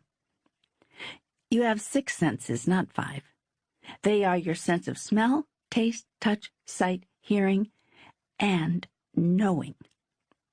So here is how psychic power works. Every time you have a thought, it sends off an energy. It is energy. The soul of the psychic picks up that energy. The true psychic will not stop to interpret it, but will probably just blurt out what the energy feels like. That's how a psychic can tell you what you're thinking. Every feeling you've ever had resides in your soul. Your soul is the sum total of all your feelings. It is the repository. Even though it may have been years since you've stored them there, a psychic who is truly open can feel these feelings here and now. That's because, all together now, there's no such thing as time. That's how a psychic can tell you about your past. Tomorrow also doesn't exist. All things are occurring right now. Every occurrence sends off a wave of energy, prints an indelible picture on the cosmic photographic plate.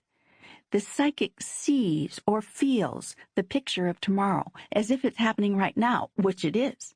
That is how some psychics tell the future. How is this done physiologically?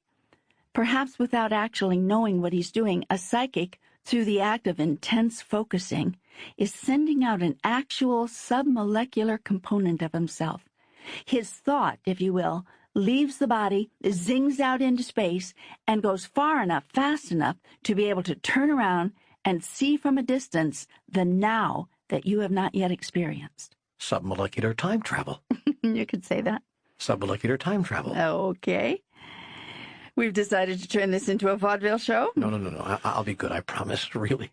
Go on. I really do want to hear this. Okay. The submolecular part of the psychic, having absorbed the energy of the image gained from focusing, zings back to the psychic's body, bringing the energy with it.